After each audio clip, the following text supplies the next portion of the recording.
Hello, this is Brian Tracy, and welcome to the Power of Self-Confidence. Let's begin with the introduction, entering the no-fear zone. According to Bruce Barton, he wrote, "Nothing splendid has ever been achieved except by those who dared believe that something inside of them was superior to circumstance." Welcome to the no-fear zone.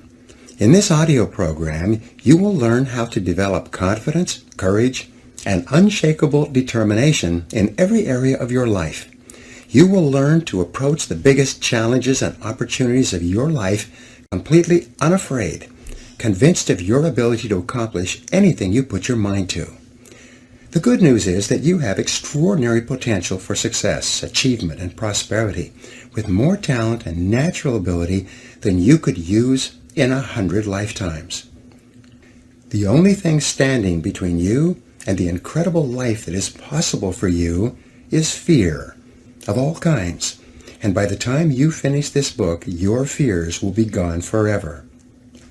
For more than 25 years, I've studied successful men and women, looking for the characteristics and qualities they have in common that have enabled them to achieve so much more than the average person. I've read thousands of books and articles and research studies on success, and I've come to the conclusion that the foundation quality of success in every walk of life is self-confidence. Every man or woman who has ever accomplished anything out of the ordinary has turned out to have greater self-confidence than the ordinary person. And when you develop yourself to the point where your belief in yourself is so strong that you know that you can accomplish almost anything you really want, your future will be unlimited. A great question. A woman who had listened to one of my programs wrote to me recently and told me that one line in that program had changed her whole outlook on life. It was simply a question. What one great thing would you dare to dream if you knew you could not fail? When she began asking herself that question over and over, her entire view of what was truly possible for her expanded dramatically. She saw clearly what she really wanted to be and have and do, and she simultaneously realized that it was only fear and doubt in her own abilities that was holding her back. What would you do differently if you were absolutely guaranteed of success in any undertaking? What if some great force could endow you with the power to achieve any goal that you could set for yourself? To put it another way, what if you were completely unafraid of anyone or anything, and you felt completely free to act in any area in your own best interest? The fact is that if you developed the quality of unshakable self-confidence, your whole world would be different. Unlimited self-confidence. With greater confidence in yourself and your abilities, you would set bigger goals, make bigger plans, and commit yourself to achieving objectives that today you only dream about. You would take whatever steps were necessary to earn more money and enjoy a higher standard of living. You would set your sights on a bigger house, a better car, more beautiful clothes, and nicer vacations. You would want all kinds of things for your family and for those close to you. With unshakable self-confidence, you would do what you really want to do, and you refuse to conform to the wishes or opinions of anyone else. You would define your life in your own terms and live every day consistent with exactly what it is you want, and not the wishes of other people. With greater self-confidence, you would be a different person in every part of your work life and career. You might decide to ask for a promotion or a raise, or even change to another job or another company, or even another industry. You would move immediately to do whatever it took to get onto the fast track in your career. If you're in sales, you would call on more people, make better and more forceful presentations, ask for more orders, and close more business. If you're in management, you would organize and reorganize your human and material resources to create a work environment that suited you perfectly, rather than making endless compromises in an attempt to please a variety of different people. With greater self-confidence, you would be bolder and more imaginative. You would be more creative and willing to experiment with new and different ideas and ways of doing things. You would be willing to consider unusual and risky alternatives and willing to commit yourself wholeheartedly to projects that are today sitting only on the back burner of your mind. More powerful, popular, and persuasive. If you had unlimited self-confidence, you would be more powerful, popular, and persuasive with other people. You would be more cheerful, likable, and welcome wherever you went. You would speak up and speak out clearly in your interactions with others, and you would be admired, respected, and sought after by everyone who knew you. Recognition and responsibilities would flow to you because of people's belief in your ability to do whatever it took to get the job done. Positions of prestige and status would open up for you, and people would bring you opportunities and possibilities that you cannot now imagine.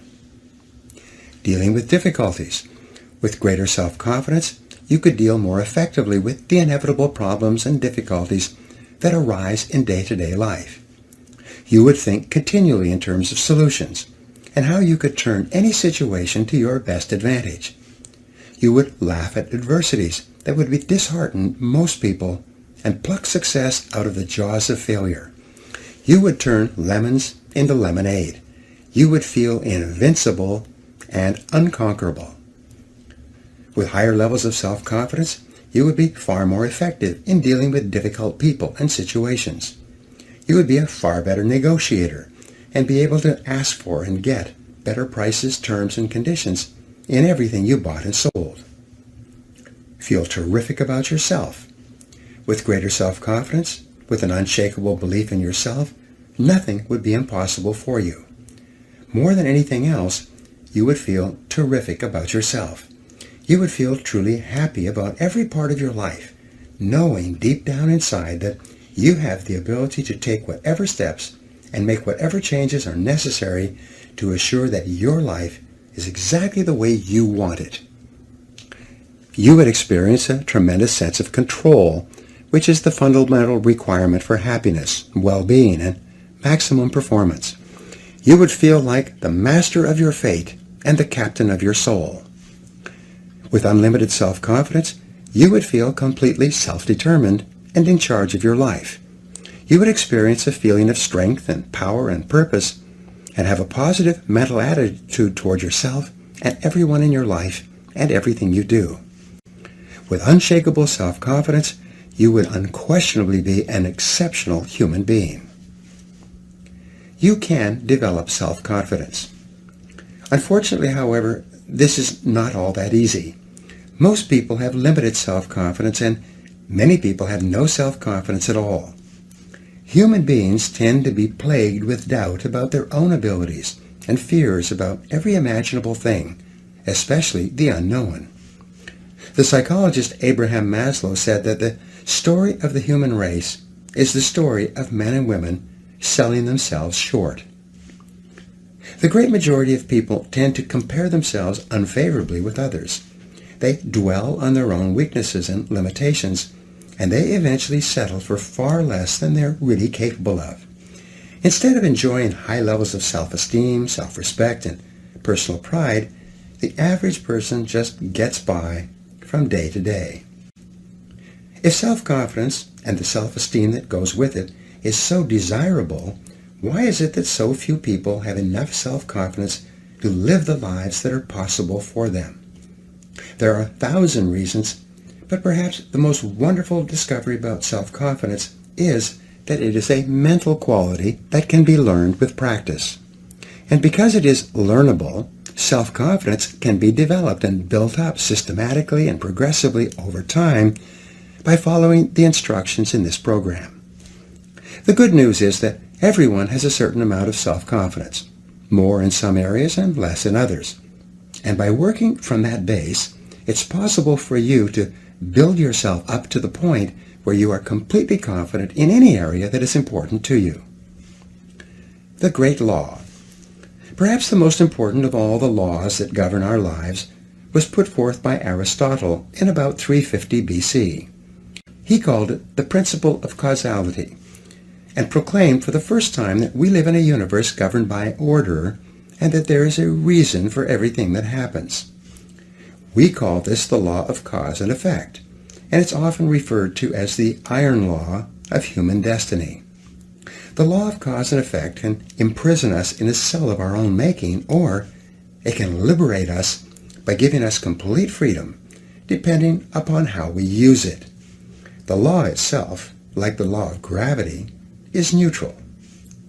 This law of cause and effect, which is both a physical and mental law, says that for every effect in our lives, there is a specific cause or causes.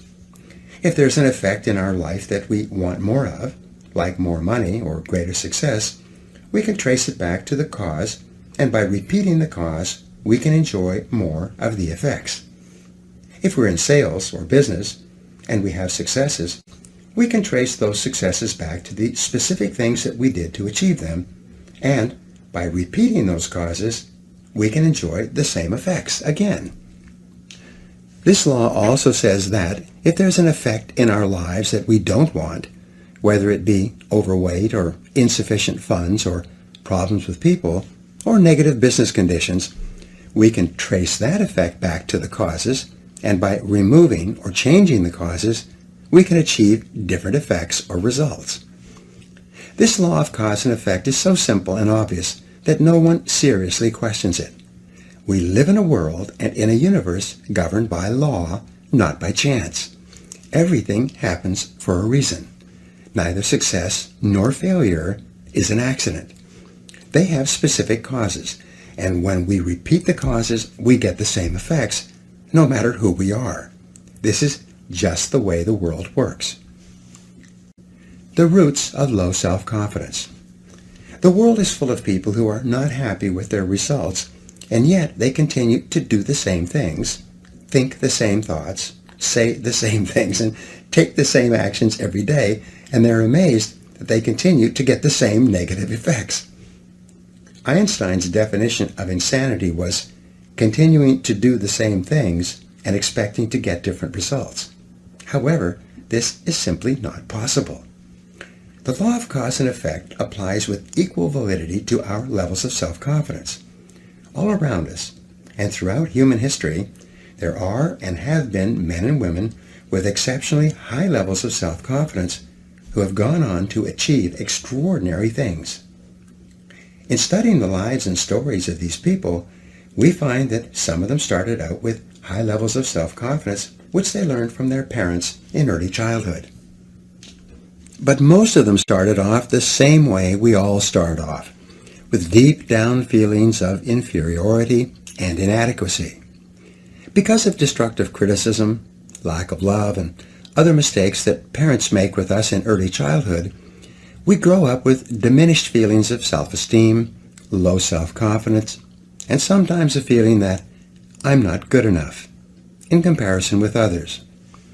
With low self-confidence, many people today work extremely hard on the outside to achieve success, but when they do, deep down inside they feel like imposters. This so-called fear of success is really a feeling of unworthiness that we can't seem to get rid of no matter how much we achieve. Many successful men and women are repeating the line to the song, "Is this all there is?" when looking around them at their homes and cars. You want to be happy. What people want more than anything else is just to feel really good about themselves. We want to be happy and positive and have a sense of well-being. Above all, what we really want is peace of mind. And you can only enjoy peace of mind when you feel confident in your ability to deal effectively with the requirements of life, with your family, your friends, your work, your customers, your social activities, and all the other things that you are involved in. The law of cause and effect tells us that if we want to enjoy the effect of high self-confidence, we need only engage in the causes of high self-confidence. If we can find out what it is that other highly self-confident men and women think and say and do, and then do the same, we will eventually get the same results. We will eventually feel the same way. We will eventually become unstoppable. Mental marathon training. It's often hard for people to believe that mental qualities can be developed, just as physical qualities can be developed. If this were a program on how to run a physical marathon, and I was offering to train you day by day over the next 6 months to run a marathon, you would come to realize that even a non-runner can go from being physically unfit to running a marathon of 26.4 miles in 6 months of disciplined training. Today, there are even men and women in their 50s and 60s who are running marathons for the first time with this kind of training. What this program will do for you is to put you through a mental marathon. This marathon will not be as arduous or painful physically as a physical marathon, but it will still require a tremendous amount of work.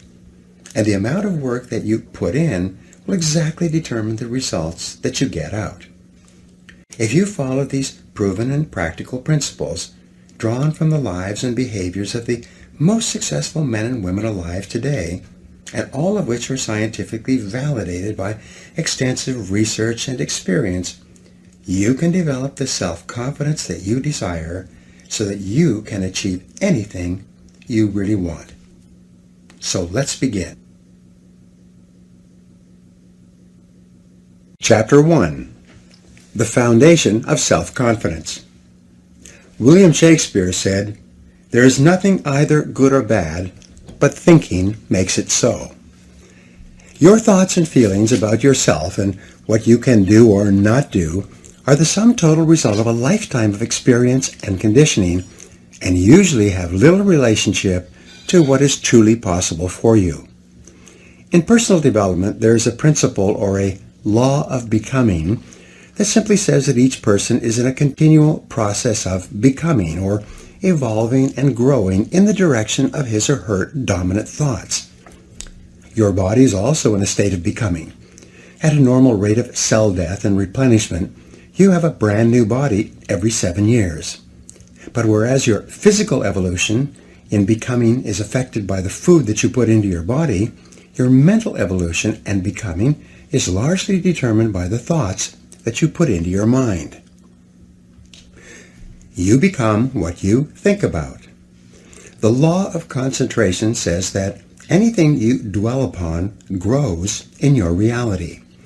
Anything that you think about long enough and hard enough eventually becomes a part of your mental processes, exerting its influence and power on your attitude and your behavior. If you constantly think thoughts of boldness and courage and self-assertion, you become progressively bolder and more courageous and more self-assertive. The more you dwell on the person you would like to be with the qualities that you would like to have, the more you implant those deep into your subconscious mind, where they become part of your ongoing evolution. What you habitually think about eventually becomes a part of your character and your personality. In this sense, you are a self-made man or woman. You are where you are and what you are because of the thoughts that you have allowed to preoccupy your mind. Whatever you have dwelled upon over the past months and years, you have become, and you are, right now, today, the result of all those thoughts. Not only have you made yourself into the person you are today, but you are continuing with the job of construction with every thought you think. Since this is an unavoidable fact of life, the smartest thing that you can do is persistently think the thoughts that are consistent with the kind of person you would like to be. Personal growth is not easy. However, for most people, thinking the thoughts that they would like to think about to become the person they would like to be is too big a leap. Most people continue to think about and talk about exactly what they don't want to happen, and then they are constantly amazed that exactly what they were hoping to avoid happens to them again and again. One of the most profound discoveries in all of human history is that thought is creative. Thoughts held in mind produce after their kind. Like begets like. Your thoughts become your realities. You do become what you think about most of the time. You cannot harbor one kind of thought and experience a different kind of existence. This law of cause and effect works perfectly, everywhere and always for everyone. The development of unshakable self-confidence therefore begins with you taking full, complete, systematic, and purposeful control over the contents of your conscious mind. Disciplining yourself to think consistently about only the things that you desire and to resolutely keep your mind off of the things that you fear. All of life is from the inside out. It is from the inner to the outer. The law of correspondence, perhaps one of the most important of all the mental laws, says that your outer world will be a reflection of your inner world. What you see on the outside is largely a reflection of what is going on inside of you.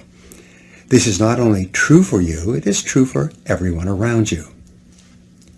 Your inner life predicts your outer life. Many times we see people who seem to be very nice and pleasant on the outside, but who seem to have continuous problems in their personal and business lives. We wonder, how could these unhappy things happen to such nice people?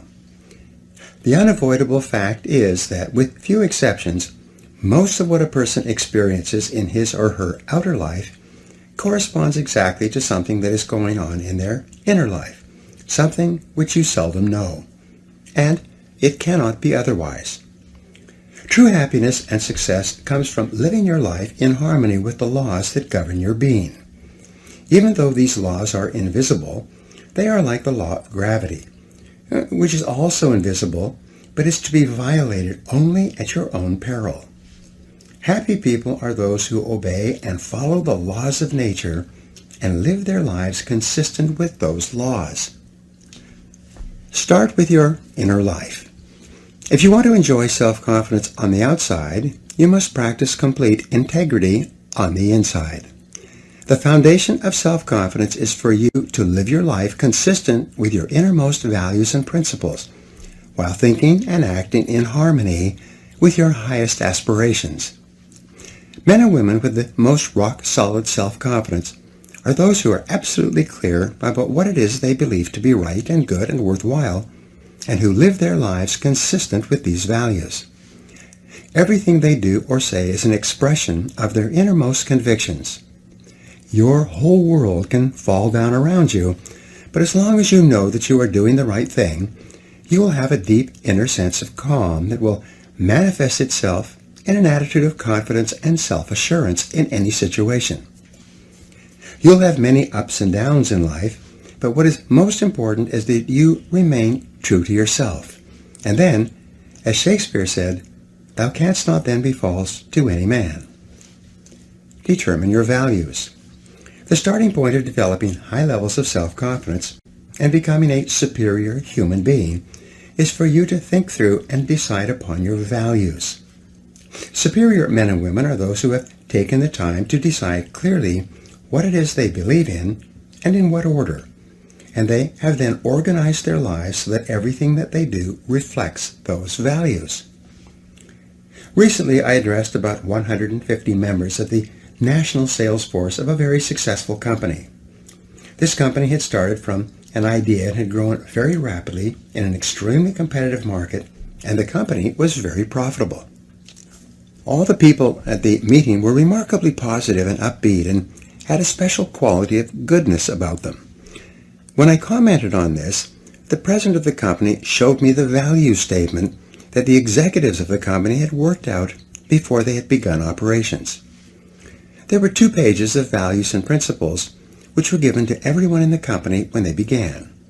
These 2 pages had been subsequently reduced onto plasticized cards that each person could carry in their wallet or purse. The president told me an interesting story. He said that whenever 2 or more people in the company were wrestling with a decision of any kind, even over the telephone, they would pull out their plasticized cards describing the corporate values.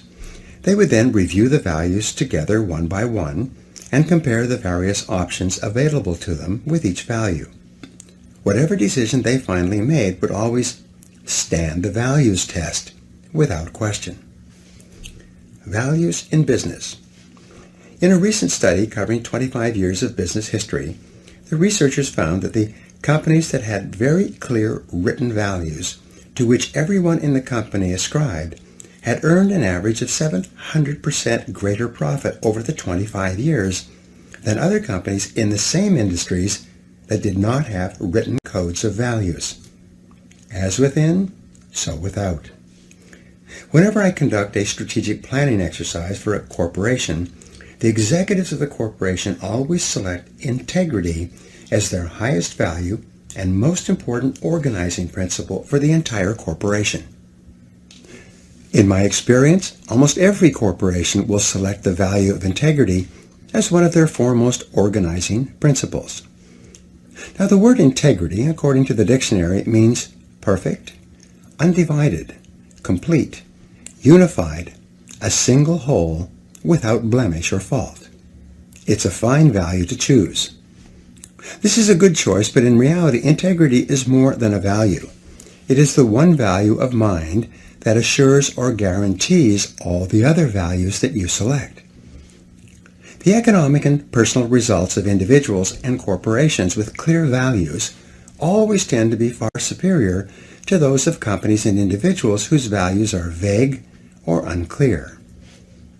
Clarify your personal values.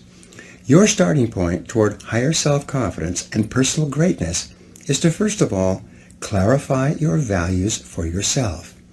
It is for you to decide for yourself the values that you believe in. What do you stand for? And even more, what will you not stand for? What values do you espouse that you are willing to sacrifice for? What values would you pay for or sweat for, or maybe even die for? Do you value your family, your God, your health, your work or career? Do you value principles such as freedom, liberty, compassion for the less fortunate, or reverence for life? Do you believe in honesty and truth and sincerity and hard work and success? Whatever your values are, think them through and write them down. Who do you most admire? A useful exercise is for you to think of the men and women, living and dead, whom you most admire. What qualities or attributes of these people do you consider the most important? If you could be like any one of these people, which of their qualities would you most want to emulate? When you look around you at the people you admire, what qualities of these people do you consider to be the most important? What qualities do you look for in your friends and associates when you're trying to decide whether or not to become deeply involved with them? What do you think are the fundamental qualities or values that underlie business and personal relationships? What are your values? Now, values are non-negotiable. When you select a value, if it's to be one of your values at all, it becomes inviolable. Either it is a fixed value, and you live every part of your life consistent with it, or it is not one of your values.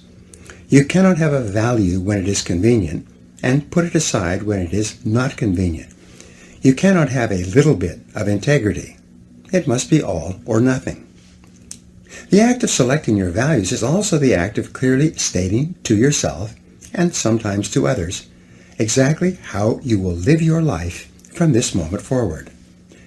Once you have selected a value, and you have declared it to be one of your unifying principles, you are in effect saying that this is something upon which you will never compromise. And your level of adherence to the values that you have personally selected is the real measure of your character, your true quality as a human being. Unshakable self-confidence comes from unshakable commitment to your values. When, deep down inside yourself, you know that you will never violate your highest principles, you experience a deep sense of personal power that enables you to deal openly and honestly and with complete self-confidence in almost every human situation. Values clarification. If you're having any difficulty in clarifying your values, a very helpful exercise is to take some time to write out your own obituary or eulogy. Imagine that everyone you know and care about is gathered at your funeral to pay their last respects. The minister reads your eulogy to this assembly of people, and in it he describes the person you became over the course of your lifetime. He describes not only what you accomplished and what you contributed to the lives of others, but he reads out the virtues, values, and qualities that you were known for by the people around you. This obituary can become your vision of the kind of person you wish to be and the kind of values that you wish to live by. No one is perfect, and we all have a long way to go in living our lives consistent with our highest values. But the very exercise of writing out your obituary will exert a powerful influence on everything that you do thereafter. Both consciously and unconsciously, you will be drawn toward living and acting more and more like the person you described in that final testament. Organize your values. Once you've decided upon your values, your work is not over. Now you have to organize your values by priority. You have to decide which value is more important and which value is less important. If you wrote out each of your values on small squares of paper, and then you had to throw away all the squares but one, which one would you keep? This then becomes your foremost value, the one that takes precedence over all the others. Which would be your second most important value? Your third, your fourth, and so on. Your order of priority is extremely important in determining the kind of person you are and the kind of life you live. Many people organize their values with number 1 being God, number 2 being their family, number 3 being their health, number 4 being their career, and perhaps number 5 being success. A person with this order of values is saying that, when push comes to shove, I will always favor the higher order value over the lower order value. Values order forces you to choose. If your family comes before your health or your work, you would always sacrifice your health or your work for the well-being of your family. If your order of values was changed and your work or financial success came before your health, you would be saying that you would sacrifice your health if that was necessary to get ahead in your career. I have known businessmen who put career success ahead of their families in their order of priority. When they had to choose one or the other, they regularly chose their work over spending time with their spouse and children. And as a result, both the marriages and the careers have run into serious trouble.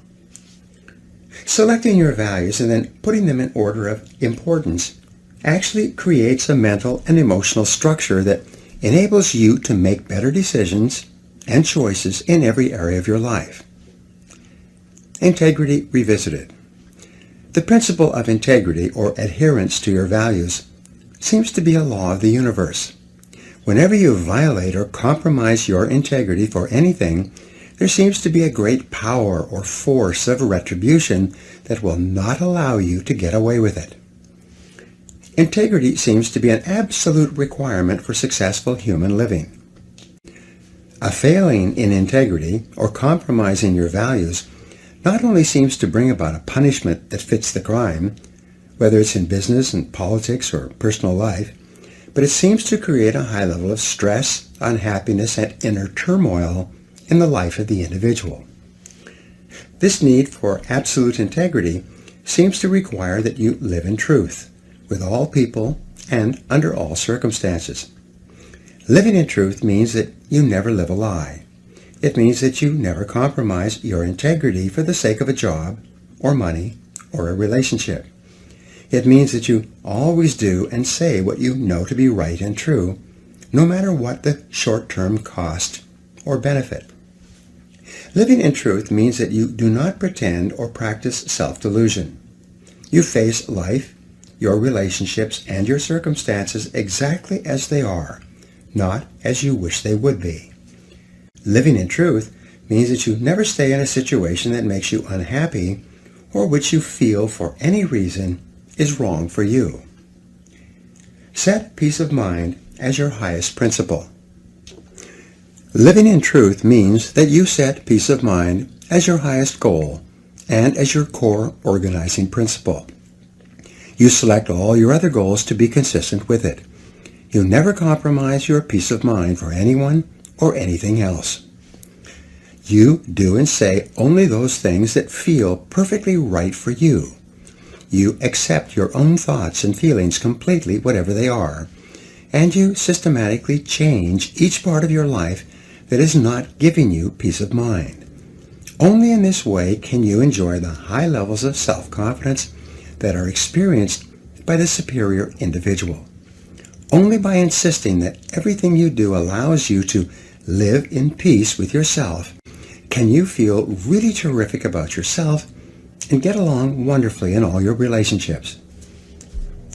Your values are only expressed in your actions.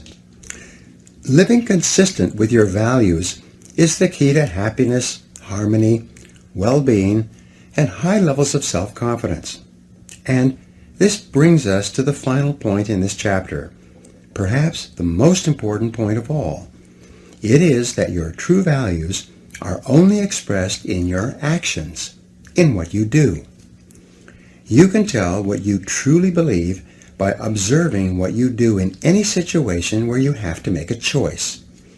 Especially when you are under stress and pulled in two directions at once, with opposing demands or responsibilities, this is when your true values are revealed.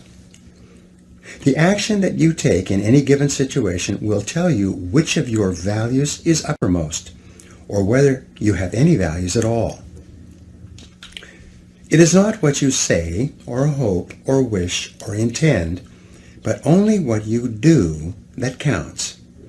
Your choices of the actions you take tell you unerringly who you really are. In fact, you can tell what your values have been in the past by looking back and observing what you did under stress when you had an important choice to make. Did you listen to the better angels of your nature, or did you compromise for a short-term advantage? A person who says that his or her family comes first and then has to choose between working late and going to a child's school play or sports activity, and who chooses the child's needs over the boss's requirements, is a person who is living consistent with his or her highest values.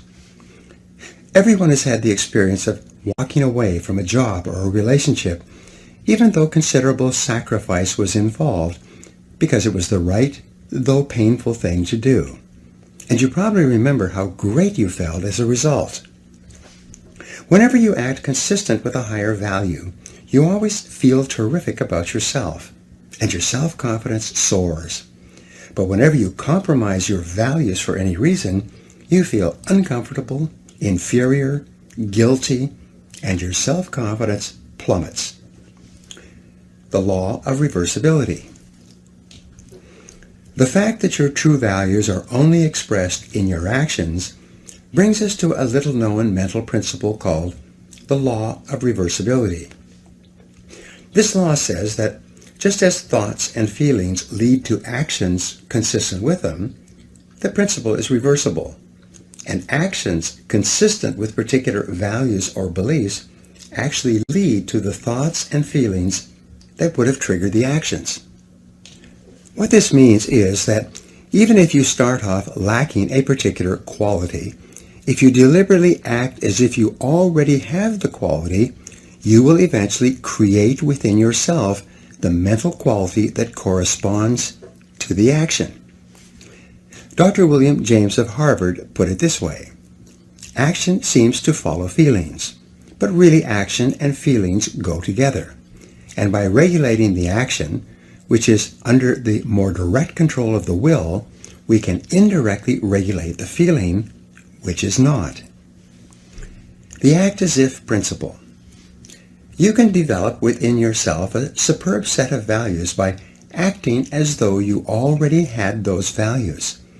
You can develop integrity and courage and compassion and confidence by behaving as though you already had these qualities.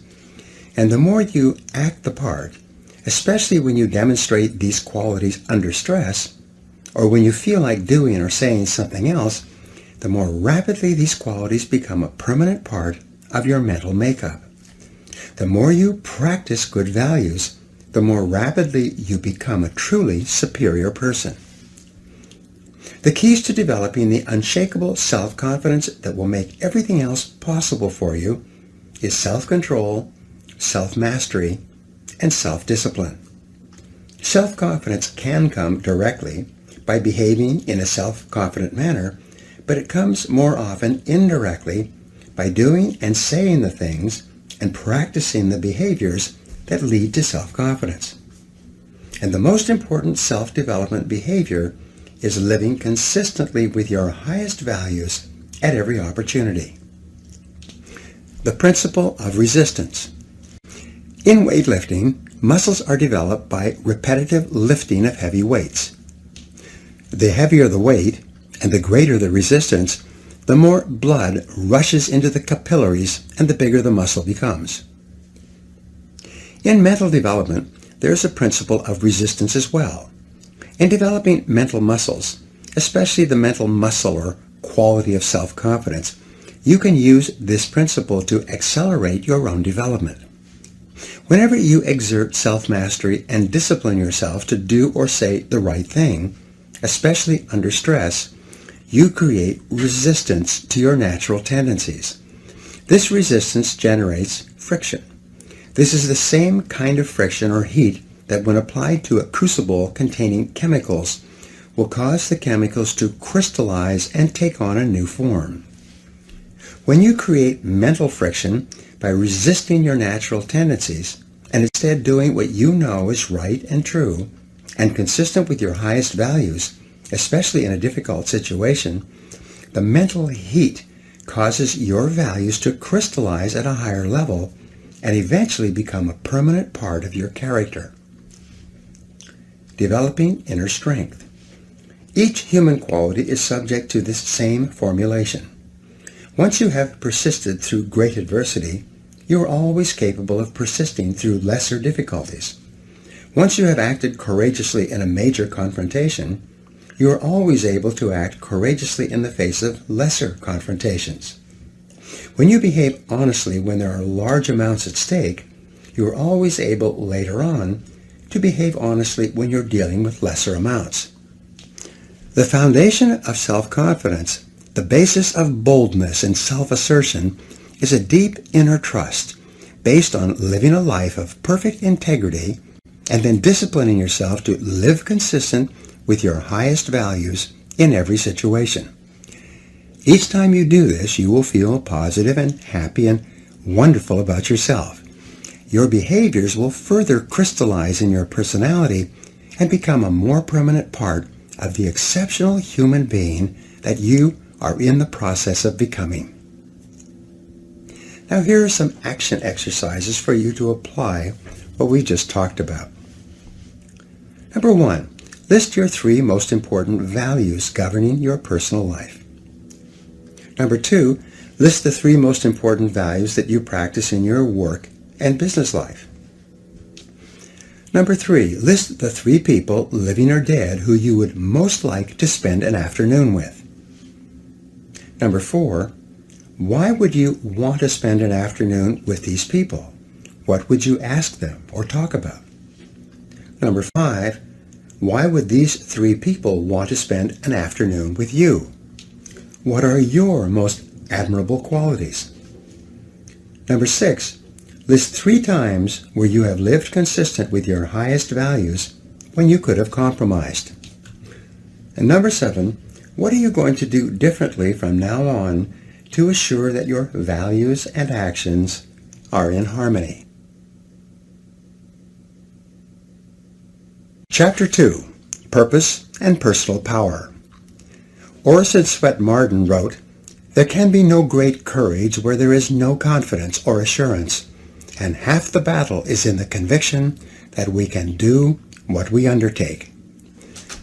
The development of unshakable self-confidence will open up such possibilities for you as you cannot now imagine. You will be able to dream bigger dreams, set bigger goals, make greater commitments, and plunge into life more wholeheartedly than you ever have before. Self-confidence is the hinge upon which turns the gate of individual achievement. When your self-confidence becomes unlimited, you'll be able to realize more of your potential than you could under any other circumstances. More than 2,000 years ago, Aristotle wrote that happiness is a condition. It is not something that is achieved by pursuing it directly, but rather comes as a result of our engaging in purposeful activities. The law of indirect effort. In a way, these words by Aristotle are a restatement of the law of indirect effort. This law states that almost everything we get in life involving people and emotional experiences comes to us more indirectly rather than directly. They come to us as a result of doing something else. For example, if we pursue happiness directly, it eludes us. But if we get busy doing something that is really important to us and begin to make real progress in the direction of our dreams and aspirations, we find ourselves feeling very happy indeed. Self-confidence is also subject to the law of indirect effort. We achieve higher levels of self-confidence, not by wishing for it, but by setting and achieving ever higher goals and objectives. As we move forward step by step, as we feel ourselves advancing in life, we feel better and stronger and more capable of taking on even bigger challenges. Become more confident and competent. We develop the confidence to tackle larger goals by applying our energies to the accomplishment of smaller goals. We build up our confidence as we move forward until we reach the point where there is nothing that we won't take on. In fact, the habit of setting and achieving ever larger goals is absolutely indispensable to the development of ever higher levels of self-confidence and personal power. You can only really believe in yourself when you absolutely know that you have the ability to do what you set out to do. True self-confidence comes not from positive wishing or positive hoping or positive thinking. It comes from positive knowing, based on having proven to yourself over and over again that you have what it takes to get from wherever you are to wherever you want to go. Self-confidence is a state of mind. It is an attitude.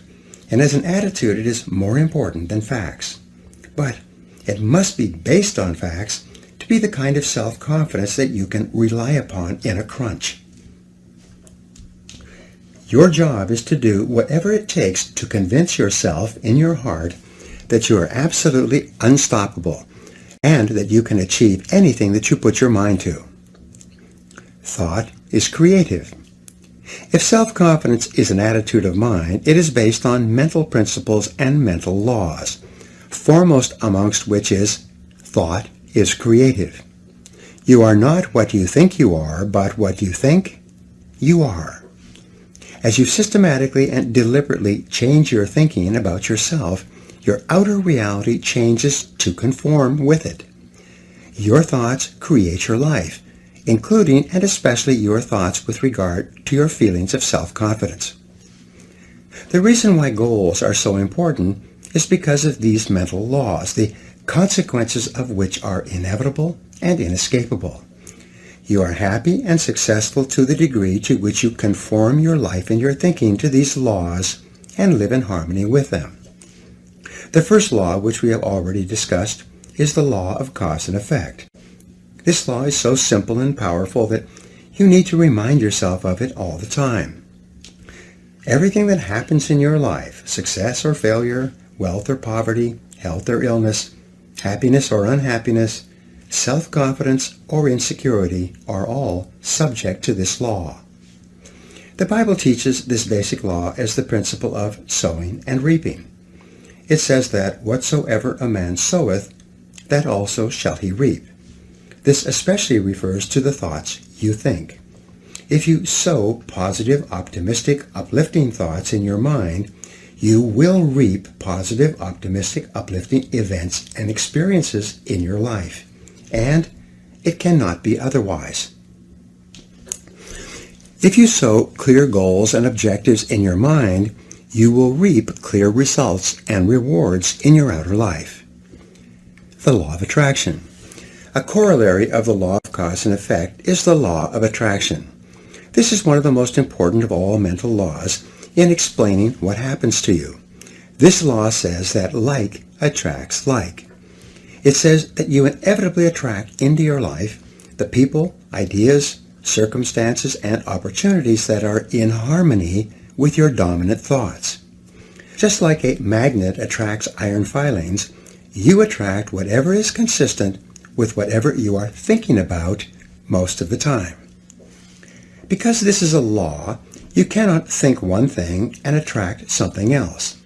Whatever you are thinking about most of the time, you are drawing into your life from all directions. This is why fuzzy goals bring fuzzy results. Clear goals bring clear results. And since your level of self-confidence is directly tied to how effective you feel you are in achieving your goals, it's very important that you know exactly what it is you want and that you think of nothing else. The law of correspondence. Another mental law, also a corollary of the law of cause and effect, is the law of correspondence.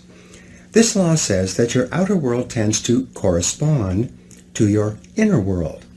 Your outer world of health, wealth, and relationships will be a reflection of the way you think about each of these subjects.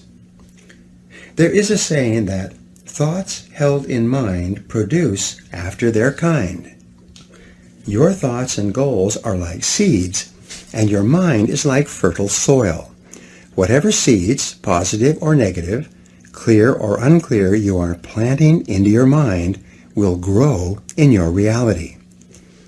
Whatever you are reaping or experiencing today is the result of what you have sown in the past. Since your mind is not a vacuum, it doesn't remain empty. Like a garden, either flowers or weeds will grow. Your thoughts are the most powerful forces in your universe. They are both creative and causative. Every minute of every day they are forming the world around you. As Shakespeare said, nothing is, but thinking makes it so. Your life is what your thoughts make it. The law of concentration. Another principle that affects your life is called the law of concentration. This is an important principle in determining the development and maintenance of your self-confidence. The law of concentration, as mentioned earlier, says that whatever you dwell upon continually grows in your reality. Thinking about a subject, dwelling on it continually, is like watering and fertilizing a seed. Concentration causes it to grow faster in your experience. The more you dwell on any goal or subject, the more of your mental capacities are dedicated to making that goal or subject a reality. The law of concentration explains why unwavering dedication to a single purpose goes hand in hand with all great accomplishment. The ability to concentrate without diversion on a single subject to the exclusion of all others explains why ordinary people achieve extraordinary things. Peter Drucker once said that whenever you find something getting done, you find a monomaniac with a mission. Because of this mental law, an average individual with average capabilities, by bringing all of his or her mental powers to bear on the achievement of a single goal, can often accomplish far more than a seemingly more fortunate person whose energies are dispersed by having several goals at once, or, as quite commonly happens, no goals at all. The law of substitution. The law of substitution states that your conscious mind can only hold one thought at a time, positive or negative. And whatever thought is held continuously in your conscious mind will eventually be accepted by your subconscious mind as an instruction or command. Your subconscious mind, in harmony with these mental laws, will go to work 24 hours per day to bring your dominant thought or idea into reality. Your subconscious mind is inordinately powerful. It is the repository of all of your emotions and beliefs and values and attitudes and feelings. All your thoughts and feelings throughout your life are stored in your subconscious mind. The development of the unshakable self-confidence that you desire requires that you step up to your mental computer and take every step necessary to program self-confidence deep into your subconscious mind. The law of emotion. The final mental law you need to know in the development of purpose, personal power, and self-confidence is the law of emotion. This law says that every decision you make, every thought you think, every action you take is based on an emotion of some kind. And the two primary emotions are either the emotion of fear at one end of the spectrum of emotions, or the emotion of desire at the other end of the spectrum. When you hold an emotion-charged thought in your conscious mind, it is rapidly accepted by your subconscious. Your subconscious then activates all your mental powers and begins to turn that inner thought into a result or experience in your outer world. The more powerful the emotion, the more effect it has on your thinking and actions, the more rapid the change in your experience. If the emotion is strong enough, the change can be instantaneous. The power of decision. I had a friend who smoked for 30 years. He claimed that he couldn't quit smoking because it was a deeply entrenched habit, going back to early adulthood. One day, he had some chest pains and went to his doctor, who performed a series of tests on him. When the results of the tests were in, the doctor sat my friend down and told him that he had a serious heart condition and that if he continued to smoke, he would be dead within 6 months. Samuel Johnson once wrote, "When a man is to be hanged on the morrow, it clears his mind wondrously." The idea of dying was so emotionally charged to my friend that he took out his cigarettes, threw them in the wastebasket, and never touched one again. In a positive vein, if you're absolutely convinced that you are meant to be a great success in life, and that there's nothing in the world that could stop you from achieving great things as long as you threw yourself wholeheartedly into every activity and persisted until you succeeded, you would become an irresistible force of nature. The depth of your belief and the strength of your conviction would dramatically increase the power of your personality. If you really believed in your ability to succeed greatly, you would become unstoppable. The 4 C's of inner confidence. You can develop this kind of belief, this inner confidence, by developing what I call the 4 C's. The number 1 C is clarity. Decide exactly what it is you want to accomplish and exactly the kind of person you wish to become. The second C is conviction. Develop the unshakable belief that you can do anything you put your mind to. The third C is commitment. Resolve to do whatever is necessary. Develop the willingness to pay the price in advance for any success you desire. And the fourth C is consistency. Resolve to work on your goals every day, morning, noon, and night, until they are accomplished. When you back your goals and actions with clarity, conviction, commitment, and consistency, you're on your way to developing the kind of confidence that will make everything possible for you. The importance of goals. The reason goals are so important in the development of self-confidence is because the very act of setting a major goal for your life activates all the mental laws in your favor. When you set a big goal, it will be as though all the switches were flipped on in your engine of accomplishment and the afterburners were turned on to your potential. Clear goals free you from the law of accident, the tendency for things to happen in a random and unpredictable way. Goals give you a clear sense of direction and the knowledge that your life is self-determined. Goals give you a sense of power, purpose, and focus. They make you feel that everything that happens to you is part of an organized plan that is taking you step by step toward the attainment of your highest ideals. Your ability to set goals and make plans for their accomplishment is the master skill of success, without which very little is possible.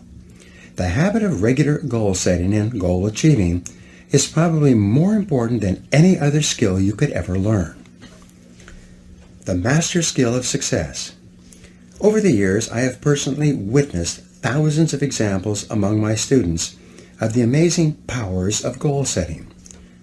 Recently, I addressed about 600 members of a national association at their annual convention in Phoenix, Arizona. During this talk, I emphasized the importance of writing down exactly what it is they wanted and then making written plans to accomplish it. That was on a Saturday. About 5 days later, on the following Thursday, one of the attendees called my office to get my fax number. He said he wanted to send something immediately, and he didn't want to wait for the mail. The letter that came in told this amazing story. The gentleman who wrote said that he had heard about goal setting many times, and he was prepared to be unimpressed with the talk that I gave at the convention. However, exactly the opposite happened. He decided to sit down after the convention and seriously write out his goals for the following year. The letter went on to say that on Sunday he made out a list of 10 goals, both personal and financial, that he wanted to accomplish over the next 12 months. What astonished him was that he had accomplished 5 of the 10 goals by Monday, the next day, at 5 o'clock. He could hardly believe it. So he quickly wrote down 5 more goals to bring his list for the year back up to 10. And by Thursday, when he wrote this letter or fax, he had accomplished 5 more of the new list of 10 goals. He felt that he had made more progress in a week with clear written goals and plans than he had made in the previous year. Remarkable success stories. Another gentleman, a recent immigrant from Pakistan, was dead broke and sleeping on the ground when someone tried to help him by letting him listen to an audio program of mine on goal setting. It transformed his life. 4 years later, he had started and built 2 successful businesses and was worth more than $1 million. A woman who was going through a difficult period of her life with both personal health and financial problems decided to sit down and set some new goals and make some plans to resolve her difficulties. As a result, within 1 year, she got out of a bad relationship, joined Alcoholics Anonymous and quit drinking, lost 40 pounds, and tripled her income to more than $100,000 per year. And she attributed her successes to the power of written goals. There are countless other testimonies to the power of written goals. I receive them in person and via email every week from people all over the world. And before this program is finished, I will give you a simple goal-setting technique that can put your whole life into overdrive. Fear holds you back. Remember when I said that everything you do is the result of either fear or desire? Fear is and always has been the greatest enemy of mankind, and it's also the greatest enemy of self-confidence. It is fear that holds us back more than any other factor. Fear of all kinds works on us unconsciously to undermine and sabotage our best intentions and our greatest hopes. In fact, as you listen to these words, you are probably thinking of a fear that holds you back in some way. No matter what you do, fear will rear its ugly head and attempt to trip you up. Sometimes the fear will appear consciously in the form of rationalizations and excuses that you use to sabotage yourself and hold yourself back. Sometimes you will find yourself avoiding goal setting by saying that, "Oh, I already know what my goals are. I don't need to write them down." Your subconscious mind will tell you, if you don't set any clear goals, you can't fail. This is just another way of saying that you don't really believe in your ability to do any better than you are doing right now. Fear will often appear as procrastination about writing down your goals in the first place. You will resolve to write out your goals and plans on the weekend, or on your vacation, or during the summertime, or when you can dedicate a few hours to it, or sometime in the indefinite future. Then, like 97% or more of adults, you'll never do it. You will start to rationalize and say, "Well, considering my situation, it probably wouldn't make any difference anyway." The comfort zone. If the greatest enemy of self-confidence is fear, then the greatest enemy of human achievement is the comfort zone. Psychologists have determined that each of us has a natural tendency to slip into a zone of performance and behavior where we feel comfortable, one that is easy and unchallenging, and then to stay there. We stop striving, we relax, and day by day we develop the habits that lead to underachievement and failure. We settle for far less than we're truly capable of. We engage in social networking, watch television, listen to music, socialize, and generally waste our time, and then we eventually convince ourselves that this is the very best that we can do. Most people are in comfort zones of their own making. Your attitude and personality, your habitual way of responding to people and to life is your comfort zone. The amount you earn, your standard of living, and your level of performance in your work is your comfort zone. Your level of mental and physical fitness is your comfort zone. Resistance to change. The natural tendency once a person gets into a comfort zone is to resist change of any kind, even beneficial change. And if you're forced out of your comfort zone, like the collapse of a relationship or the loss of a job, your natural tendency will be to attempt to recreate the same comfort zone with the same type of person or doing the same work. Everyone has had the experience of losing a job that they disliked, only to go out looking for a similar job doing the same work. We get into a relationship that doesn't work out, and our natural tendency is to try to form a new relationship with a similar type of person. We earn a certain amount of money, and rather than striving to increase our earning ability, we adjust our lifestyle and accommodate to our financial situation. The tragedy of the comfort zone is that it first of all starts off by being comfortable, but it leads rapidly to complacency. Complacency eventually leads to boredom, to the question, is this all there is? Instead of life being an exciting adventure, it becomes merely a boring repetition of what happened yesterday. Eventually, the comfort zone leads through complacency and boredom to frustration and unhappiness. Deep down inside, the average person knows that he or she is put on this earth with amazing capabilities. He or she knows that there is something better than this. As Carl Rogers, the psychologist, once wrote, "There is within every organism an inborn drive toward the complete fulfillment of its inherent possibilities." There is a nagging something inside that tells each person that there is far more that he or she could be and have and do. And this feeling is within you as well. The attainment of personal greatness. Great men and women are those who absolutely believe that they are put on this earth to do something wonderful with their lives. They have a vision of something greater or better than their current circumstances. Personal greatness means having a sense of destiny and a conviction that your thoughts and your imagination are the only real limits to your possibilities. William James said, "Compared to what we ought to be, we are only half awake. We are making use of only a small part of our physical and mental resources." Stating the thing broadly, the human individual thus lives far within his limits. He possesses powers of various sorts which he habitually fails to use. The founder of Success magazine, Orison Swett Marden, once wrote, "There are powers inside of you which, if you could discover and use, would make of you everything you ever dreamed or imagined you could become." In a 5-year study of leaders, reported on in his book, Leaders, Warren Bennis discovered that each of them consciously avoided the comfort zone by continuously setting higher goals. They never allowed themselves to become complacent. They lived their lives fully extended, always striving to be and do more.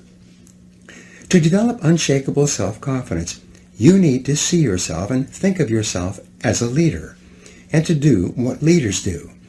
You need to stretch yourself toward the outermost boundaries of your potential.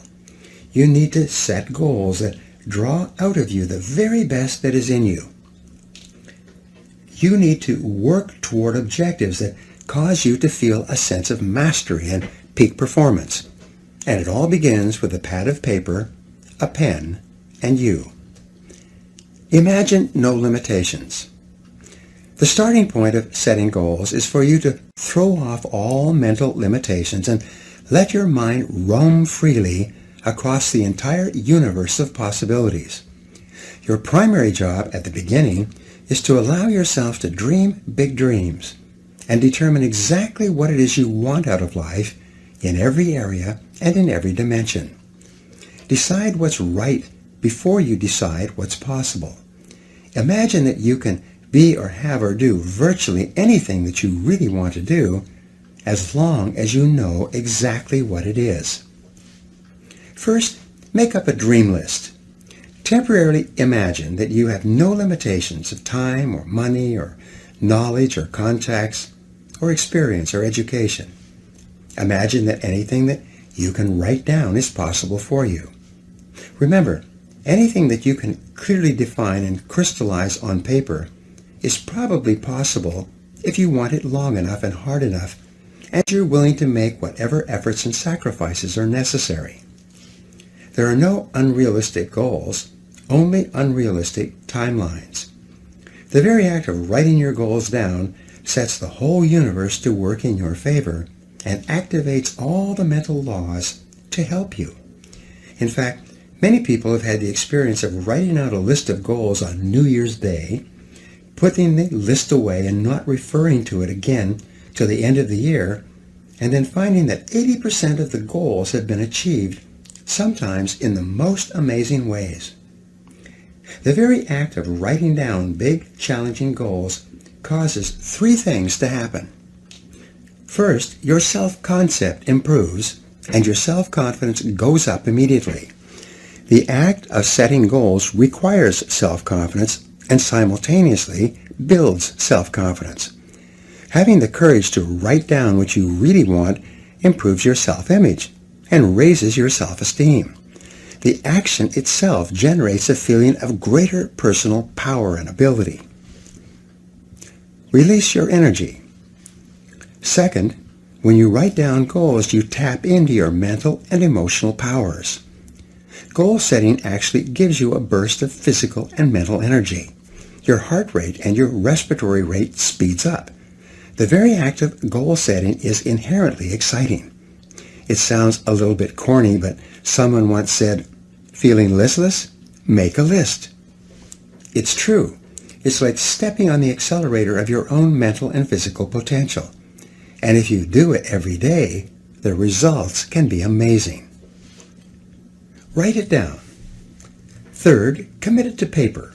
The very fact that you have committed a goal to paper dramatically increases the likelihood that you will achieve that goal. Your mind is structured in such a way that you cannot write down a goal clearly on paper, not on a computer screen, without simultaneously having the ability to somehow attain it. The most important question is, how badly do you want it? There are several mental exercises that you can use to set your goals. Number one, imagine that you have just won $1 million cash and that you can do or have anything you want with the money. What would you do first? Where would you go? What changes would you make in your life? If you had complete financial freedom, what would you do differently from what you are doing now? Number two, describe your ideal lifestyle. Imagine that you could live your ideal of the perfect life. What part of the country would you choose to live in? What kind of a company would you choose to work for or to start and run as your own? What kind of a home and car would you want? How would you like to spend your time and live your life? What kind of relationships would you want? Number three, ask yourself what you would do if you learned today that you only had 6 months left to live. If you had no limitations, how would you spend your last 6 months on Earth? This is another way of asking, what is really important to you? Who would you want to spend time with? What would you want to accomplish? What would you like to leave behind? In other words, what do you truly value? What are the things that really give meaning and purpose to your life? Number four, List all of the worries or problems in your life and write out a goal which is the perfect solution to each of those difficulties. If money is a concern for you, write out a goal that clearly defines how much you want to earn, how much you want to accumulate, and what you want to achieve financially over the next 3 to 5 years. Number 5, think about your family and your relationships. Describe the perfect situation between you and the important people in your life, and then make out a series of goals to achieve that ideal situation. Number 6, look at your health. Describe what perfect health and physical fitness means to you, and then make out a plan to achieve that level of fitness. Number 7, define the kind of person that you would most like to become, both personally and professionally. Then, work out a plan of personal and professional development that will enable you to learn and grow and become the kind of person you most admire and would most like to be. Remember, as Goethe said, before you can have something, you must first be something. Categorize your goals. Once you have written out your goals, divide them into the different areas of your life that are important. There are basically 6 divisions that most people use, but you can have more or fewer. The first are financial and material goals, money and things. The second are family and personal goals, the things you want to have and the things that you want to do with your family and your friends. Number 3 are self-improvement and educational goals, the subjects that you want to learn and get better in. Number 4 are spiritual goals, which have to do with learning and growth and inner peace. Number 5 are health and fitness goals, which may have to do with your weight and your levels of energy. And number 6, social and community goals, the areas where you would like to contribute to your society in some way. To perform at your best, your life must be in balance. This means that you need to have goals in each area so that you are moving progressively forward on something that is important to you all the time. Organize your goals.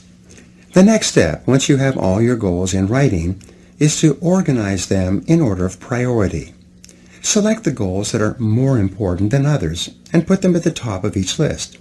Then, select the goals that are second and third and fourth and so on. Finally, and perhaps the most important of all in goal setting, is for you to select the one goal out of all the goals that is more important than any other. This is the key to your success. The mental discipline to set your goals and to sort them out and to decide on your chief aim or your major definite purpose is the starting point of individual greatness. This major definite purpose is the one goal, the accomplishment of which will lead to the attainment of many of your other goals. This goal becomes the central focus for all of your other goals and activities. This goal is what enables you to bring all your mental resources to focus like a laser beam on one thing. Your forward progress on this one goal is what eventually generates the unshakable self-confidence that you desire. Focus and concentrate. This intense focus on one goal is not easy, but it is all important. Orison Swett Marden also wrote, "The giants of the race have been men and women of concentration, who have struck sledgehammer blows in one place until they have accomplished their purpose. The successful men and women of today are those of one overmastering idea, one unwavering aim, men and women of single and intense purpose." Martin also said that every great man has become great, every successful man has succeeded in proportion as he has confined his powers to one particular channel. Single-minded concentration in the direction of your dreams will intensify your desires and increase your emotional drive towards your goal. This intensity of concentration will activate the law of attraction and begin to attract people and opportunities into your life to help you to achieve your goal. The more you think about your goal, the more it will come to dominate and direct your life. The more you think about it, the more rapidly you will move toward it, and it will move toward you. Make it measurable and time-bounded. Your major goal must be measurable. It's a basic rule that what gets measured gets done. Make it clear and quantitative and objective, and if necessary, break it down into smaller parts that you can work on one at a time. Your major goal must also be clearly time-bounded. Set a deadline on it. Select a realistic but challenging date for its completion and write it down. If it's a long-term goal, such as 2 or 3 years, break it down into smaller parts with minor goals or benchmarks every 30 to 60 days. Create a structure of rewards that you will give yourself upon the attainment of each part of your goal and on the attainment of your entire goal. For maximum motivation and high achievement, you need to tie each goal to a reward and each part of the goal to a smaller reward. Now, the reward may be dinner out, or a vacation, or a holiday. It may be a new car or a new home. It may be something that affects all the members of your family. Many people enlist the support and cooperation of their spouses and children by agreeing to rewards that everyone will get when the goal is attained. Rewards make the process more fun and interesting, and they act as an inner drive that propels you forward when the going gets rough. Make your plans. Once you've determined your major and minor goals, you construct your plans by making detailed lists of everything that you will have to do to achieve each goal, and then organizing the lists by time and priority. What will you do first? What will you do second? What is more important? And what is less important? Make each activity measurable and put a deadline on it. Select the very first thing that comes to your mind to do and get started. By setting goals, making plans, and getting started, you will join the top 3% of adults in the world today, and your success will be virtually guaranteed. A final point with regard to goals is this: keep your goals confidential. You build confidence and personal strength by keeping your goals inside of you and by channeling your efforts purposefully each hour and each day toward their attainment. Many people make the mistake of talking too much about their goals. Too much talking causes their energies to dissipate and their motivation to decline. It weakens their resolve. They lose the force and the power they would have had if they had kept their goals to themselves and instead concentrated on purposeful activities. As Henry Ford said, you can't build a reputation on what you're going to do.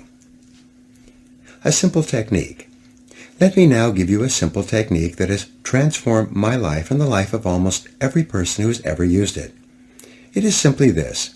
Get yourself a spiral notebook, the kind used in school for taking notes. Begin each day by sitting down with this notebook and writing out your main goals in the present tense as though they were already a reality. Use strong, definite words like I earn, I achieve, or I am. You can write other things in this notebook if you like, but the most important action is that you take 5 minutes each day to write and rewrite your major goals without referring back to what you wrote yesterday. Handwriting your goals is called a psychoneuromotor activity. Each time you write out your goals, you drive them deeper into your subconscious mind. You increase the intensity of your desire and the depth of your belief. You activate the mental laws of concentration and attraction and correspondence. You focus your mental powers and increase your confidence that the goal is achievable.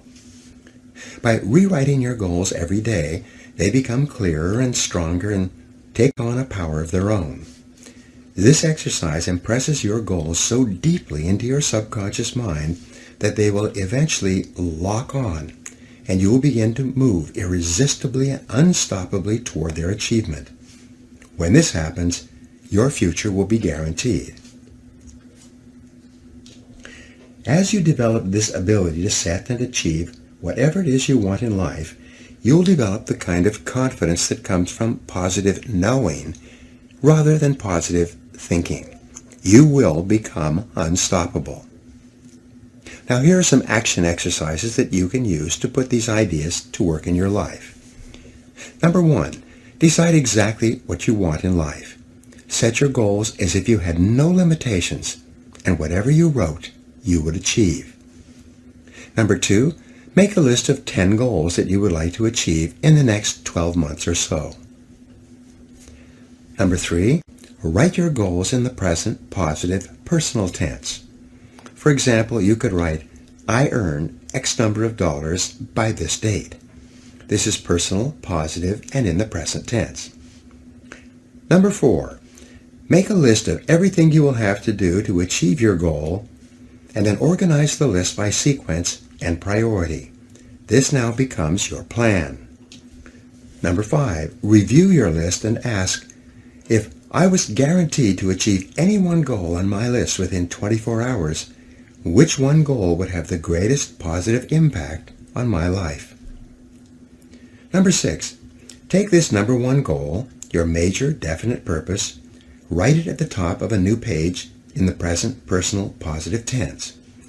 Make a list of everything you could do to achieve this goal, organize it into a plan, and take action on your plan immediately. And number 7, do something every day, 7 days per week on your major goal. Resolve to persist on this goal until you succeed, no matter how hard it becomes or how much time it takes. This process of setting and achieving one big goal will build your self-confidence to the point where you will become unstoppable for the rest of your life. Chapter 3, Achieving Competence and Personal Mastery. Vince Lombardi said, the quality of a person's life is in direct proportion to their commitment to excellence, no matter what their chosen field. You will only be happy, satisfied, and capable of enjoying high levels of self-confidence when you know that you are absolutely excellent at doing something that is important to yourself and others. What is it? What could it be? These are two of the great questions of life. Fortunately, you and every other person has the inborn ability to become excellent at what you do and to achieve peak performance in your life in your chosen field. You have the capacity to function in the exceptional range and to achieve mastery in any area that is important to you. The development of lasting self-confidence requires nothing less. The edge of the envelope. In the world of test pilots and prototype aircraft, as described in the book and the movie The Right Stuff by Tom Wolfe, they refer continually to what is called the envelope. This envelope consists of an upper and lower edge. The upper edge marks the height and speed that any previous aircraft or jet has flown up to the time of the most current test run. This upper edge of the envelope is the maximum height and speed deemed possible for a new aircraft before it theoretically comes apart in the air or malfunctions or self-destructs. Now the goal of the test pilot is to expand the edge of the envelope. His job is to fly ever faster and higher in order to discover the outer limits of speed, height, and endurance that a particular aircraft is capable of achieving. The test pilot continually takes the aircraft higher and faster until he feels that the plane has reached its absolute outer limits. This is where and when he pulls back to avoid destroying the aircraft and even fatally crashing. This is called the outer edge of the envelope, and it then becomes the lower edge of the envelope for the next aircraft and the next round of testing. Every aircraft, no matter how well made, has an outer limit on its capabilities. It can fly only so fast and so high and no further. Very little can be done to expand the mechanical ability of something made of metal by the hands of man. Expand your envelope. The major difference between you and an aircraft is that there is no outer edge to your personal envelope. As Emerson said, the power which resides in man is new in nature, and none but he knows what that is which he can do, nor does he know until he has tried.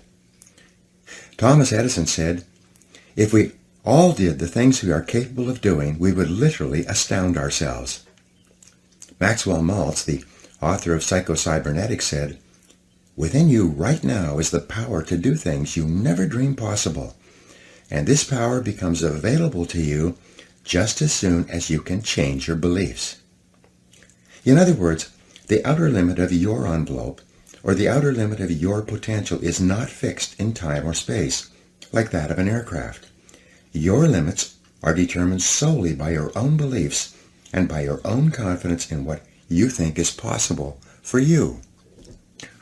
Self-confidence and self-esteem. Your self-confidence is closely connected to your self-esteem and to how much you like yourself. Dr. Nathaniel Branden calls self-esteem your reputation with yourself.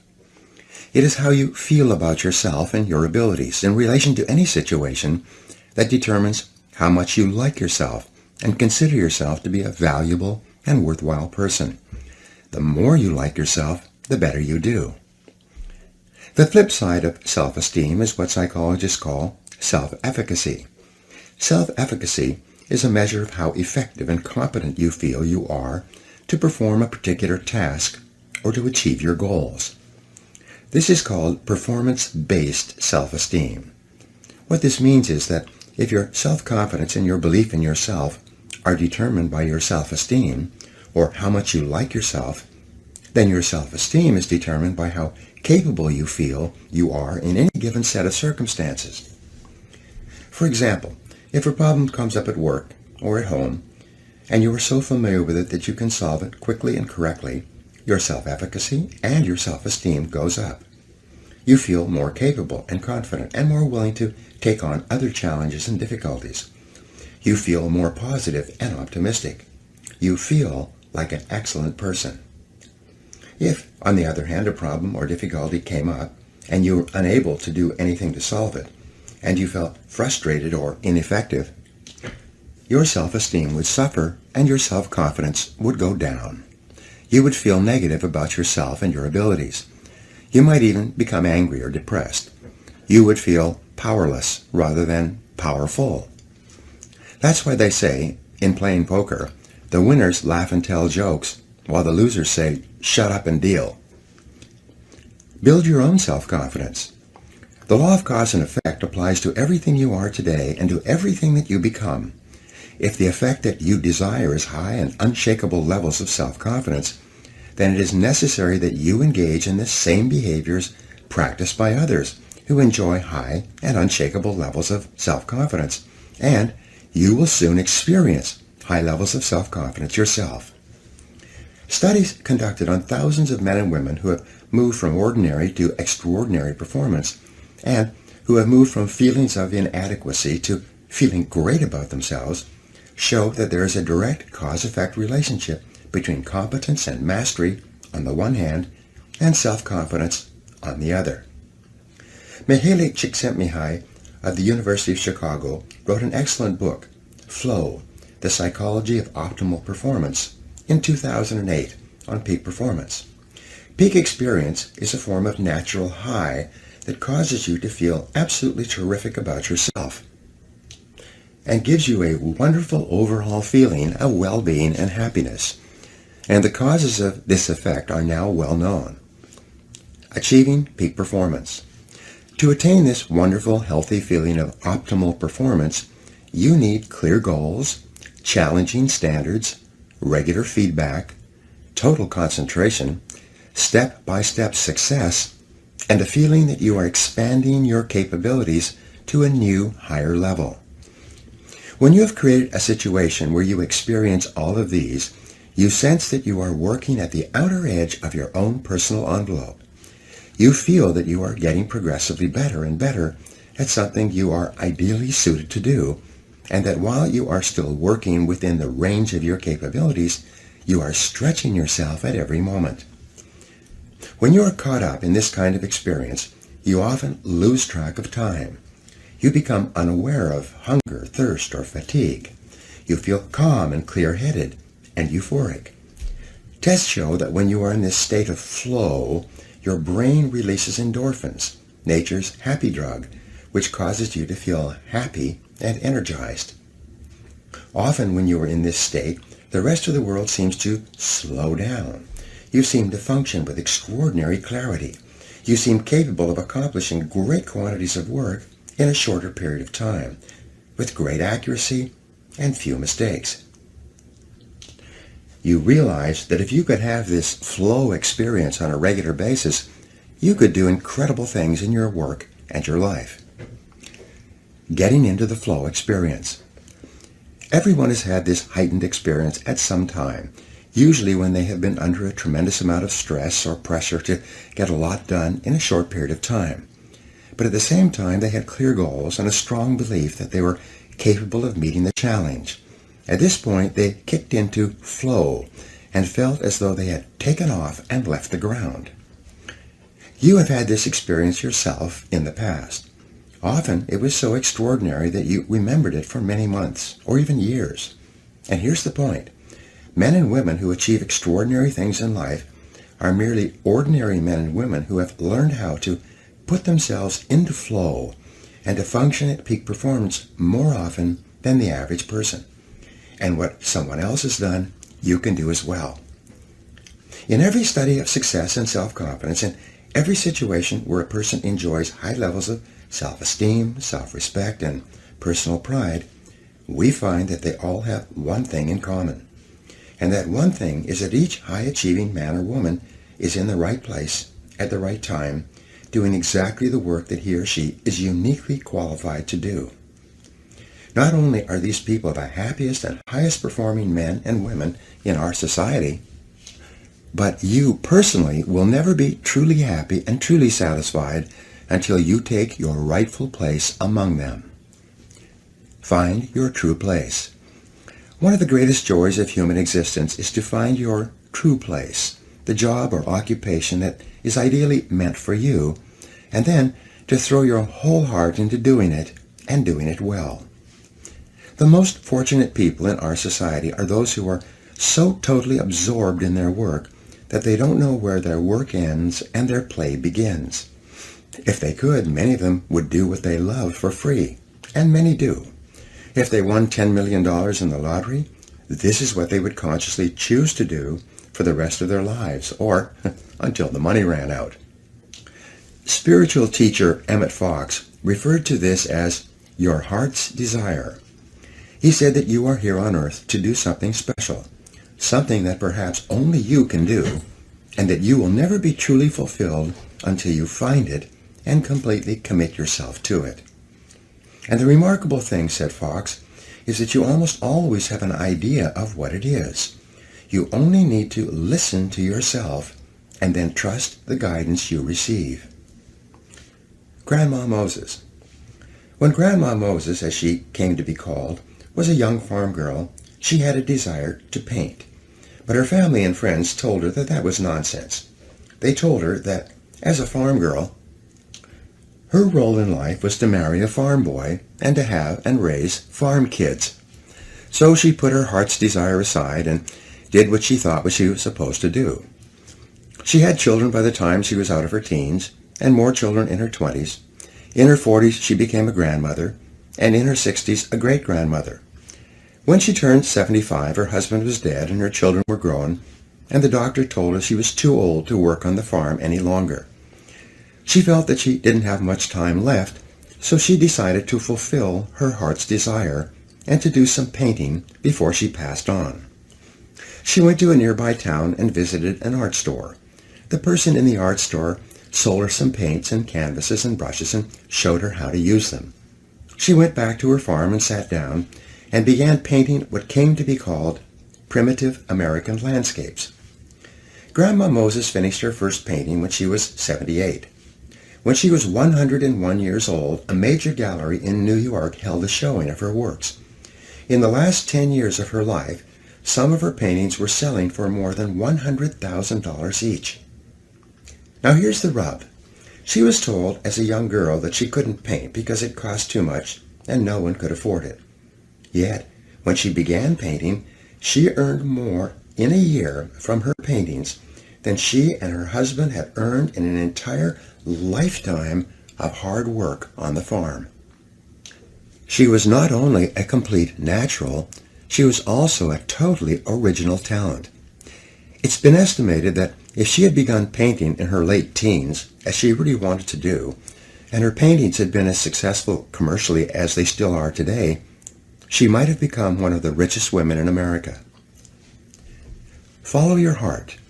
The history of the human race is written in the life stories of men and women who followed their heart's desires and did what they were uniquely qualified to do, and did it with all their heart.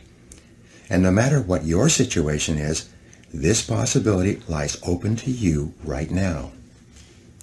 Colonel Harlan Sanders was 66 years old before he sold his first chicken based on his Kentucky Fried Chicken recipe. He had been working as a cook and as the owner of his own small cafe all his life, preparing fried chicken with his recipe. Then, at the age of 66, when he started doing what he should have been doing decades before, he began building his franchise business and became one of the best known and wealthiest people in the world. A young man, 16 years old, one of my students, became so excited about his potential that he started his own food service business, made a success of it, and sold it out at a profit by the time he was 18 years old. His accomplishment and his confidence as a result were so impressive that when he went to work for a major grocery chain, they promoted him up the ladder so fast that before the end of his 18th year, he became the youngest full manager of a major grocery store in America, and he loves every minute of his work. Courage and confidence are essential. Countless men and women have written to me and returned to my seminars around the country and told me that summoning up the courage to do what they really wanted to do was the turning point in their lives. Some of them had dramatically increased their incomes 5 and 10 times, although many had not. In every case, they were working harder than ever before, but as a result, they were happier than they had ever been. Their postures are strong and straight. Their eyes shine, their voices are clear, their language is positive, and it's obvious that they're really enjoying their lives. They have a calm, quiet confidence in themselves that is unmistakable and makes them stand out from others around them. Your development of competence and mastery, and the self-confidence that goes with it, actually begin with self-analysis and self-awareness. Socrates said that the beginning of all wisdom and understanding is contained in the words, "Man, know thyself." And in analyzing yourself to determine what it is that would be ideal for you to do, there are 6 approaches you can use. First, ask yourself these questions. 1. What talents, skills, and abilities do you have that seem to be natural to you? 2. What have you been able to do easily and well in the past that seems to be difficult for other people? 3. What subjects in school and what parts of your work have you naturally gravitated toward? 4. What did you most enjoy doing between the ages of 7 and 14? Ask your mother. This is often a predictor of what you should be doing as an adult. 5. What parts of your work do you love to do and seem to do well? And 6. What work or activities give you a natural high? They give you energy, fill you with enthusiasm, and you lose track of time when you are doing them. Every person is put on this earth with a unique combination of talents and inclinations that makes him or her different from anyone else who has ever lived. And it is only when you find the special situation that can most benefit from your unique capabilities that you will be able to make the greatest contribution and enjoy the greatest rewards, both tangible and intangible. Finding the right job for you and then becoming excellent at that job is one of the chief responsibilities of adult life. The 4 quadrants of work. An excellent exercise in self-discovery is for you to divide your work activities into 4 quadrants. This was first suggested by Viktor Frankl, the founder of logotherapy. The 4 quadrants are divided up by hard to learn versus what is easy to learn, and what is hard to do versus what is easy to do. Quadrant 1. In the first quadrant, you find those jobs and activities that are hard to learn and hard to do. These are probably areas for which you have no natural facility and from which you get very little pleasure, like a salesperson having to do detailed account reports or financial analysis, or a computer programmer expected to make sales calls or do public speaking. The individual and the occupation are not suited to each other. They are hard to learn and always hard to do. Quadrant 2. This quadrant contains things that are easy to learn but hard to do. Hard physical labor might fall into this category, like digging a ditch with a shovel. It's easy to learn, but it's always hard to do. Quadrant 3. This quadrant contains those jobs or activities that are hard to learn but easy to do. Driving a car or typing with a keyboard might fall into this category. They are difficult to learn at first, but once you have learned them, they're easy to do afterwards. Quadrant 4. This quadrant, in terms of what you should ideally be doing, is the most important. These are the jobs that are easy to do, and they were so easy to learn that you often forgot how you learned them at all. These are invariably the types of jobs or the kind of work at which you excel and which are almost effortless for you, although they may be difficult for others. This is or are the work or jobs that you should be doing with your life. Examine your work history. Look back over your life and ask yourself, what activities, behaviors, or decisions have been most responsible for my success in life to date? You'll probably find that less than 5% of the things that you have said or done have accounted for most of the success that you have enjoyed. You may find that it was your unique ability to solve a particular kind of problem or to take advantage of a particular type of opportunity. You may find that your special talent was an interpersonal skill that enabled you to influence and persuade other people at a particular time and place. You may find, upon analysis, that it was an ability to take charge and accept responsibility for accomplishing a particular goal. Whatever has been responsible for your successes in life to date may be a good indication of what you should be doing in the future. Design your ideal work life. Describe in detail the amount of money you would like to earn, the kind of work you would like to do, the size and character of the company you would like to work for, the type of people you would like to work with, the kind of customers that you would like to sell to, and the level of responsibility or position you would like to attain.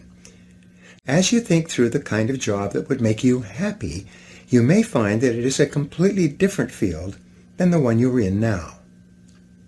A woman who was working as an accounting clerk at a computer sales company in New Jersey noticed how much the salespeople were earning and decided that she wanted to get into telephone sales herself. When she applied for the job, she was told that the two occupations, selling and accounting, were totally different and that a person from accounting had very little probability of success in selling. But she kept asking for a chance to try selling, and finally she was given a chance to replace a salesman who was on vacation. Today, the company sells more than $17 million per year in software and computer peripherals, largely over the phone. This woman is so good at selling that she accounts for more than 50% of the total revenues. She went from earning $2,500 per month to almost $500,000 per year. Best of all, she has never been happier in her whole life when she started doing something she cared about. Maximize your return on energy. Analyze your work based on the measure that I call return on energy. Leaders in every field deliberately apply their talents and energies where they can achieve their greatest return on the amount of energy, mental, emotional, and physical, that they invest in any endeavor. They refuse to take on jobs or work in areas where they cannot perform at exceptional levels. They treat themselves as valuable resources, and they spend their energies very carefully. One of the questions that you might continually ask yourself is this: is this the best possible use of my time and energy?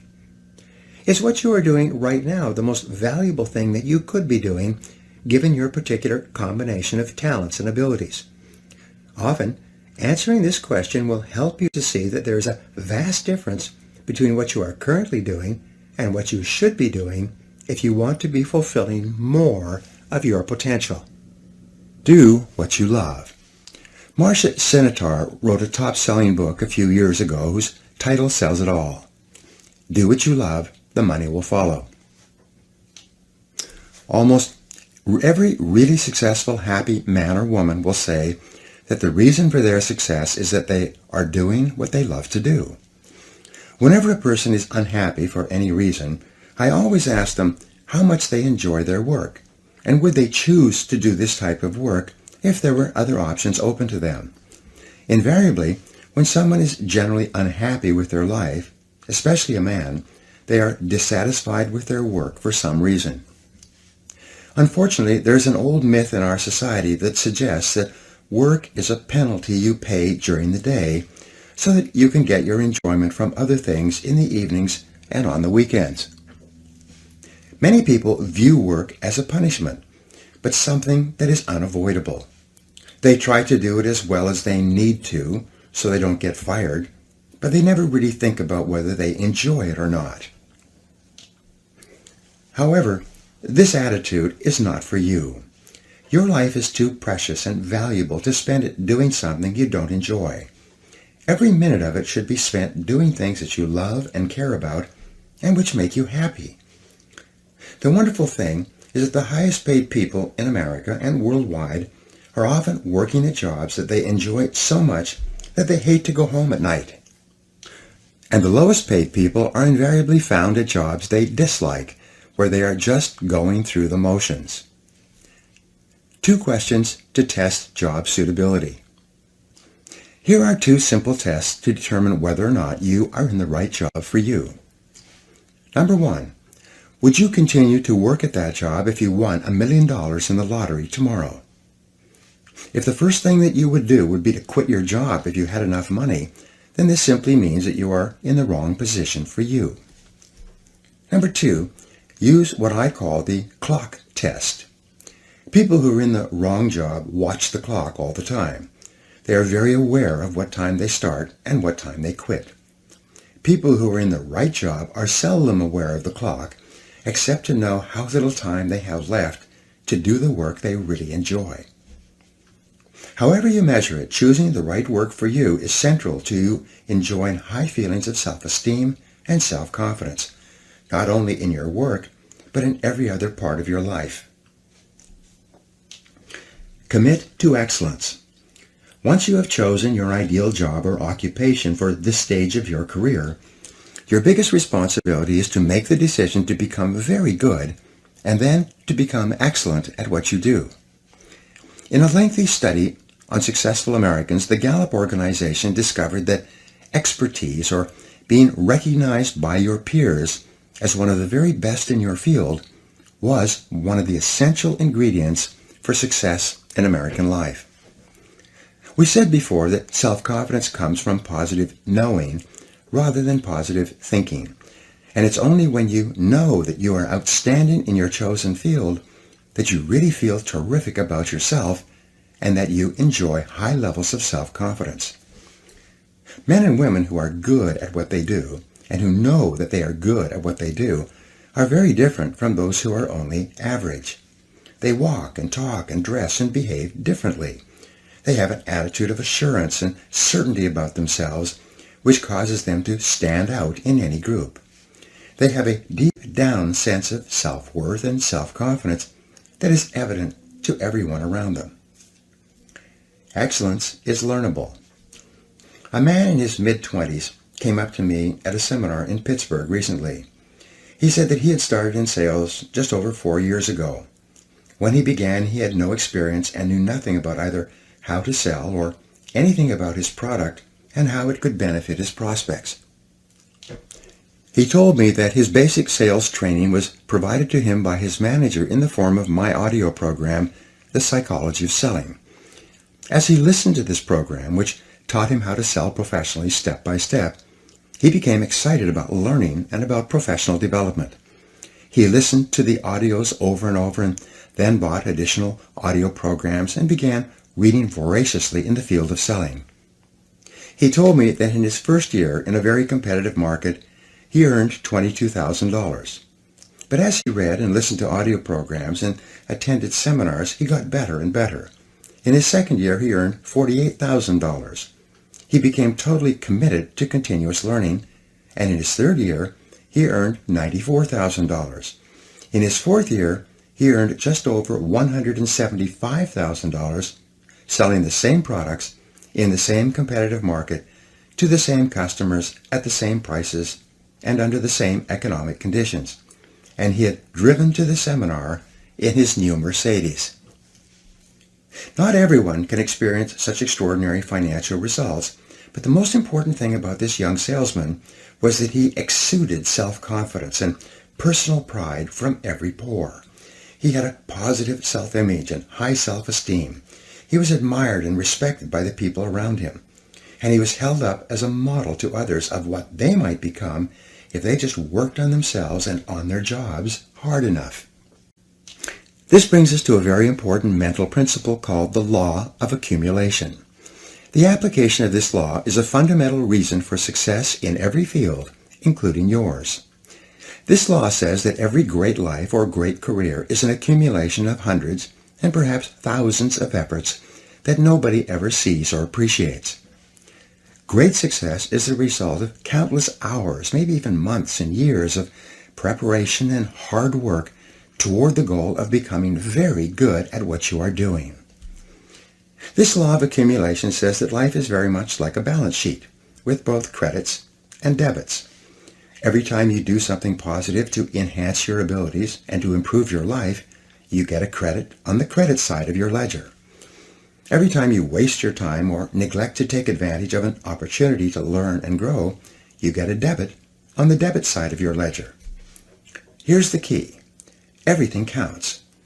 Everything that you do or fail to do is written down and totaled up on your balance sheet. Everything that you do or fail to do counts in some way. Nothing is neutral.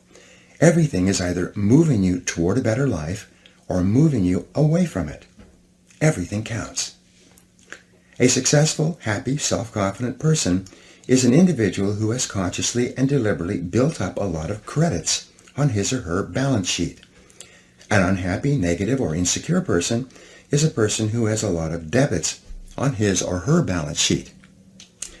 And since the only things that count are your actions, it seems that every positive and constructive action you engage in adds up and increases your levels of self-confidence and self-esteem. The law of incremental improvement. Perhaps the most important corollary of the law of accumulation is what is called the law of incremental improvement. This is really the law that explains how you move from wherever you are to the top of your field.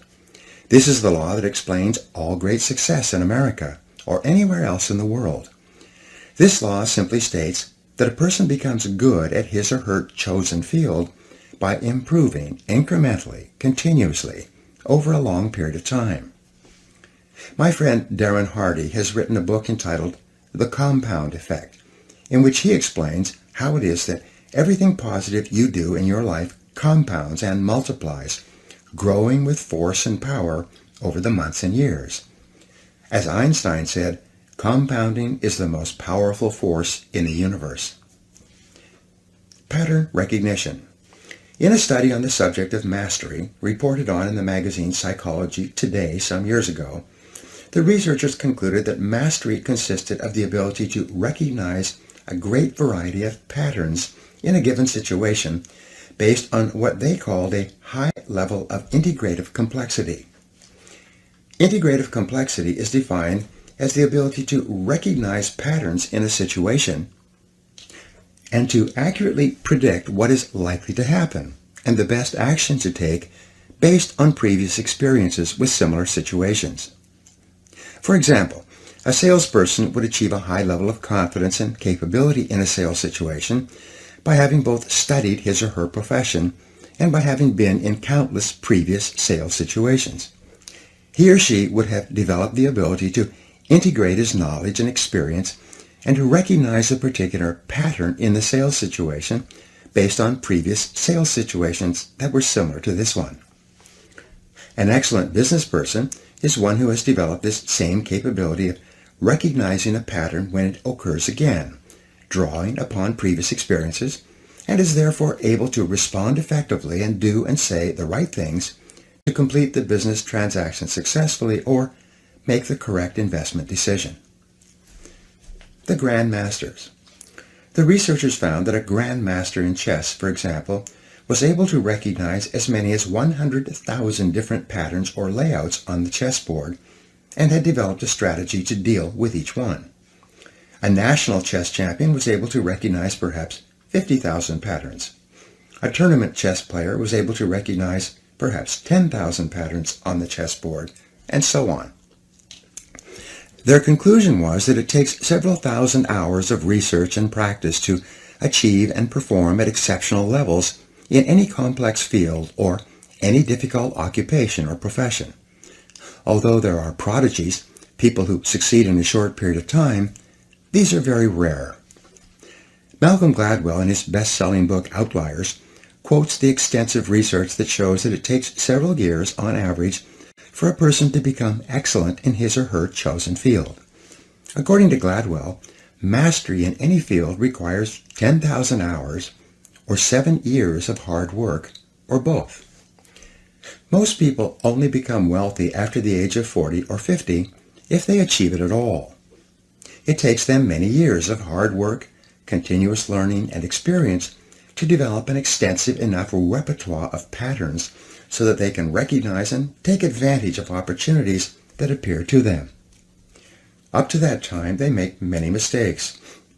2 steps forward and 1 step back, as they say. The foundation of self-confidence. The law of incremental improvement is your key to an unlimited future of success, prosperity, and self-confidence. It doesn't matter where you're starting from. All that matters is where you're going.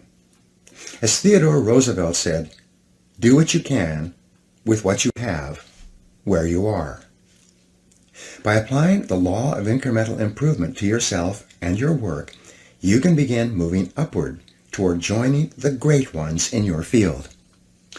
If you are doing what you love to do, and you are doing it with all your heart, by engaging in continuous personal and professional improvement, you can begin to move forward at such a rapid rate that it will astonish you. You've heard of the 80-20 rule, which says that 80% of the income goes to 20% of the people. Your goal, if you are not already there, should be to join the top 20% in your field. If you're in the top 20% already, your job is to get into the top 10%, and then the top 5%, and then the top 4%, and so on. Your goal should be to be the best. Your goal is to be recognized by those around you as outstanding in your field. Your goal must be to pay any price, overcome any obstacle, and make any effort necessary to become excellent in your chosen career. And in just a moment, I'll show you how. Moving to the top. There is one small problem that you need to deal with before you become one of the best in your field. Earlier in this book, I said that most of us grow up with feelings of inferiority and inadequacy. Because of low self-esteem and selling ourselves short, many of us never even think about becoming excellent at our work. It never even occurs to us that we have the ability to learn anything we need to learn to be able to do an outstanding job at anything we put our minds to. The fact is that, generally speaking, you have the capability to excel at anything that is really important to you. If anyone else has achieved a high level of competence in your field, then so can you. All you have to do is do the same things over and over until sooner or later you get the same results that they have. This is the law of cause and effect in action. When you practice this law in conjunction with the law of incremental improvement, you can move from wherever you are to wherever you want to be. Identify your key skills. Just as choosing the right work or career for you requires self-analysis and self-awareness, moving to the top of your field requires that you take your existing position and you break it down into what we call its key result areas, or its core competencies. In every job, and in every company for that matter, there are a few key skills, seldom more than 5 to 7, that determine the success or failure of the person in that job. Wherever an individual is having trouble in his or her career, it is usually because he or she is weak in one or more of these KRAs, or core skills. Wherever a person is successful, it turns out that they are strong in all of the key skills necessary for success in that job. And here's a key discovery. Your weakest important skill determines the height of your success in your work. You could be excellent at 6 out of 7 of your key result areas, but your weakness in the 7th area can hold you back for years. Analyze your skill levels. Your first job is to break your work down into its component parts, its basic skills, its basic key result areas, and then honestly analyze your level of competence in each one by giving yourself a grade on a scale of 1 to 10. For example, if you are in sales, your key result areas or core skills might be prospecting, establishing rapport, identifying problems accurately, presenting solutions, answering objections, closing the sale, and getting resales and referrals from satisfied customers. A weakness in any one of these areas could be fatal to your success and your income. If you're in business, your key result areas could be leadership and management, strategic planning, marketing and sales, staffing and delegating, financial controls and administration, and production and quality controls. Each situation may be slightly different, but the same concept applies. Success begins by analyzing the individual parts of your performance and then by making a plan to become very good in each area. Deliberate practice. One of the most important breakthroughs in personal performance and career success is described in Jeffrey Colvin's top-selling book, Talent is Overrated. Colvin shows that most people start their careers with limited marketable skills and then develop from there. It turns out that those executives who got to the top early in their careers developed the habit of identifying the most important skill they could develop at that stage of their career. They would then dedicate themselves to mastering that skill, one skill at a time. Once they had developed a key skill, they would then identify the one skill that could help them to advance even further. Their entire career ladder consisted of mastering each key skill, one at a time, until the compound effect took over and they moved rapidly upwards in their jobs. Identify your key skill. A good exercise is to ask yourself, what is my limiting skill? What is it that I do or don't do that is determining the speed at which I succeed and move ahead in my job? What is the performance bottleneck or choke point in your work? What limits you or holds you back from getting to where you want to go? Sometimes taking the time to develop one limiting skill will put your entire career onto the fast track. A manager in one of my seminars asked me privately why it was that he was continually passed over for promotion at his engineering firm, even though his boss acknowledged that he did excellent work. I asked him about the qualities and activities of the highest paid engineers in the company. It turned out that they, along with accountants, architects, and many other professionals, were rainmakers.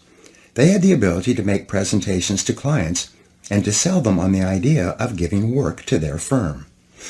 He then told me that he was terrified of public speaking and any kind of selling.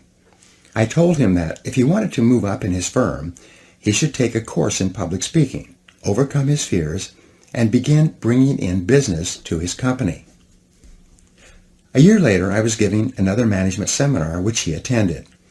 He had taken my advice, joined Toastmasters, and taken a Dale Carnegie course, and had become a fluent and popular spokesman for his company.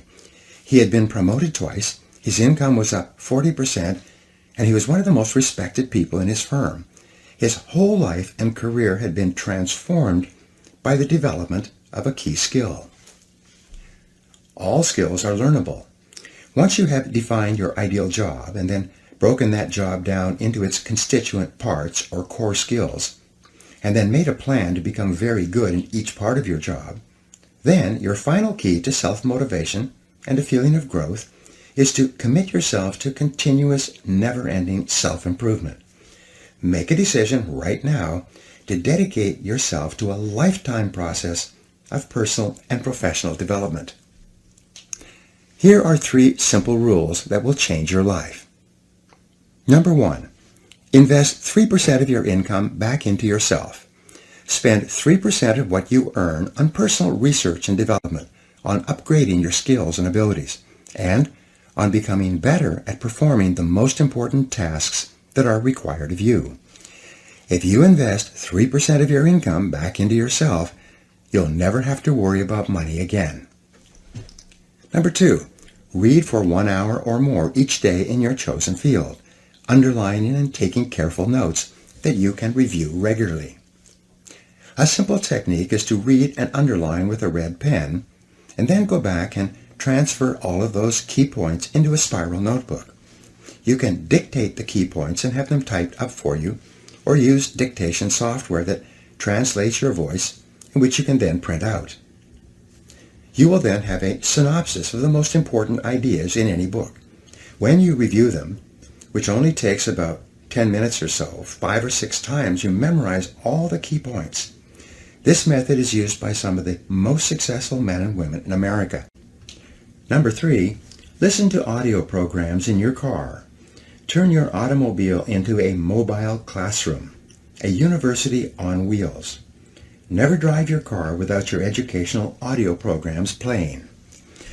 According to the American Automobile Association, the average driver spends between 500 and 1,000 hours each year in their car. If you turn this driving time into learning time, you can become one of the best educated people of your generation. Your most valuable financial asset. Your ability to earn money by applying your knowledge and skill is the most important single source of money in your life. This is called your earning power and is the sum total of all your knowledge and skill applied to doing a job. Your earning ability is your ability to get results that someone will pay you for.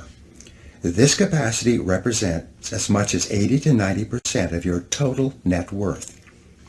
And your earning ability is either an appreciating asset, becoming more valuable each month and year, or a depreciating asset, losing value each month and year because of a failure to continually upgrade your skills.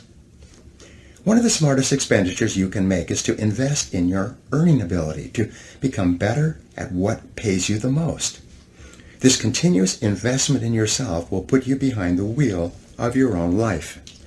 It will assure you of greater success and self-confidence every day of your life, and by the law of indirect effort, a commitment to yourself will earn you the self-esteem, self-respect, and personal pride that you desire. You will eventually achieve the competence and mastery in your field that generates the feelings of self-confidence that make you irresistible. There is no limit to what you can accomplish if you know the direction that you are going and you are willing to make the efforts to become excellent at what you do. Now here are some exercises that you can use to apply these ideas. Number 1, make a decision today to become excellent at what you do. Set it as a goal, make a plan, and work on it every day. Number 2, identify the jobs or parts of your job that you most enjoy and then seek a way to do more and more of those jobs. Number 3, identify those jobs in your career that have been easy to learn and which are easy to do, and look for ways to do more of them more of the time. Number 4, identify the key result areas of your work and give yourself a grade of 1 to 10 in each one. Remember that your weakest key skill sets the height of your success. Number 5, what one skill, if you are excellent at it consistently, would have the greatest positive impact on your career. Number 6, develop a continuous learning plan for yourself and dedicate yourself toward getting better and better at what you do. And number 7, identify the most important result or results for which you are paid and resolve to get more and better of those results every day. Chapter 4. the inner game of self-confidence. Confidence doesn't come out of nowhere, said Roger Staubach. It's a result of something, hours and days and weeks and years of constant work and dedication. Aristotle wrote in his famous Nicomachean Ethics that the common aim of mankind is to be happy, however each person defines happiness. One thing we know is that the more confident and the better we feel about ourselves, the happier we are and the more effective we seem to be in everything we do. Self-confidence, however, is really a state of mind based on your belief systems. Belief, or faith, enables you to act boldly in the face of uncertainty. Confidence enables you to face changes and difficulties and unexpected setbacks with calmness and clarity, and allows you to respond more effectively under any circumstances. The law of belief. The law of belief, an important corollary of the law of cause and effect, says that your beliefs become your realities. You do not believe what you see, but you see what you already believe. William James of Harvard said that belief creates the actual fact. In the Bible it says, according to your faith, which is your innermost belief, it is done unto you. If you believe strongly enough and confidently enough, your outer world will tend to conform to a pattern consistent with these beliefs. In fact, your world today is largely an outpicturing of your innermost beliefs and convictions. You behave on the outside based on your beliefs on the inside. You see the world around you based on your beliefs about reality, whether they are correct or not. How can you determine your true beliefs? Simple. You can tell what you really believe by observing what you do and what you don't do. You can tell what you believe by listening to your opinions, your conversations, and by noting your decisions.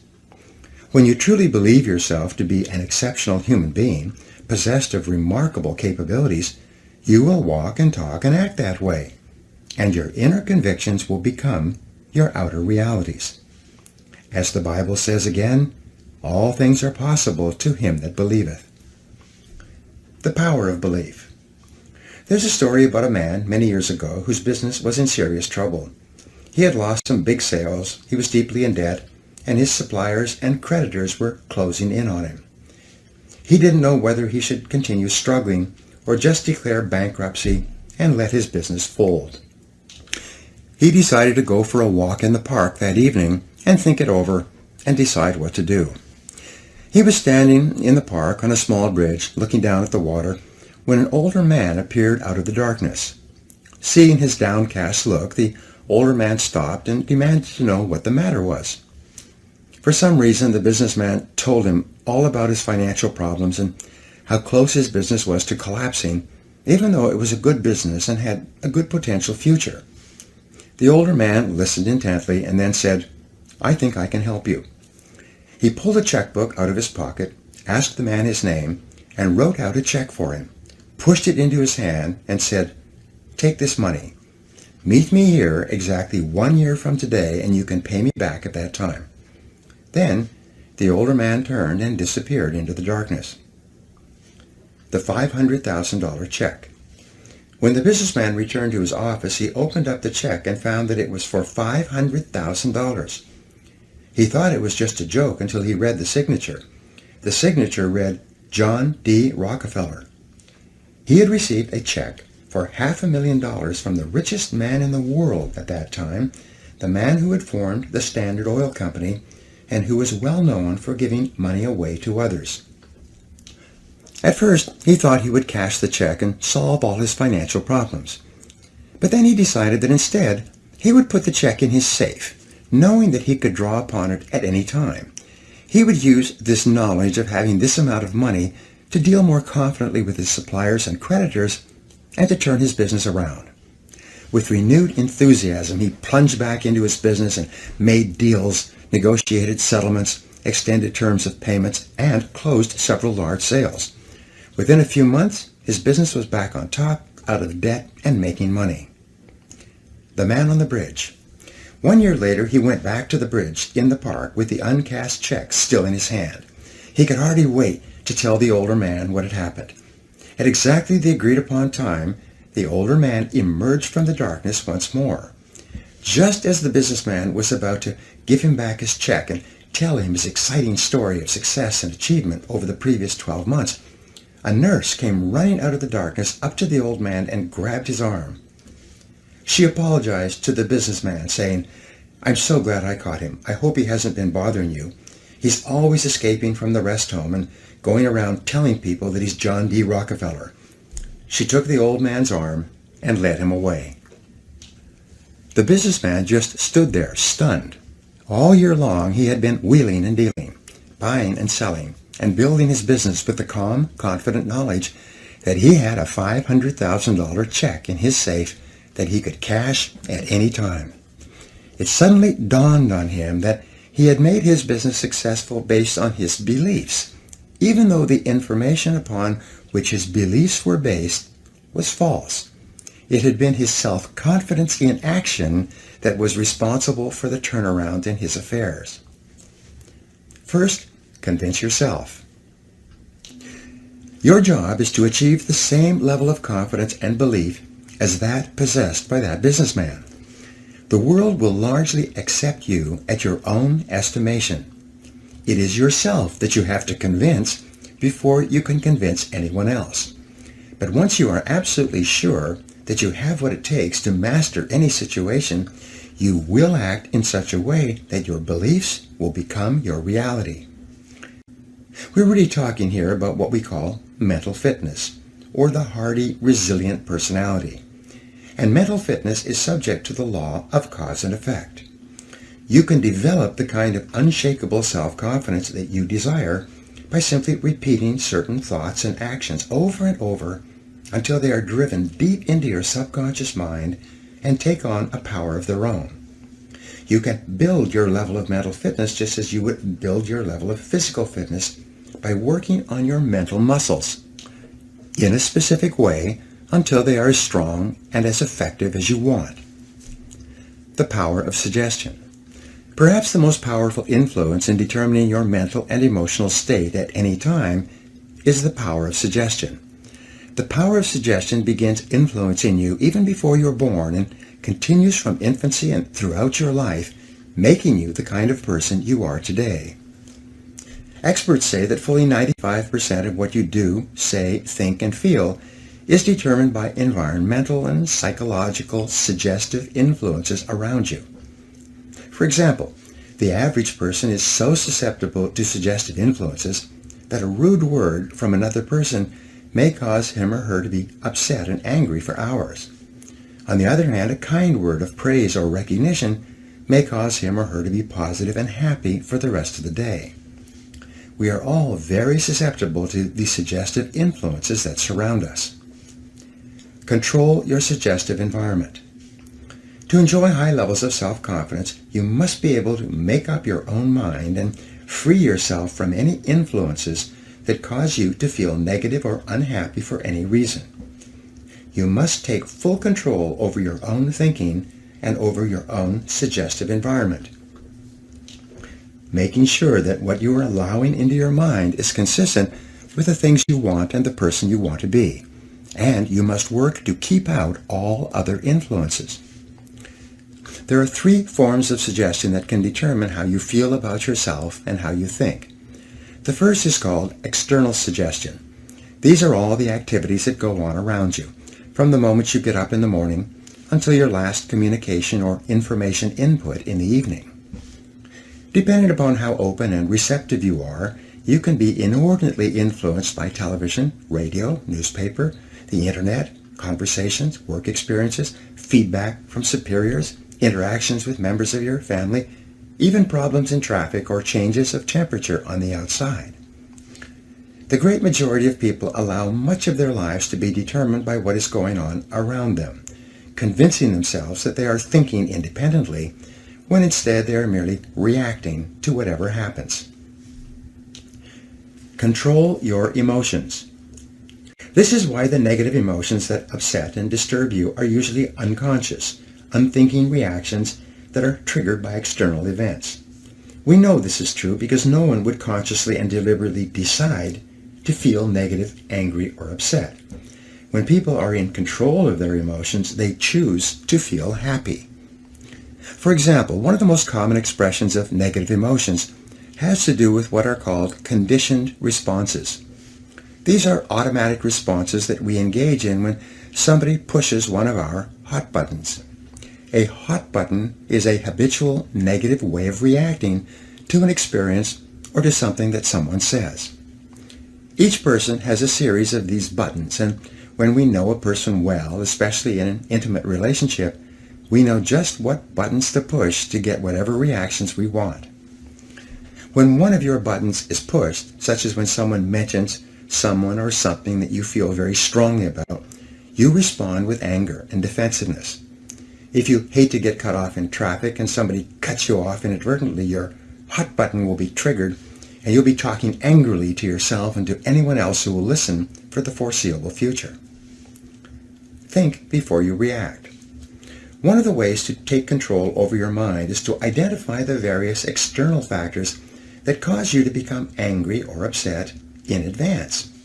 Make a list of everything that happens where you have a tendency to respond negatively.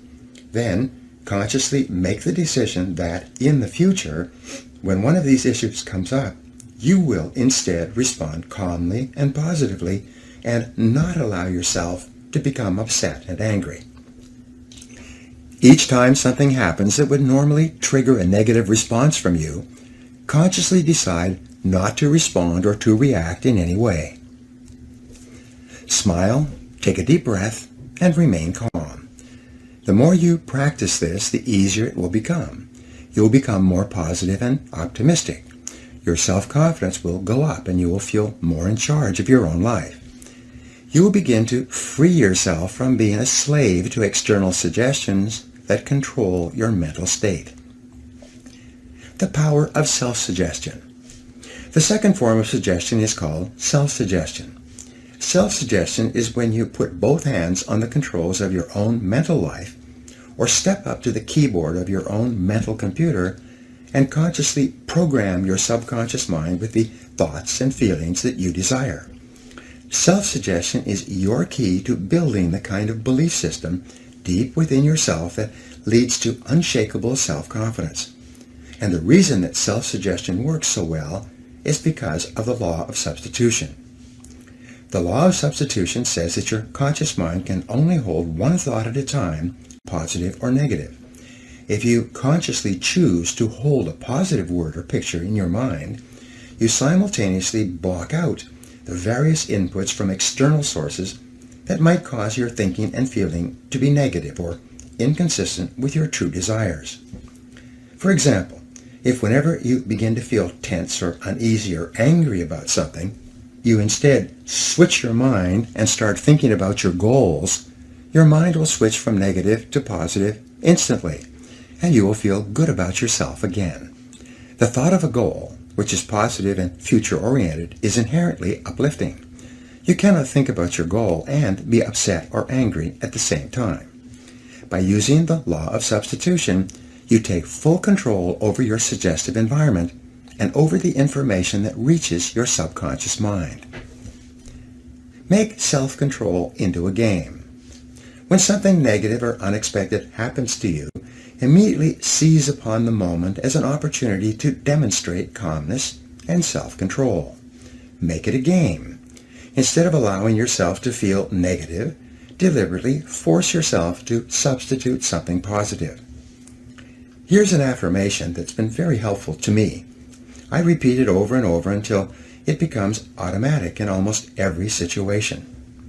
When something goes wrong, I immediately catch myself by saying, every situation is a positive situation if viewed as an opportunity for growth and self-mastery.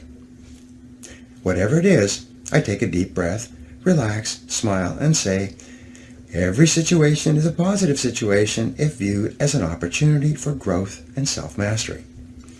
I then look within the situation for something that I can learn that will help me to grow and develop greater self-mastery. This is a simple mind game that enables me to stay relaxed and in control of my emotions, and it will work for you as well. Just give it a try. The power of autosuggestion. Autosuggestion takes place when you have repeated messages to your subconscious mind so often that they take on a power of their own. They function automatically. We have found continually that happy, optimistic people have programmed themselves to respond in a happy and optimistic way to almost every situation. And you can do the same thing. All of life is bound up and determined by your responses. It's not what happens to you, but how you react to what happens to you that counts. It's not the cards that you are dealt, but the way you play the cards that determine how well you do in the game of life.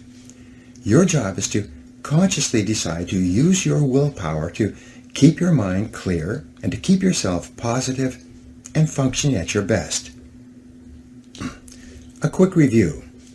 In Chapter 1, we talked about how important it is for your self-confidence for you to have clear values and to organize your life so that it is consistent with those values.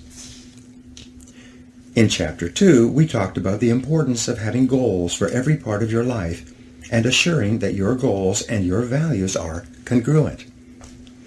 In Chapter 3, we talked about how important it is for you to commit yourself to achieving mastery in your chosen field, consistent with your goals and values.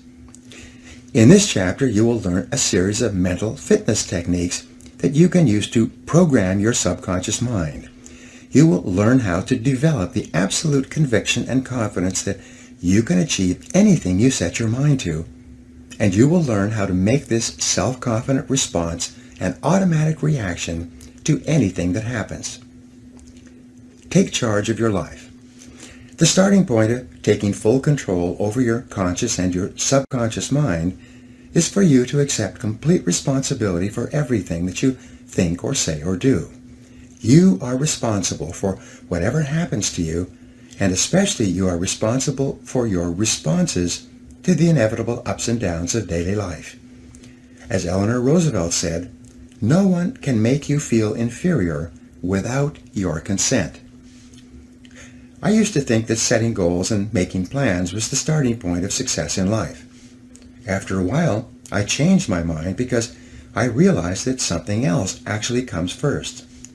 What comes first is the acceptance of complete responsibility for yourself and for everything that happens to you. Real maturity begins when you finally realize that no one is coming to the rescue. It is only when you accept total responsibility for your life situation with no excuses and no blaming of others that you move into a mental position to kick the long ball in your own life. It's only when you have accepted 100% responsibility for yourself that you are ready to take the next step and decide exactly what it is you want and exactly what it is you want to do. Accepting responsibility is not an option that is open to the individual. It is mandatory. It is an absolute fact of human existence. You do not have the luxury of blaming others or making excuses for parts of your life that are not satisfactory. As Henry Ford II said, never complain, never explain. No one makes you do anything or feel anything. You are where you are and what you are because you have decided to be there. Everything that you are or ever will be is entirely up to you. If there's any effect in your life that you're not happy about, it is solely up to you to change the causes. You are completely responsible. Actions have consequences. Fully mature people accept that their actions have consequences. A fully functioning adult knows that he or she can choose an action, but that once the action is taken, both predictable and unpredictable consequences will follow. The true adult accepts that for every cause there will be an effect. For every action, there will be a reaction. You can choose the action before you act, but you cannot choose or control the consequences or reaction afterwards. Intelligent adults are very careful about the thoughts they think and the actions that they take. They do not fool themselves or engage in self-delusion. They don't pretend that things might happen differently, nor do they trust to luck. Inactions also have consequences. What are called crimes of omission are often more serious to your long-term prospects than the mistakes you make. Omitting to think through your values, set clear goals, make plans, commit to excellence, and so on, can be disastrous to your possibilities of great success. Problems versus facts. The starting point of success is the acceptance of reality. What cannot be cured must be endured. Often people will come to me with challenges they are facing, and I will ask them this simple question: is this a problem, or is this a fact? If it's a problem, it's amenable to a solution. There is something that you can do to change it. If you're not happy with the situation, it is up to you to go and do whatever you can to resolve it. A fact, however, is different from a problem. A fact is something that exists, like the weather, like rain or snow. There is nothing that you can do about it. You can solve problems, but the reality principle says that you have to learn to live with facts. Something unfortunate that has happened is a fact. A sale that did not go through, a business deal that collapsed, a relationship that didn't work out. All of these are facts.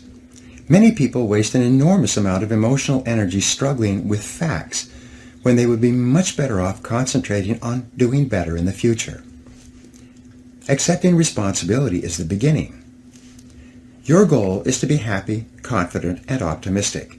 The way that you achieve this is by making these positive responses so automatic that you remain predominantly happy, confident, and optimistic. https://encrypted/tbn0.static.com/images q equals tbn and 9gcq4lgq2kb3lvhmtq0 worsh sets us lows hmg and us equals cau. Responsibility for every aspect of your life. Control your thoughts. You demonstrate this attitude of responsibility by exerting your freedom to choose the thoughts you wish to hold in your conscious mind. You choose to think positive, constructive thoughts rather than negative, destructive thoughts. Psychologists refer to this as the cognitive control method. Cognitive control simply means that you control your thoughts, keeping them positive and repeating positive messages to yourself over and over until they become automatic responses to daily life.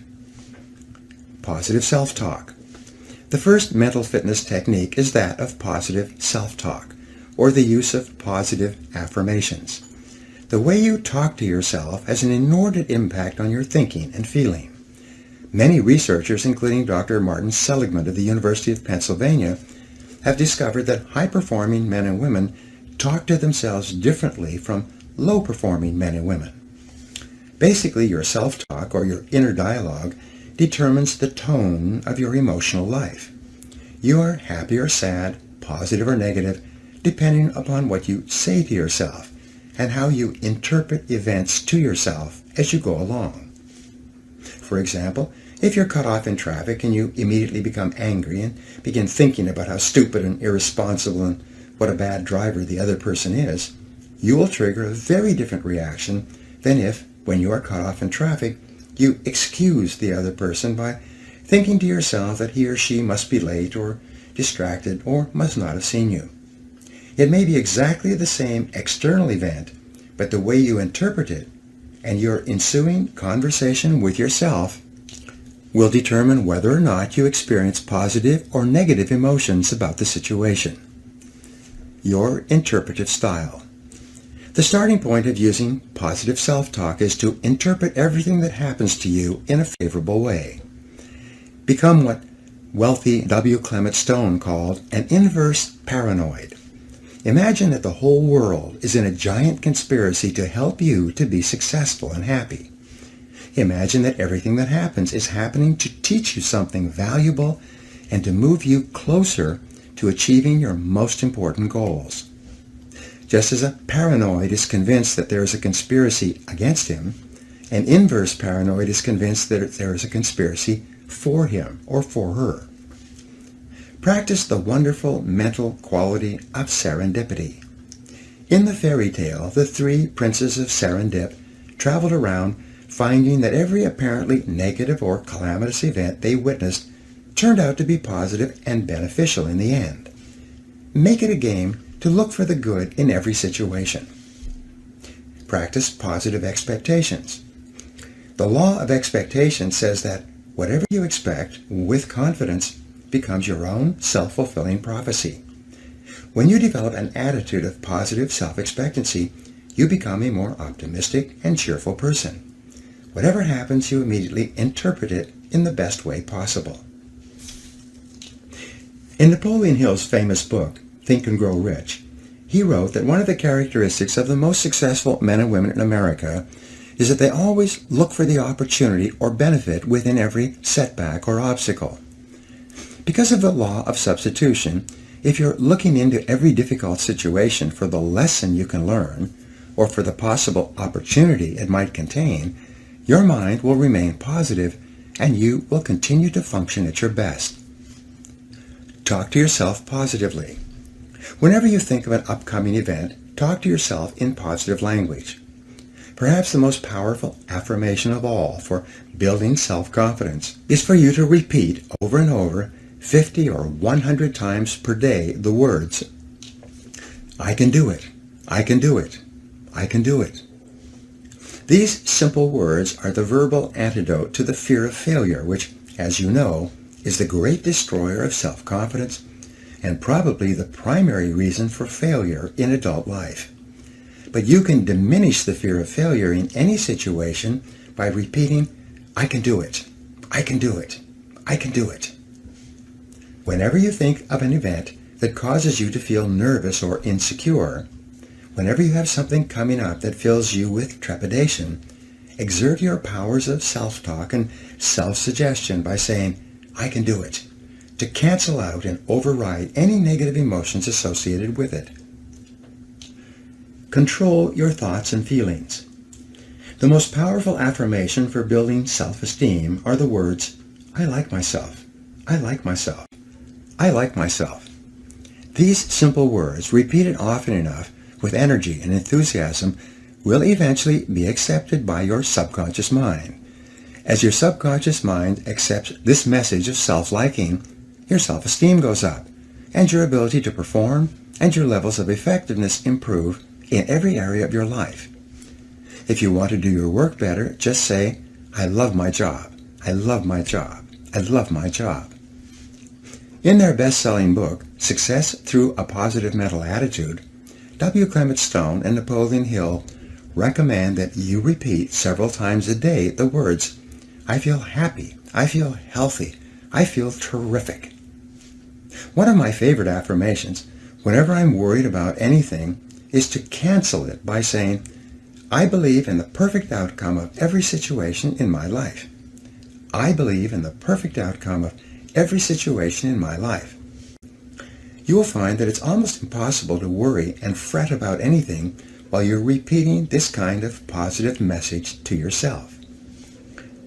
Unlimited potential. Your potential is unlimited using affirmations. Remember that affirmations are a way of programming your subconscious mind.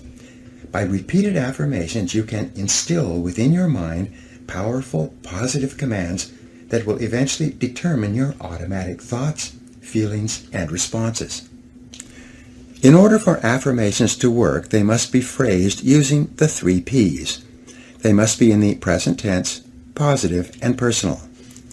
The affirmations, I can do it, I like myself, I feel terrific, are all positive, present tense, and personal.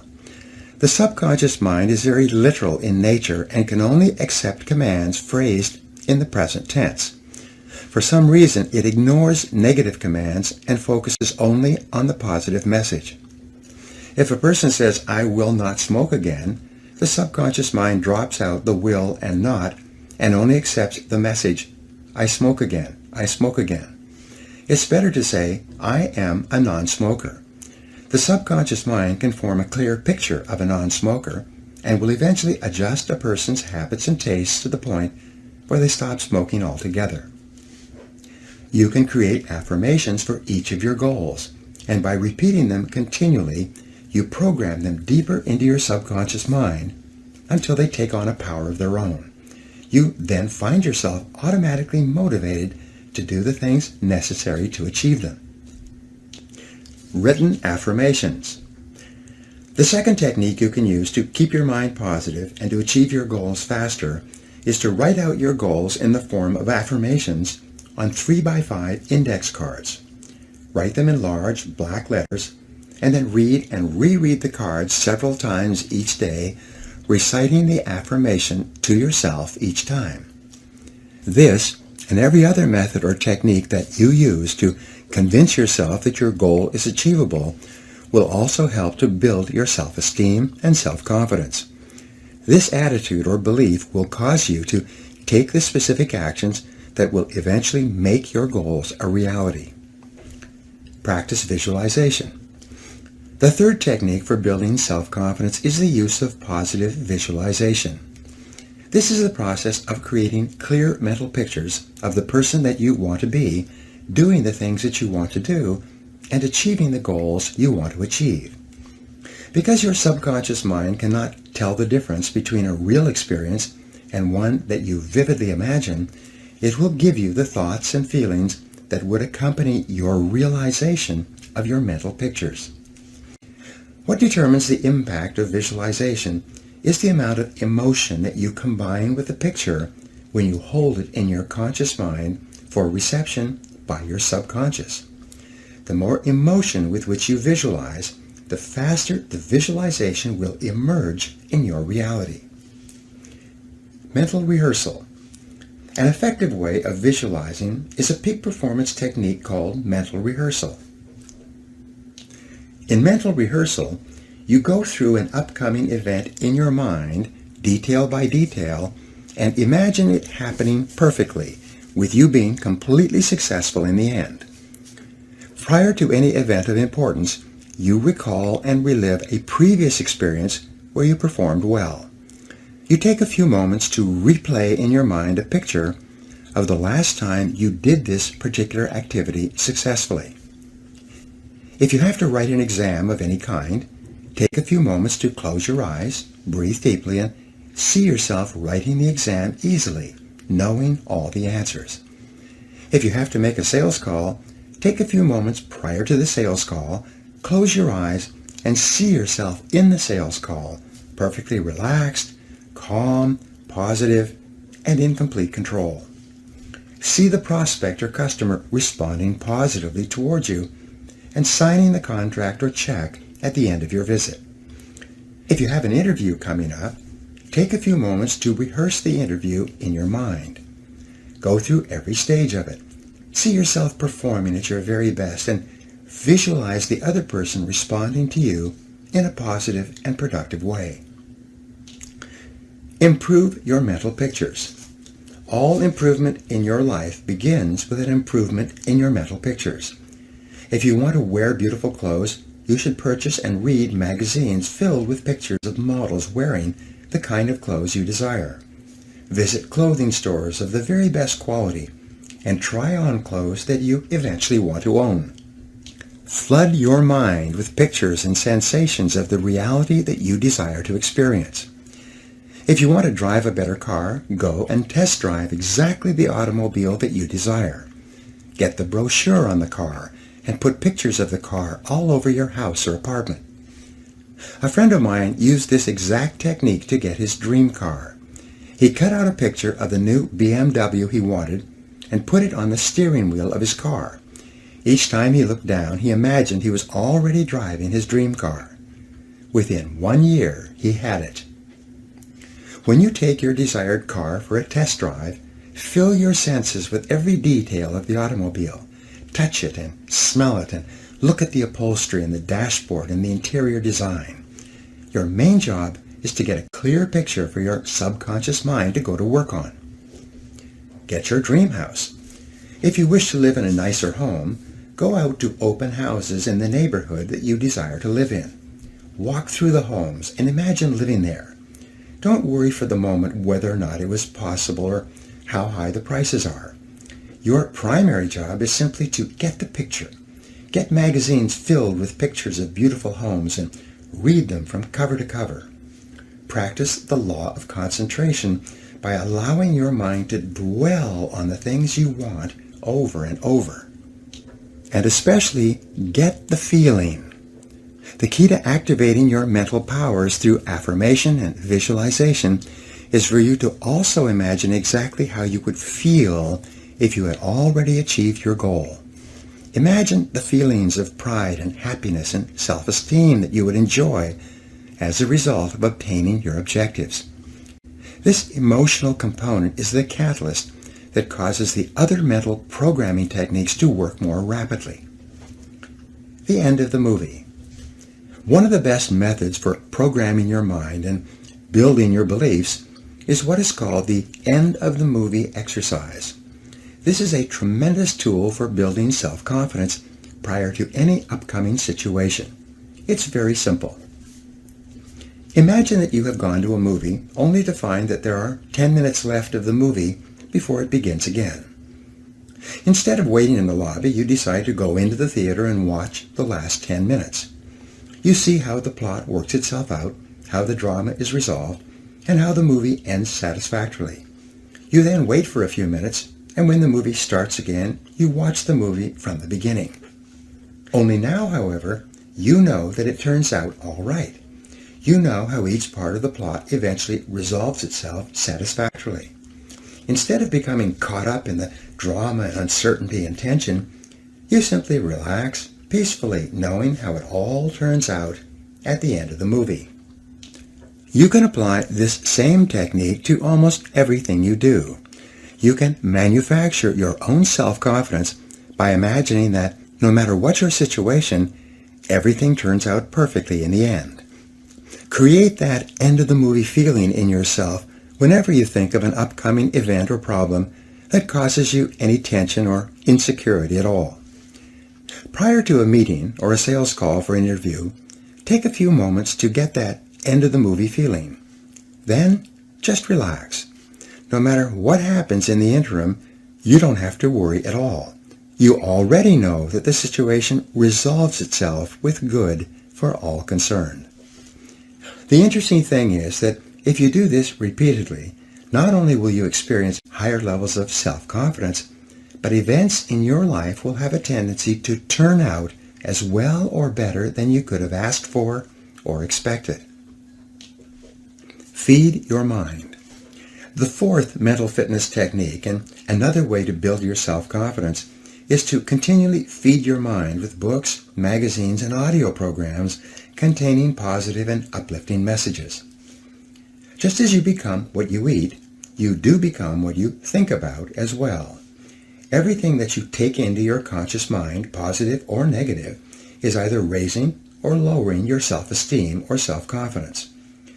To practice cognitive control, you must be consciously aware of the suggestive influences around you and make every effort to assure that they are positive and consistent with your goals and desires.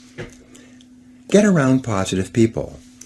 One of the most powerful suggestive influences in your life, perhaps the single influence that decides your success or failure more than any other controllable factor, is the kind of people that you associate with on a regular basis.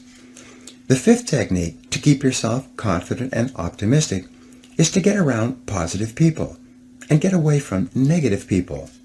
Fly with the eagles rather than scratching with the turkeys. Resolve today to get the negative people out of your life. Because you are so inordinately influenced by other people, the people you work with and socialize with and spend time with, you must do everything to assure that you are surrounded by the kind of people that you like, enjoy, and who make you feel good. Research has shown that habitual association with critical, complaining people can be enough by itself to sabotage all your chances for success and happiness. Negative people drag you down. They rob you of energy and enthusiasm. Attract positive people into your life. Fortunately, the law of attraction works very quickly when applied to people. You can begin to change your human environment by beginning, first of all, to think about the kind of people that you admire and want to be like. Think about the men and women, living or dead, whose qualities you respect and whose lives you would like to emulate. Read stories and biographies of successful men and women. Read magazine articles and interviews with people who are going somewhere with their lives. Begin associating with winners by first identifying with them mentally. As you think about people you admire, you'll experience a subtle change in your thought patterns. As a result, you'll begin to attract positive people into your life.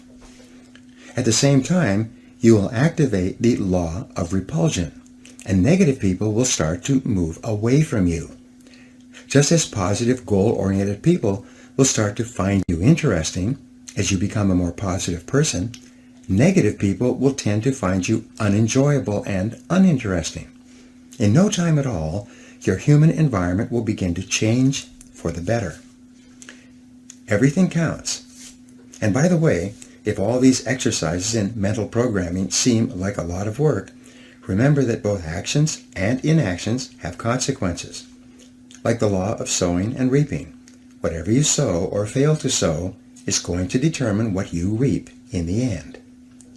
The law of accumulation reminds us that everything counts.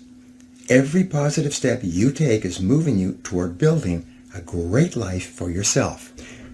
Every positive word or thought or image is deepening your belief and increasing your confidence in your ability to achieve wonderful things. Finally, remember the law of reversibility. If you act in a manner consistent with high performance and high self-confidence, those very actions will generate the feelings consistent with them. Every positive, constructive action that you take in the direction of your dreams and goals will reinforce your belief in yourself and in your ability to accomplish your ideals. Take action continually. Keep your vision clearly before you and take continuous positive action every hour and every day. Develop a sense of urgency. Move quickly when opportunity presents itself. Maintain a bias for action. Fast tempo is essential to success. And the faster you move, the better you will feel. The faster you move, the more energy you will have. And the faster you move, the higher will be your self-esteem and self-confidence. The world can really be divided into two categories, the talkers and the doers. The world is full of talkers who seem to be convinced that if they talk about it enough, it's the same as actually doing it. But you are a doer, and it is always the doers who have been the movers and shakers throughout all of human history. It is the men and women who think, plan, and then take consistent, persistent action who make things happen. And when you engage in continuous action, not only will you feel terrific about yourself, but your ability to do whatever you want to do will grow by leaps and bounds. You will eventually become unstoppable. Now here are some action exercises you can do to apply these ideas. Number 1, create a clear, exciting mental picture of your most important goal as if it already existed in every detail. Number 2, each day, act as if you were already the positive, self-confident, successful person that you're going to be. Number 3, practice mental rehearsal prior to every event of importance. Close your eyes, take a deep breath, create a mental picture of complete success, and get the feeling of calmness and confidence that you desire. Number 4, resolve today to accept complete responsibility for your life, for everything you are today, and for everything that you will ever be in the future. Number 5, write your main goals on 3x5 index cards and review them twice each day until they're programmed deeply into your subconscious mind. Number 6, make a decision to associate only with positive people and get the negative people out of your life. Number 7, feed your mind daily with a steady stream of positive books, audios, conversations, and other suggestive influences that are consistent with the very best person you could possibly be. Chapter 5, Capitalizing on Your Strengths. Booker T. Washington once wrote, "I have learned that success is to be measured not so much by the position one has reached in life as by the obstacles he has overcome while trying to succeed." Self-confidence goes hand in hand with winning, with self-esteem, with success and happiness in everything you do.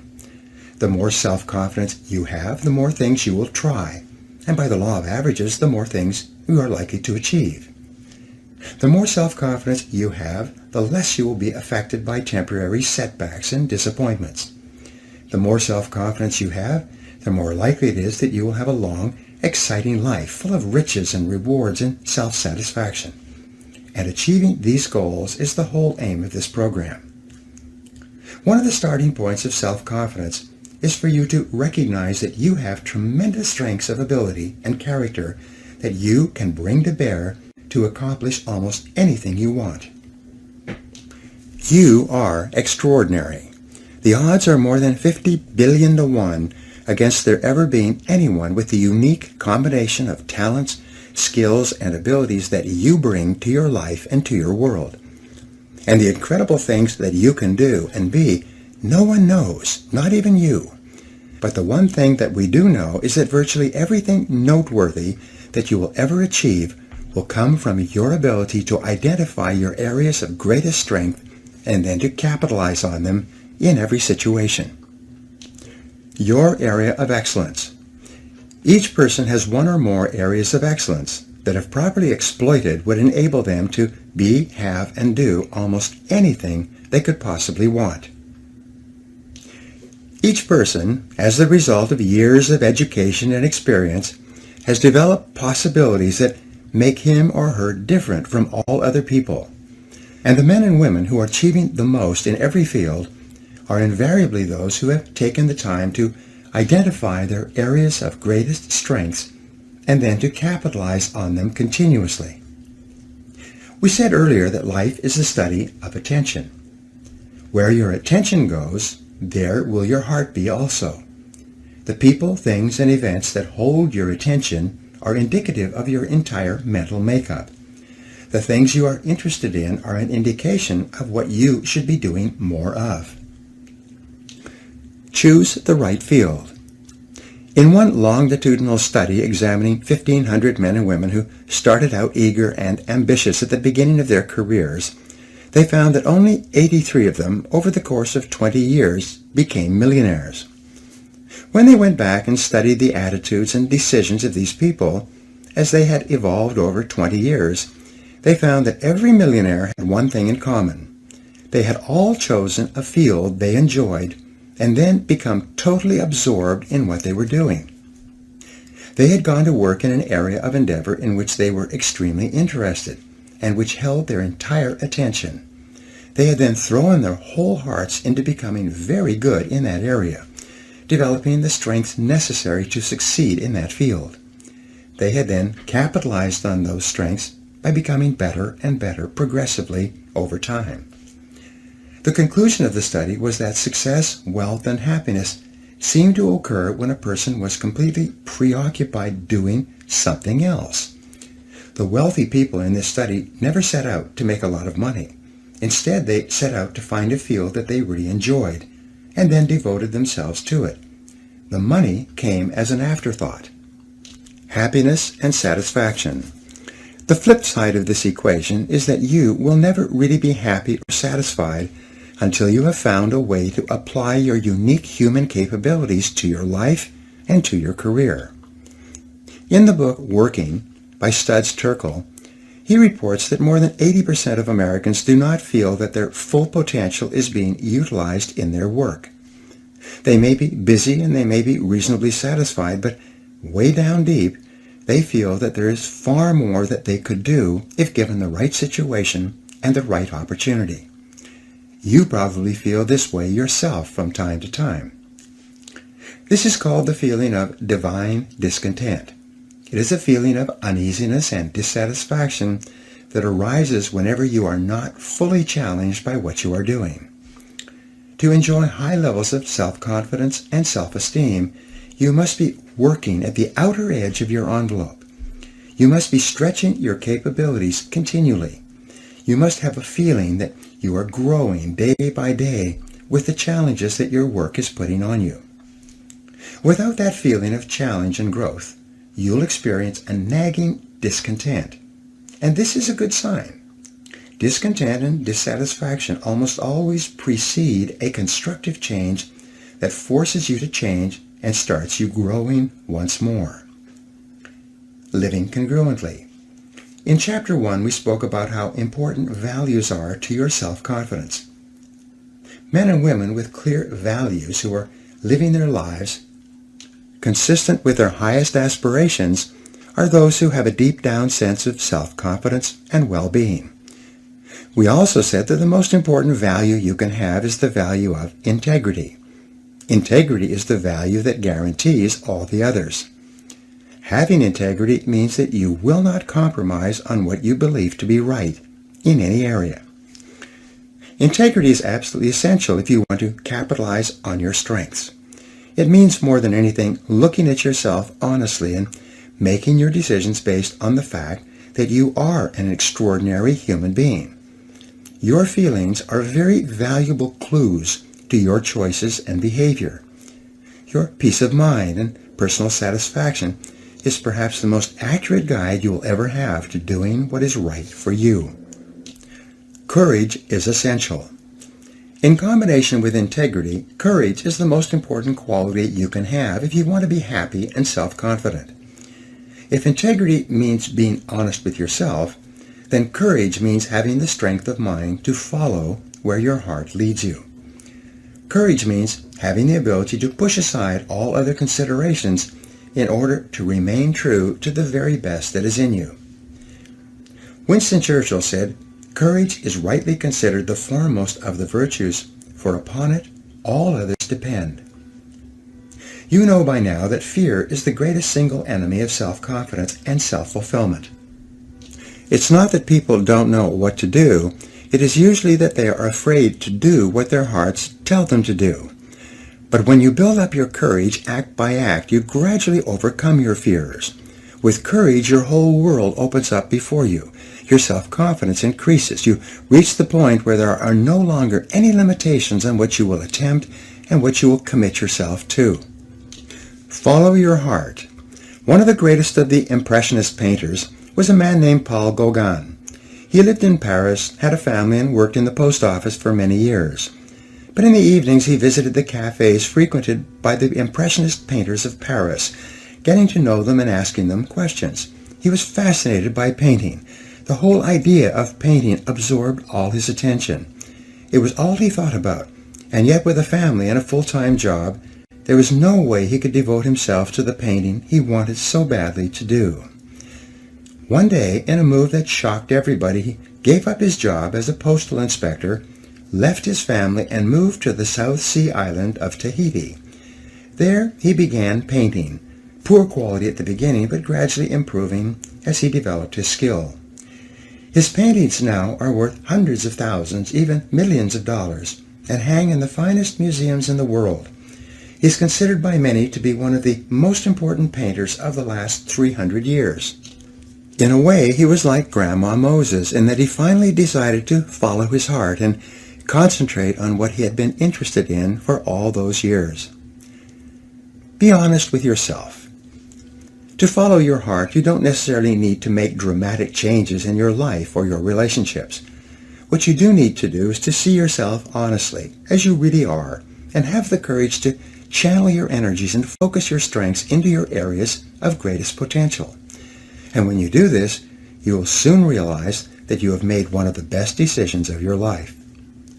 Each person has great strengths and potentialities, and each person is put on this earth to harness those strengths and apply them to benefiting themselves and mankind.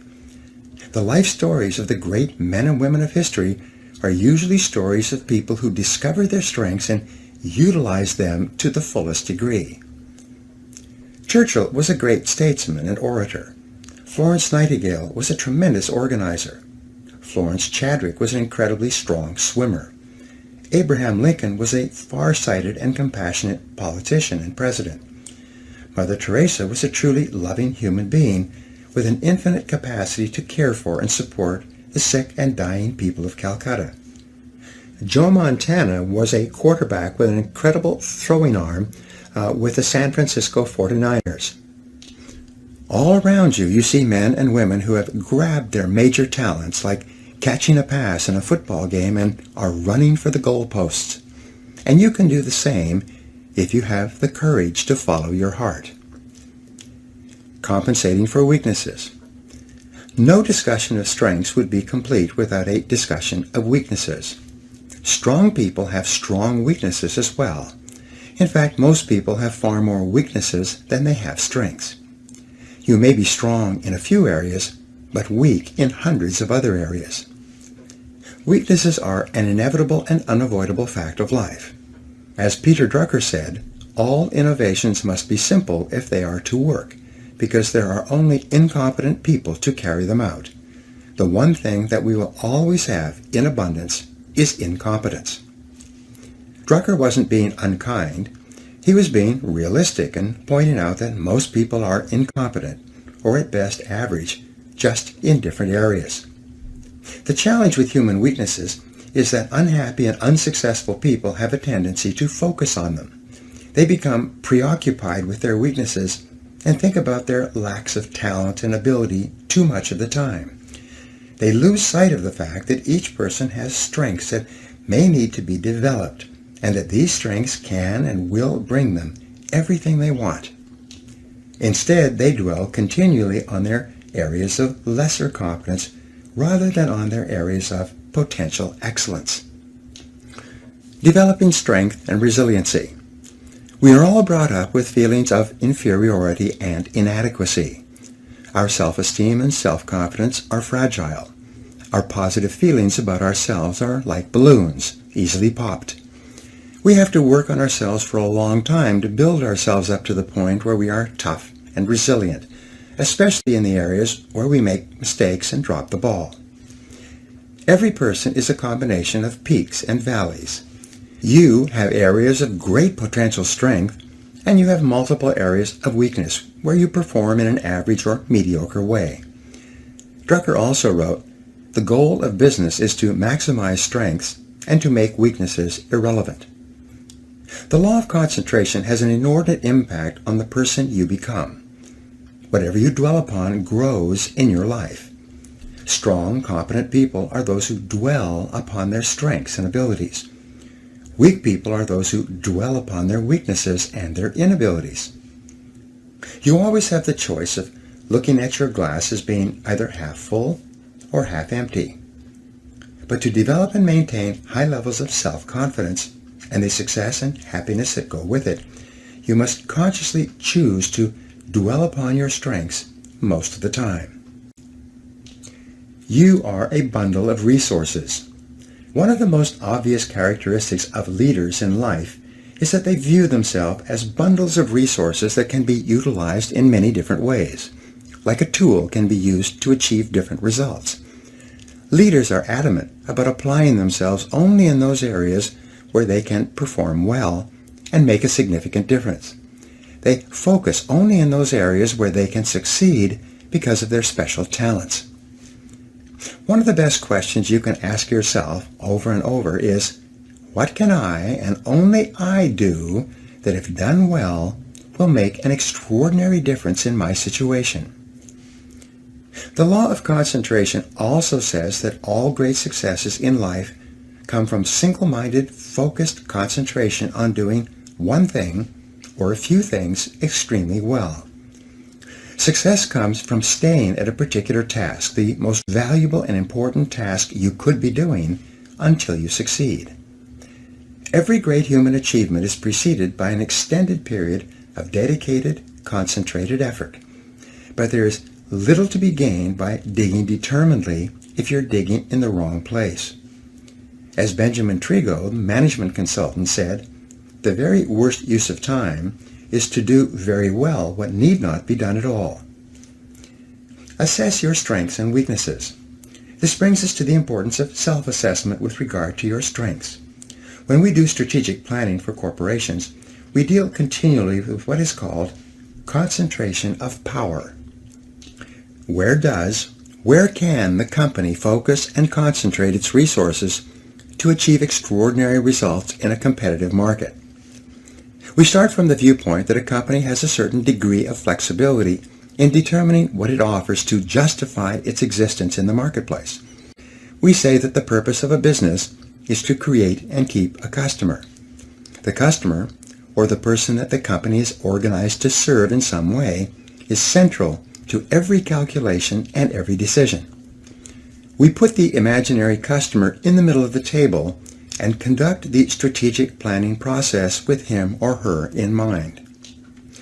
Increase your return on energy.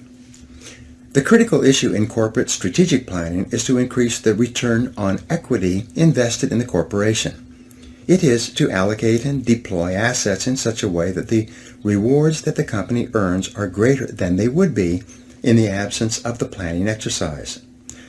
We start off with establishing clear values, a clear vision of what the company wants to become in the future, and a written mission statement that describes the strategic objective and positioning for the company. Each person needs to do the same for himself or herself. The purpose of your personal strategic planning is to enable you to increase your return on energy, as we mentioned earlier. Since your time is your life, and your mental, emotional, and physical energies are your most valuable resources, your job is to organize your efforts in such a way as to give you maximum rewards and satisfaction for your energy invested. Differentiate yourself. Each company and each product or service either has or must develop a unique selling proposition. This is the key to differentiating the company and the company's products and services from the competition. Often this is called a competitive advantage. Sometimes we call it an area of superiority. In every case, it's essential to determine how and where and why and in what degree a particular company or product differs from every other company that is competing with it for the right to create and keep customers in that market niche. And what applies to competitive businesses applies to you. You are the president of You, Inc. You are the president of your own life. You are the president of your own personal services corporation.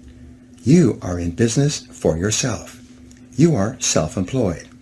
No matter who signs your paycheck, you are working for yourself from the day you take your first job until the day you retire. You may work at someone else's office or company, but you are always self-employed. The failure of many people to recognize this fact of self-employment and to behave as though this were true is a major reason for low self-confidence, underperformance, unhappiness, and failure in working life. As the president of your own company, selling your services in the marketplace to the highest bidder, you are completely responsible for identifying your own unique selling proposition. What is it that you do better than anyone else? Why are you special or different? What is your area of competitive advantage? If you had to write in 25 words or less exactly why someone should hire and promote and pay you to do a particular job, rather than hire, promote, and pay someone else, what would you point out as your area of superiority? Join the top 3%. Many people have a tough time with this question. What matters at this point, though, is that you are asking the question at all. The very fact that you are thinking this way is moving you rapidly into the top 3% of working Americans or working people worldwide. Only the top 3% see themselves as self-employed and self-responsible, and they are the most respected and important people in any organization. Your first question is, what am I really good at today? What is your personal area of competitive advantage or superiority in your current job? Each person is responsible for asking and answering these questions for himself, today, and throughout your career. No one else can or will do it for you. The amount of knowledge in every field is doubling every 2 or 3 years, and sometimes every 6 months. Your skills are becoming obsolete at a more rapid rate than ever before, and new skills are essential for survival, much less success in highly competitive markets. If your knowledge and skill isn't doubling every 2 to 3 years or faster in your field, you will soon be out of your business and someone else will have your job. Whatever got you to where you are today is not enough to get you any further. As Marshall Goldsmith entitled his best-selling book, "What got you here won't get you there." This is an inevitable and unavoidable fact of working life. designing your future. Your next question is, what could be my area of competitive advantage? Of all the areas where you might be able to develop an area of superiority and become really good, taking your values and goals into consideration, what could it be sometime in the future? And the final question, perhaps the most important question on this subject, is the question, what should my area of competitive advantage be? If you could be really excellent at any one skill sometime in the future, what one skill would help you the most to move to the top of your field? Imagine that you have no limitations at all on what you could learn and master. To accelerate your career, what should you really be good at sometime in the future? Find out what you are meant to do. A friend of mine built a company and sold it a couple of years ago. He had money in the bank and he decided to change careers. He had lots of time to think about it and to make the right choice. He went to an industrial psychologist and took an entire battery of tests and underwent several interviews to find out what he was ideally suited to do in a new career. At the end of this process, his friend, the industrial psychologist, sat him down and told him that his greatest strengths were consulting and presenting professional development seminars for managers and salespeople. Well, my friend got a little bit angry. He said, "But you know that I'm afraid to speak on my feet in front of a group.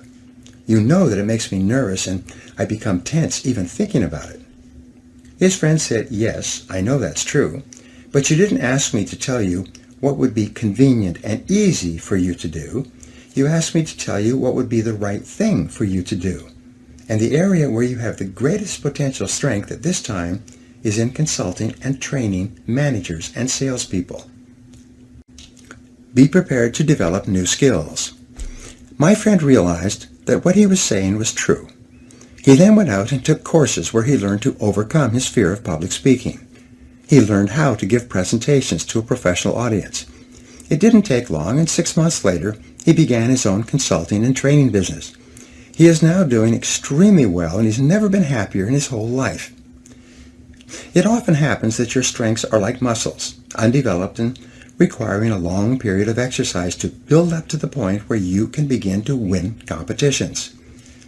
Michael Jordan said, "Everybody has talent, but to translate it into ability takes hard work." A journey of 1,000 leagues begins with a single step. You start by sitting down and setting goals for yourself. You decide where you are now and where you want to be at a specific time in the future. What additional knowledge and skills will do the most to help you to increase your return on energy invested? In what areas will a particular skill be useful and valuable to you and enable you to stand out from others? Be aware of yourself. We know today that the key to a fully functioning, fully integrated personality, the basic factors underlying self-confidence, is for you to become more aware of who you are and what you really want. Each person has a part of their talents and potential skills that are unknown, either to themselves or to others. Sometimes the greatest breakthroughs in your life will come from discovering parts of your potential that neither you nor anyone else knows are there. To become more aware, you begin with the process of self-disclosure. In determining your strengths for the future, you begin to engage in a search process to explore all the different areas where you may have hidden talents. One form of self-disclosure is to fill out a series of questionnaires and tests that examine parts of your personality and skills of which you might be unaware. Invest in yourself. Some years ago, I personally went to an industrial psychologist and took a battery of tests to find out my strengths and weaknesses. Much of my adult life since then has been affected by what came out of those tests. The tests pointed to areas where I had natural talents and abilities. They also revealed my personality weaknesses and areas where I had little interest or ability. These tests, such as the DISC Values Assessment, can do the same for you. They reveal a lot about you. They tell you what you like and enjoy and what sort of work you will find most fulfilling. They tell you your true values and major motivators, and what areas of activity will make you the happiest. their results can save you years of hard work in the wrong job. If you have the time and the money, a detailed process of personality and career counseling is a very valuable exercise that can have a major influence on the rest of your career. If you lack either the time or the money, there are many books full of self-grading tests available in the bookstores.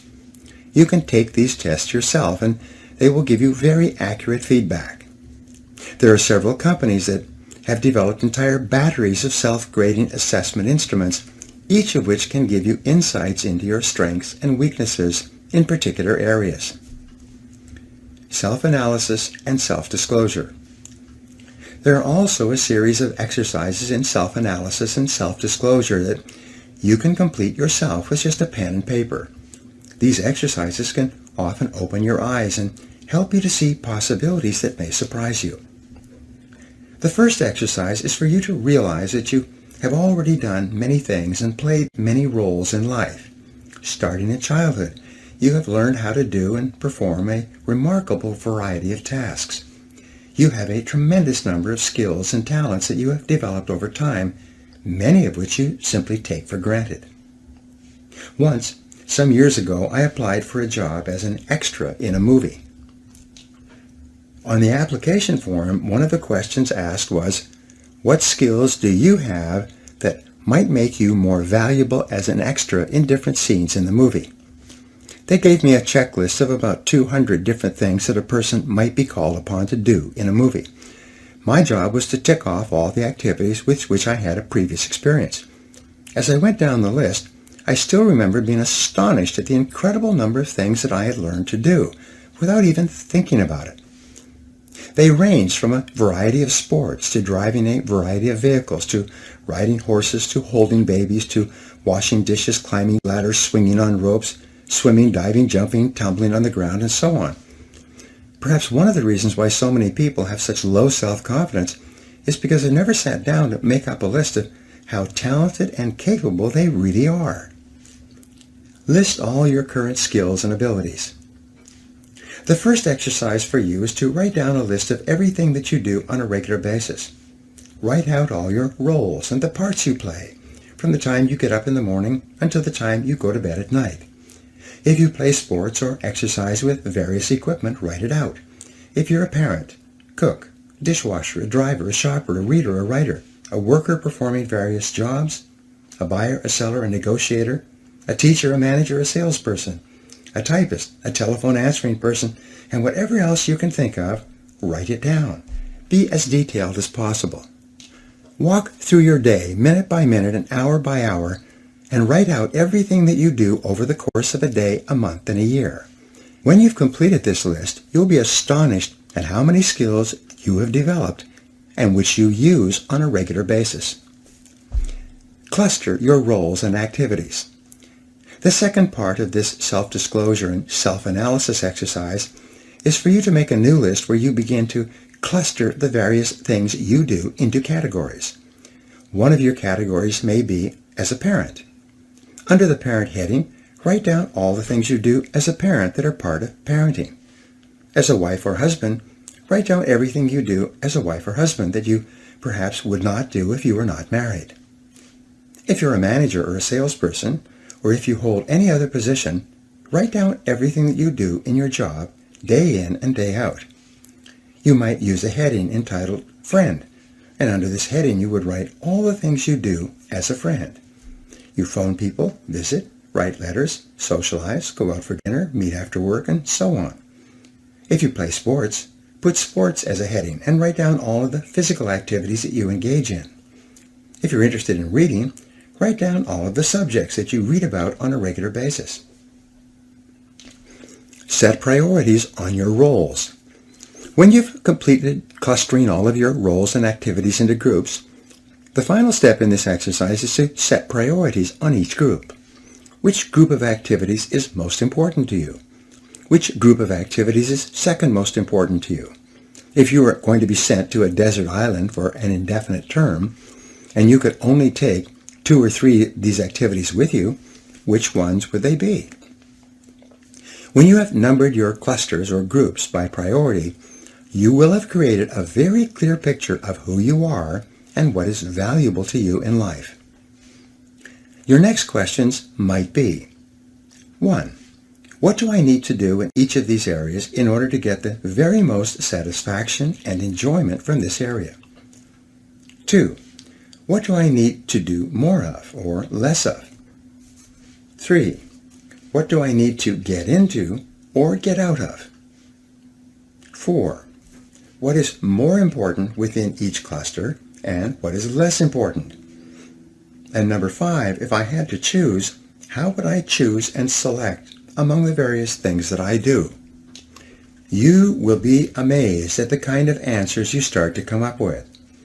In my experience, you will first be surprised at the clusters that appear at the top of your list and the clusters, some of which take up an enormous amount of your time, which are not really very important to you at all. For you to really know yourself, you have to take the time to analyze yourself like this on paper. Ask for input from others. A second exercise which is very helpful in learning more about yourself and which has been a turning point in the lives of many people is to turn to someone close to you and ask him or her what they think you should do with your life. Ask a person you trust what he or she thinks are your strong points and your weak points, your strengths and vulnerabilities. What advice would someone who cares about you give to you about the kind of work you should be doing and the kind of talents you should be developing? Even people who don't know you very well will often be able to give you insights about yourself and your possibilities that will be extremely accurate and might even be in areas you hadn't even thought about. Once, I was driving with a business associate to an appointment that was some way out of town. We had a chance to talk as we were driving along, and I was wrestling with what I should do at the next stage of my career. I was seriously considering getting into the business of professional speaking and giving seminars, and eventually producing audio programs. On a lark, I turned to him and asked him, in all honesty, if I was going to change careers, what do you think I would be good at? An important insight. He sat and thought for a while, and then he turned to me and said, Brian, I think you would be very good at speaking and training and giving seminars. You do a lot of reading and research, and you seem to enjoy sharing your ideas with other people. The best use of your time would be to be sharing your ideas with audiences. Up to that time, I had seldom spoken publicly, and I had never given a seminar before. I won't say that that incident alone was the turning point for me, but it was the final assurance that I needed to make the decision to become a professional speaker and trainer. This business associate, a casual acquaintance of mine, could see it clearly. Today, I address more than 250,000 people each year, all over the United States, Canada, Europe, Asia, Australia, and New Zealand.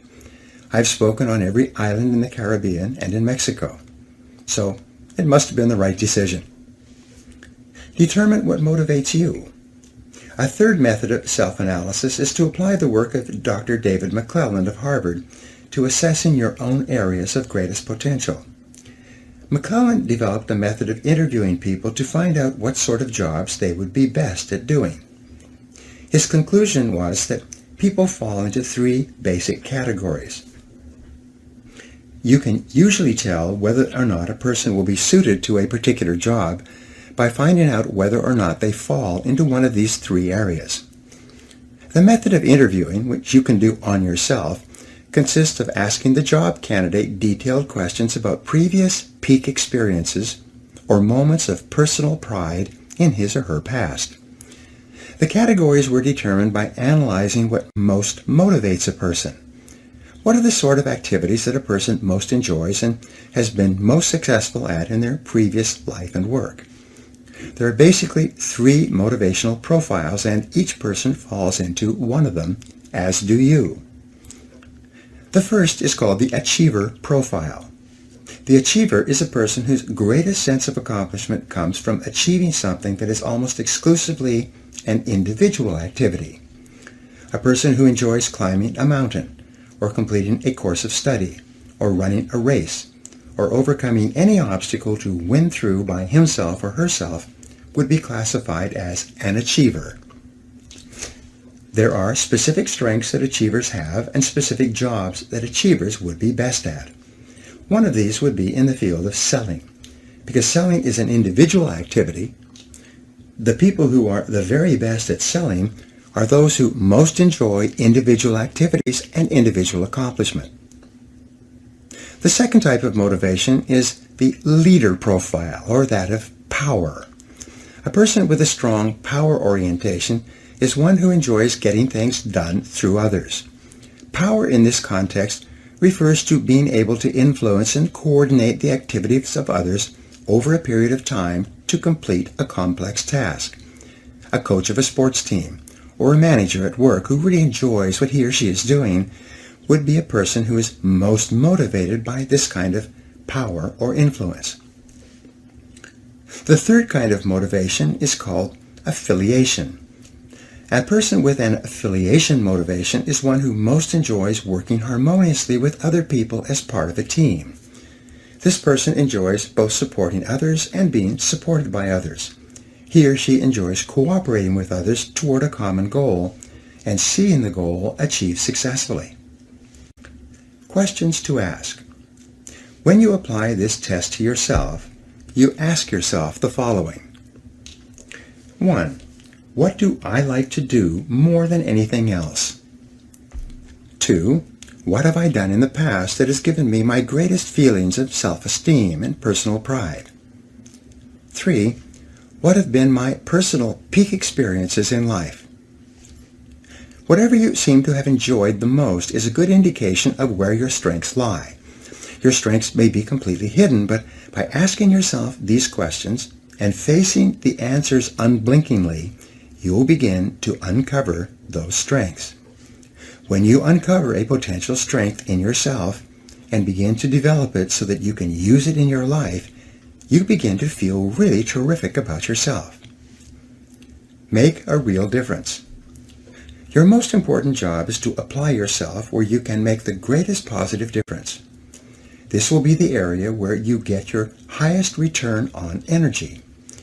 When you are working and expanding your capabilities in an area of your greatest strengths, you feel terrific about yourself. You feel like a winner. You enjoy wonderful feelings of self-confidence and self-esteem. Accept your weaknesses. It's also important for your happiness that you develop a proper perspective on the inevitable weaknesses that you will have in almost every area. Here are some insights that may be helpful to you. The first insight is that almost every weakness can be viewed as a strength inappropriately applied. If you use one of your strengths where it is neither required nor helpful, it can be actually a weakness in that it interferes with your ability to get the result you desire. Sales versus management. I had a gentleman working for me at one time who was direct and extremely aggressive. He started in sales and was very successful and was promoted into a management position.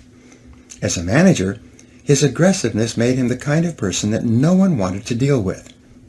What I had forgotten was that his major skills lay in selling, in an area of individual achievement.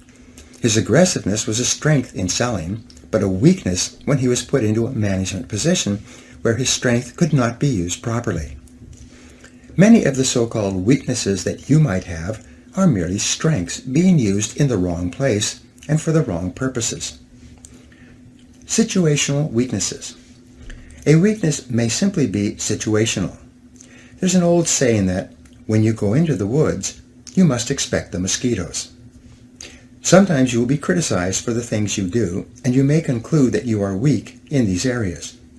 But it may be that criticism just comes with the territory.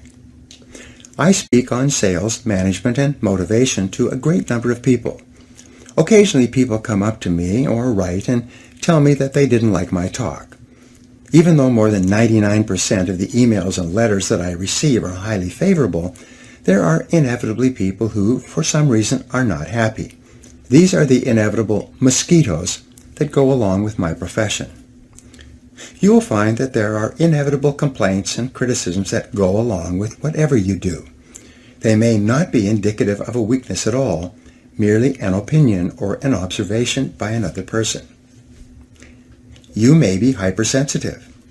You may have a personality weakness that has been caused by a previous experience. Someone may have taken advantage of you in the past, and you may be hypersensitive to being taken advantage of again in the future.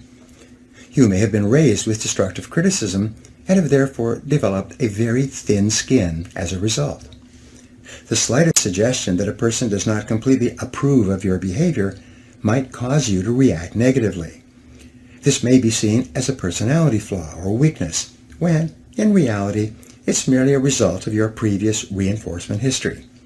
It may also be something that will be helpful for you to decide to get over. Amenable to education. Your weakness may be amenable to education. Often the only thing holding you back from extraordinary accomplishment is a little bit of learning. If you take the right courses, listen to the right audio programs, and read the right books, that may be all you need to do to become exceptional in your field. Your supposed weakness may be irrelevant. It may be that someone else expects you to have certain qualities and abilities that you simply don't have and that you are not interested in or capable of developing. Often the disappointment of others can cause you to feel that you are deficient in some way, when in reality, that particular skill or ability is not important to you anyway. Weaknesses are good indicators. And finally, what appears as a weakness can be a key indicator of the type of work or activity that you should not be engaging in.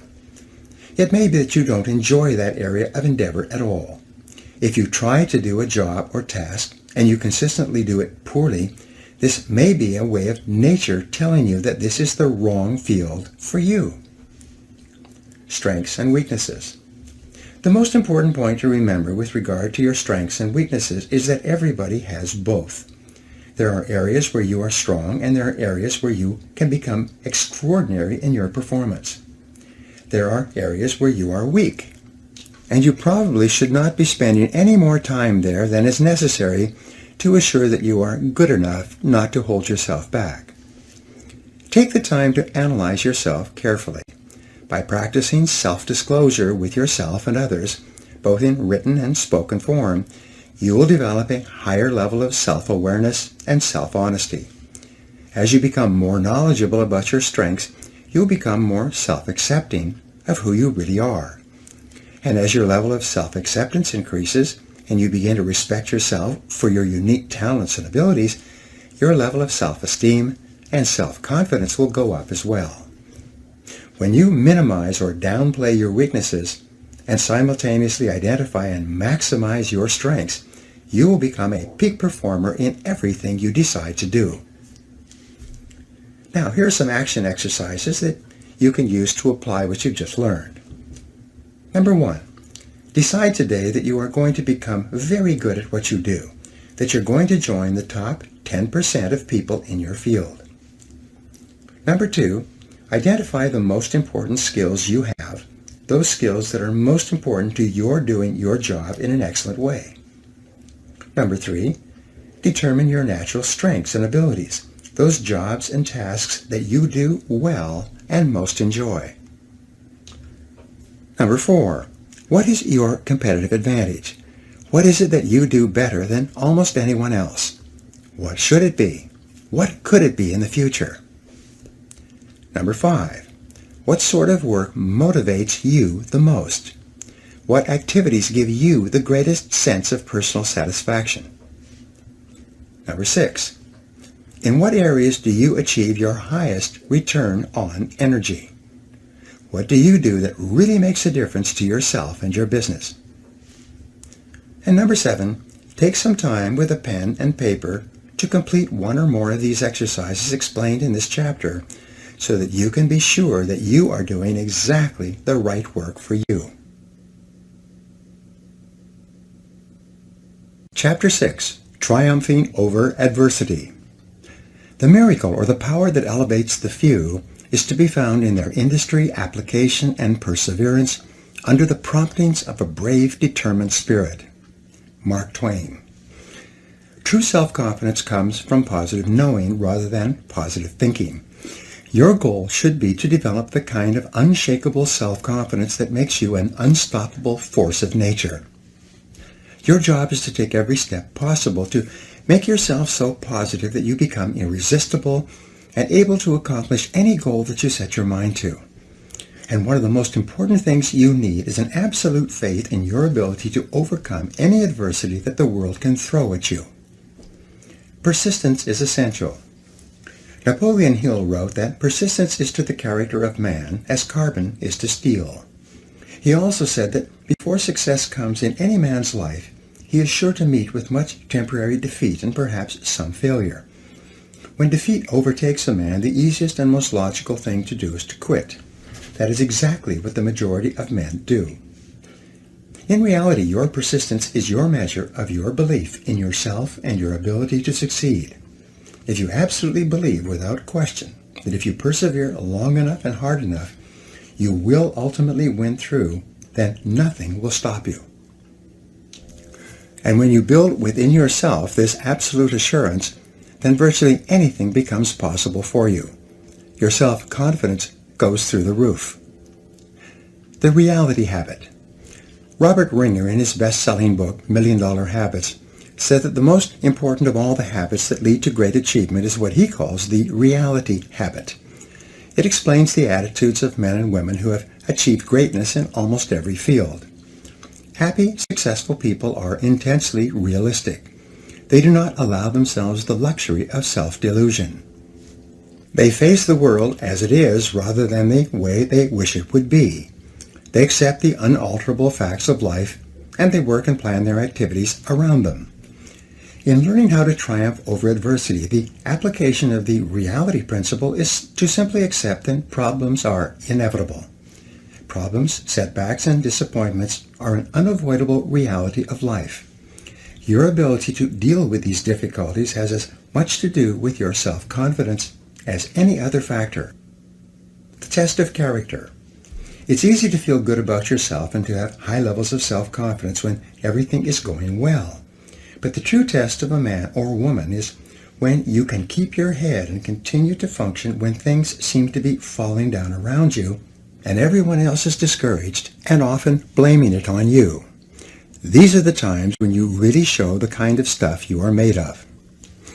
The Stanford University Business School conducted extensive research into the qualities of a man or woman that mark him or her for advancement into the executive suite and ultimately to the position of president and chief executive officer. They used a variety of questionnaires, surveys, and tests going back to when an individual first joined a large company to find ways to predict which people would be most likely to rise to the top of a large organization. After examining dozens of qualities, they were finally able to isolate 2 qualities that were most predictive of executive success in terms of assuring that the organization under their control would continue to survive and thrive in a dynamic and competitive world. Play well on the team. The first quality they identified was the ability to perform well as a member of a team and the ability to put together teams to accomplish common objectives. All the business and interpersonal skills that make a person valuable to an organization seem to be demonstrated in a team setting. This quality was relatively easy to observe and measure over the course of a person's career. Crisis management. The second quality they identified was harder to measure, even though it was absolutely indispensable for long-term, high-level success. This quality was the ability to function well in a crisis. Napoleon called this 4 o'clock in the morning courage, the kind of courage that is instantly available to a person woken up at that time who has no time to prepare mentally or emotionally for a crisis. He called this the rarest form of courage, and in his conclusion, very few people had it. In military terms, they call this being under fire. A question that all soldiers, sailors, and airmen wonder about is how they and others will perform under fire. They know that this is the ultimate test of the character and training of an individual. Organizations know that often their very survival will depend upon how well an individual deals with the inevitable, unexpected reversal of fortune. The Stanford study concluded that although this quality was hard to measure, because a real crisis could not be anticipated or created for test purposes, it was still critical in predicting success of an executive in the higher levels of the business. Reversals of fortune. This is also true for you. Your self-esteem and self-confidence is closely tied to your deep inner feeling about your ability to be effective when faced with problems and difficulties that hit you like a punch in the solar plexus. It is your ability to pick yourself up from the mat and keep on swinging that is the real measure of what you are made of. One of my favorite poems is The Quitter by Robert W. Service. There is a verse in that poem that goes like this. You're sick of the game. Well, that's a shame. You're young and you're strong and you're bright. You've had a raw deal. I know, but don't squeal. Buck up, do your damnedest, and fight. It's the plugging away that will win you the day, so don't be a piker, old pard. Just draw on your grit. It's easy to quit. It's the keeping your chin up that's hard. The quality of your entire personality is affected by how you deal with adversity, how well you keep your chin up. Successful and self-confident people are not those who do not have problems. They are merely those who deal with their problems in a more effective way than the average person. B.C. Forbes, the founder of Forbes magazine, wrote that history has demonstrated that the most notable winners usually encounter heartbreaking obstacles before they triumph. They won because they refused to become discouraged by their defeat. And so can you. The challenge-response theory. In 1952, historian Arnold Toynbee was awarded the Nobel Prize, largely as a result of his work in studying the life cycles of civilizations. He estimated that in human history, there had been 21 great civilizations, 20 of which had broken down over time.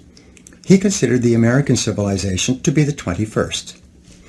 His writings were meant to illuminate and give guidance to modern historians and politicians so that they could better assure the survival and success of their nations, and in the case of the United States, the perpetuation of the American Republic. Toynbee postulated what he called the challenge-response theory of history.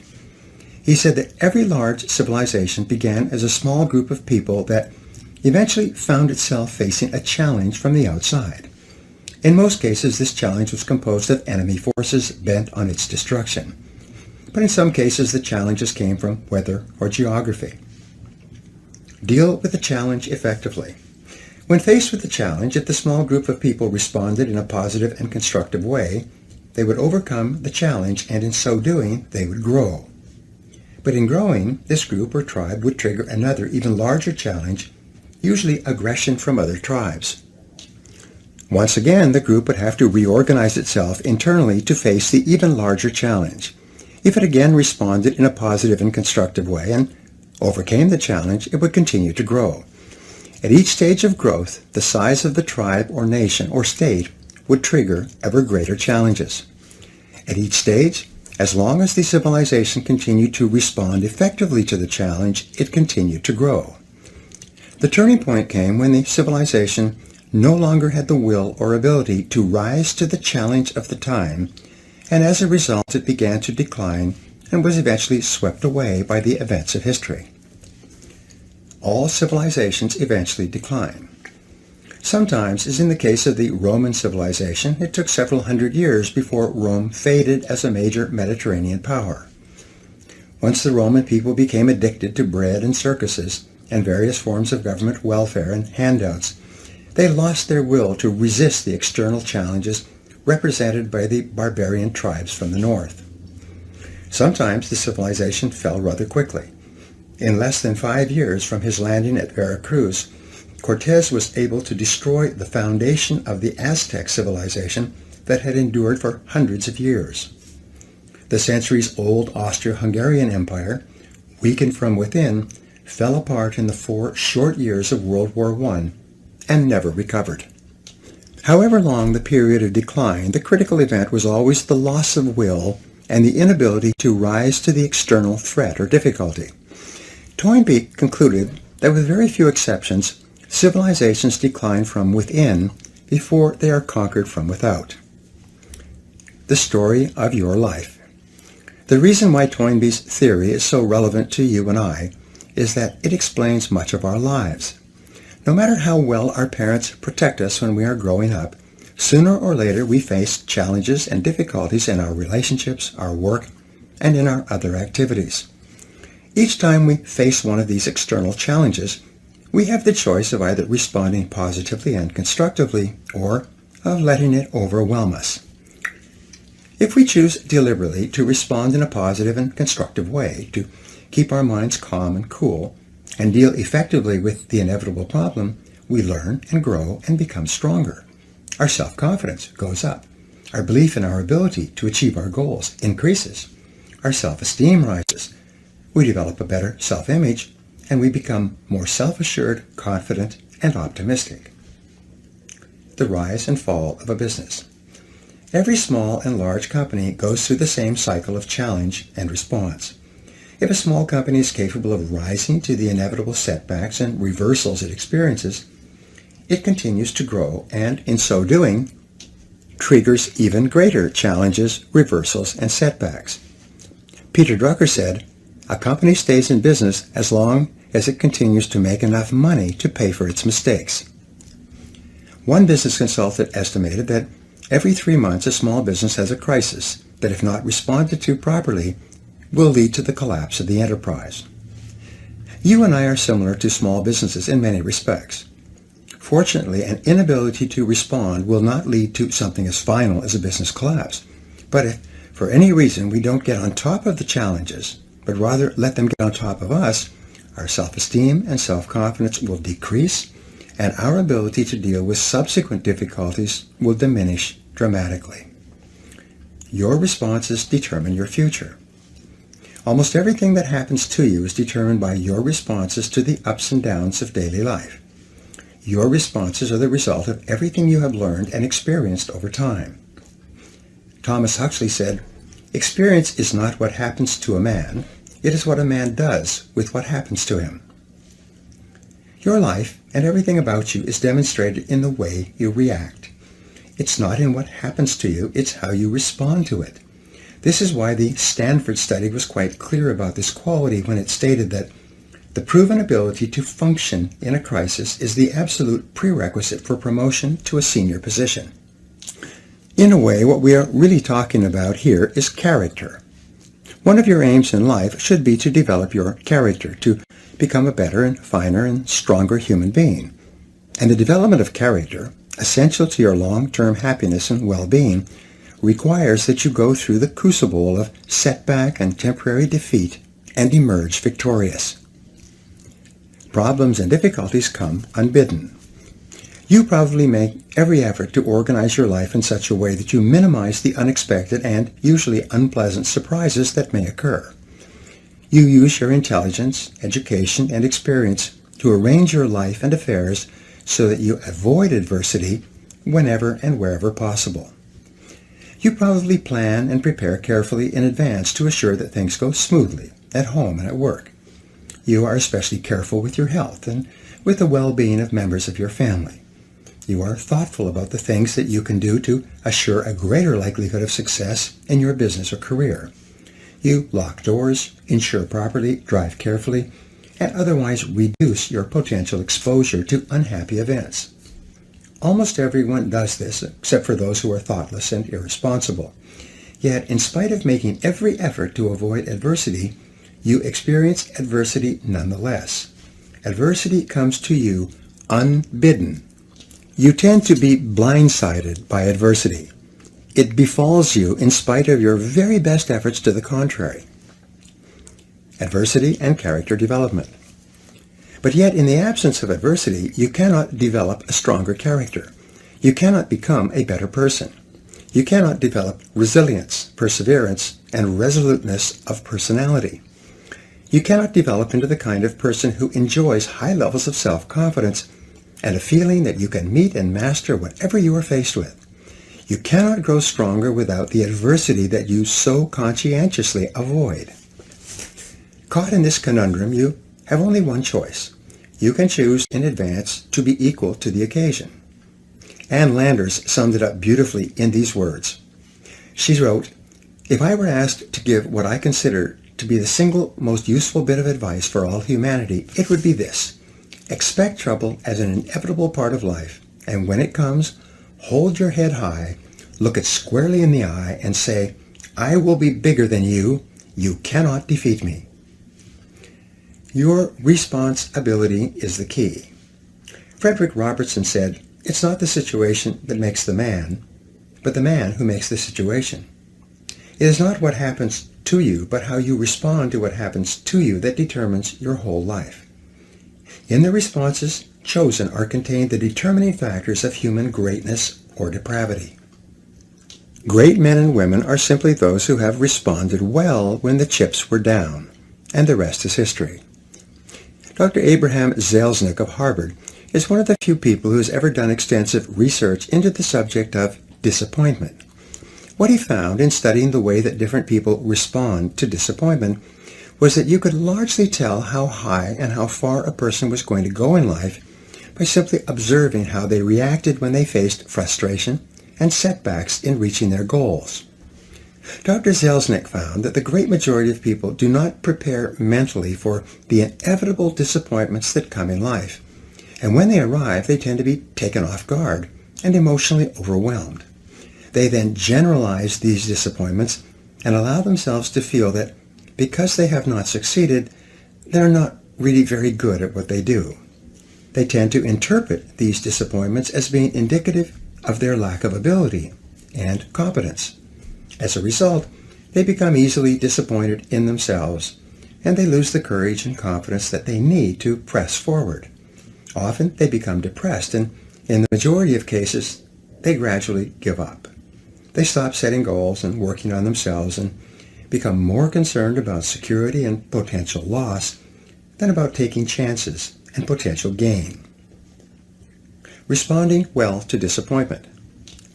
The high achievers in his study responded to disappointment very differently from the low achievers. First, they mentally prepared for a disappointment in advance, so that when it arrived, they had already given some thought to how they would react and to the possible courses of action open to them. They looked upon a particular setback as being specific to a particular situation and not being indicative of a general lack of ability or of a character flaw. More than anything else, top men and women had developed a series of mental tools that they used almost automatically whenever things went wrong for them. Crisis anticipation. Napoleon Bonaparte is considered by historians to have been perhaps the most brilliant battlefield general in human history. In a military career spanning 25 years and involving hundreds of battles, large and small, he lost only 3 battles. It was said that his very presence on the battlefield was worth an additional 40,000 soldiers to the French army because of the boost in morale that it gave them. Napoleon was famous for taking the time to study the battlefield and to think through every possible eventuality of the pending battle. He prepared with no illusions and with an attitude that dealt with the worst possibilities and reverses that could occur. When the battle was underway and confusion reigned everywhere, a steady stream of messengers and officers would come to him with news and messages, requesting instructions on what to do next. His responses were always clear, concise, and immediate. No matter what happened, he had an order and an answer at the tip of his tongue. And the reason for this, and what helped to make him the master of all of Europe, was because he had thought everything through in advance. Advanced thinking and planning. This program on the power of self-confidence is meant to be practical and helpful to you. In the time ahead, I will share with you some of the best mental tools used by the most effective men and women in our society to cope with adversity. What I suggest is that you study these ideas, turn them over in your mind, and review them regularly until they become an automatic part of your thought processes. And when they do, I promise that you will take a giant step toward becoming unstoppable and toward enjoying the high levels of self-confidence that are possible for you. The concept of failure. The first mental technique is for you to reassess your entire attitude toward the concept of failure. You know that the fear of failure is the greatest single obstacle to success and happiness in adult life. You also know that this is a conditioned response which originated in early childhood as the result of destructive criticism and other mistakes that your parents made in bringing you up. Fortunately, it is a learned fear, and because of this it can be unlearned, thereby freeing you from the fears that hold you back and giving you the self-confidence that propels you forward. The starting point of eliminating this fear is for you to accept and realize that no success is possible without failure. All success is preceded by failure, usually great failure, repeated over a long period of time.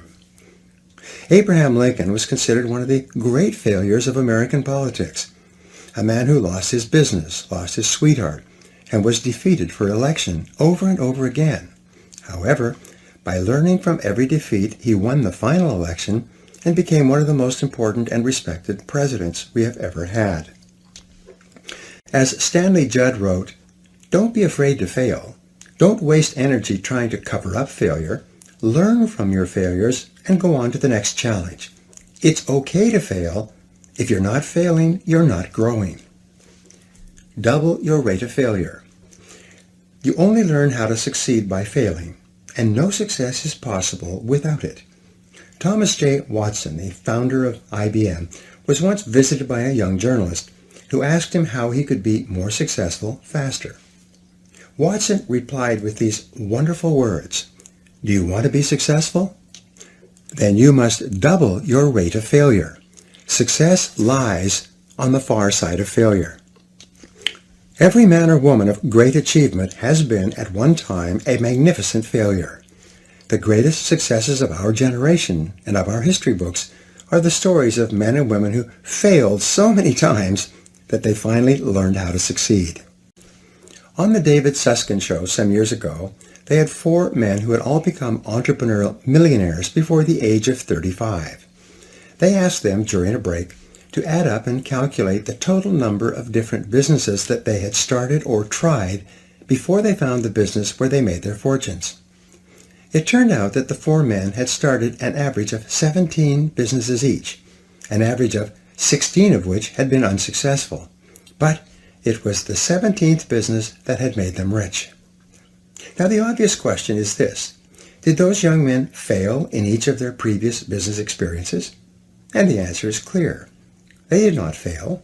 They were learning how to succeed. Their previous business enterprises were the testing grounds where they learned the lessons necessary to achieve financial independence later. Our greatest inventor, Thomas Edison, was the most successful inventor of the 20th century, or of any century.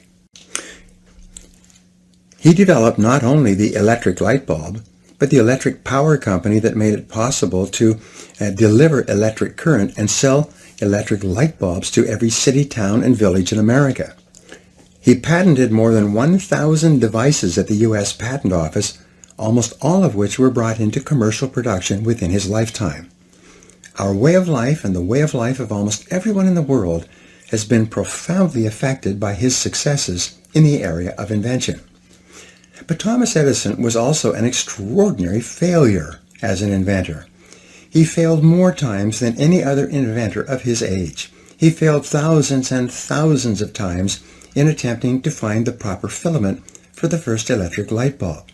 He failed thousands of times more in attempting to find the proper plant from which to draw natural rubber.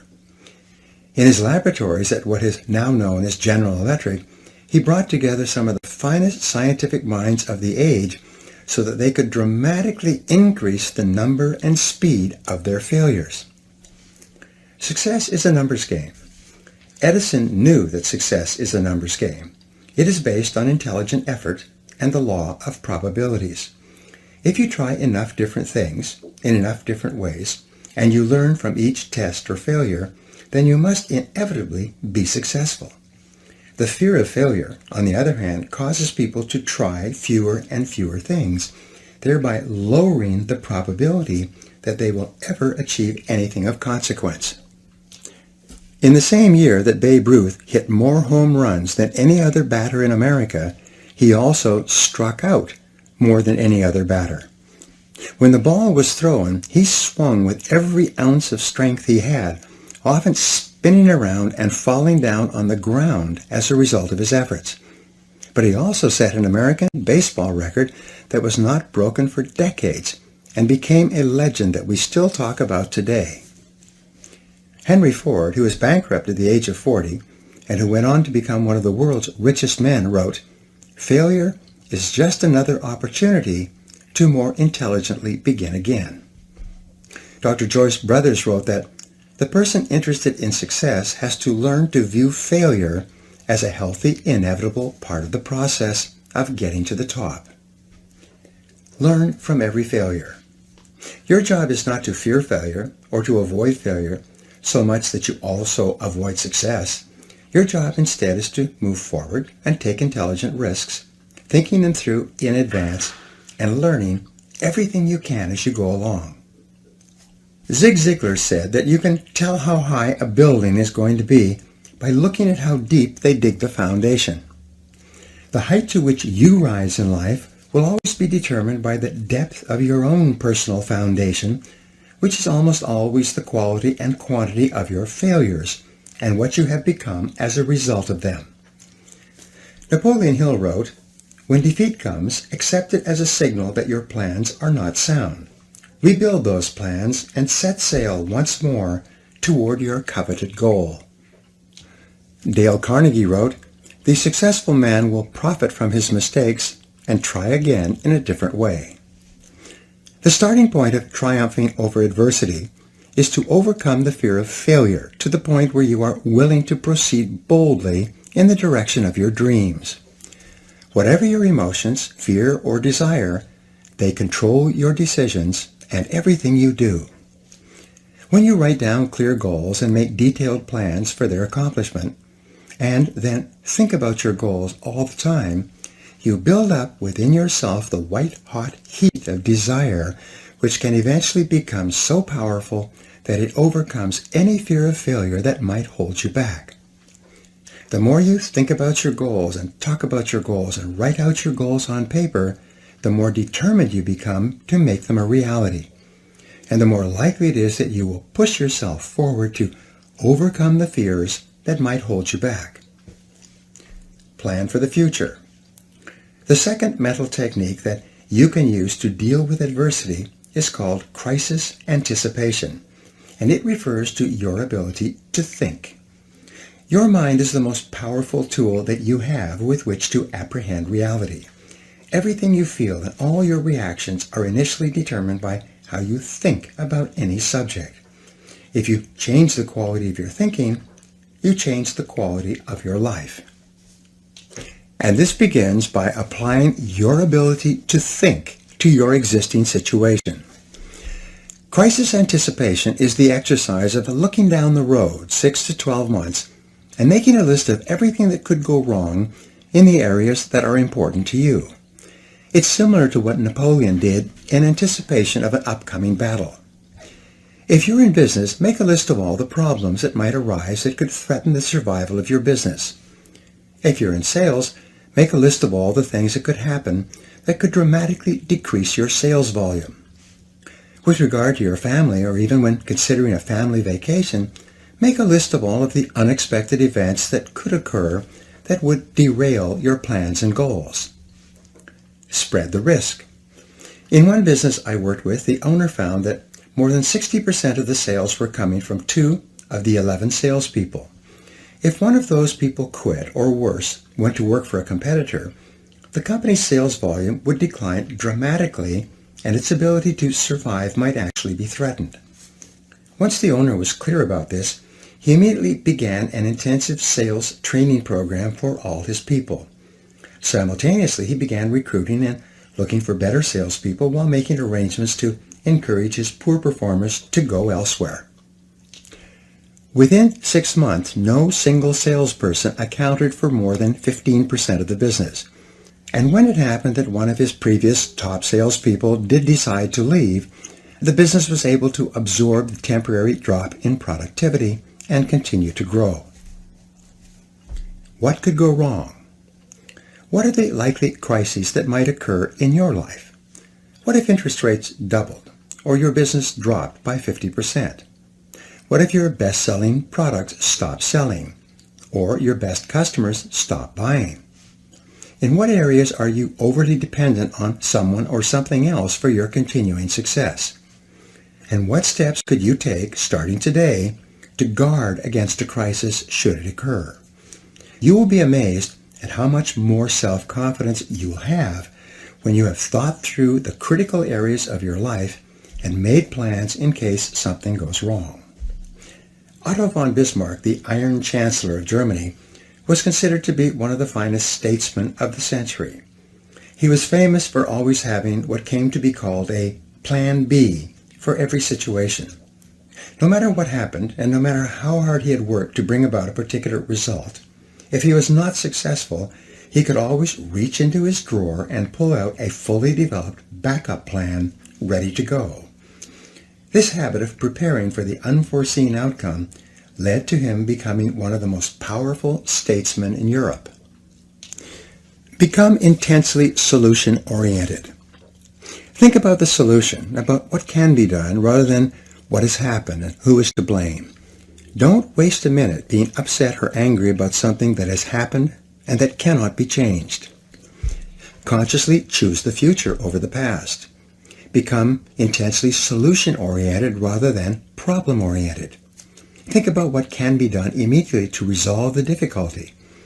Look for the valuable lesson that you can learn from this situation.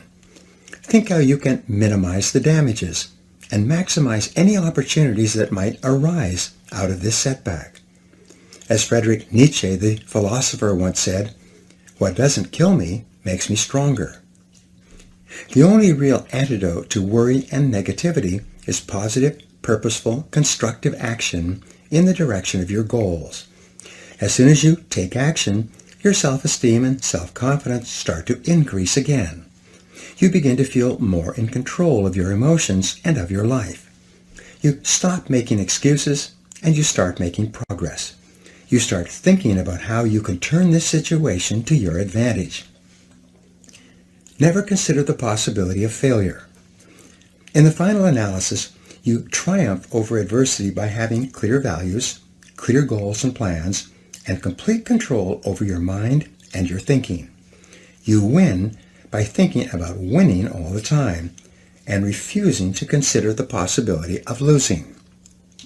You begin by resolving to persist, no matter what the odds, no matter what happens, until you succeed.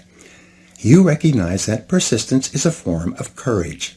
It's the courage to endure in the face of adversity and disappointment, and it is the one quality which guarantees that ultimately you will be successful.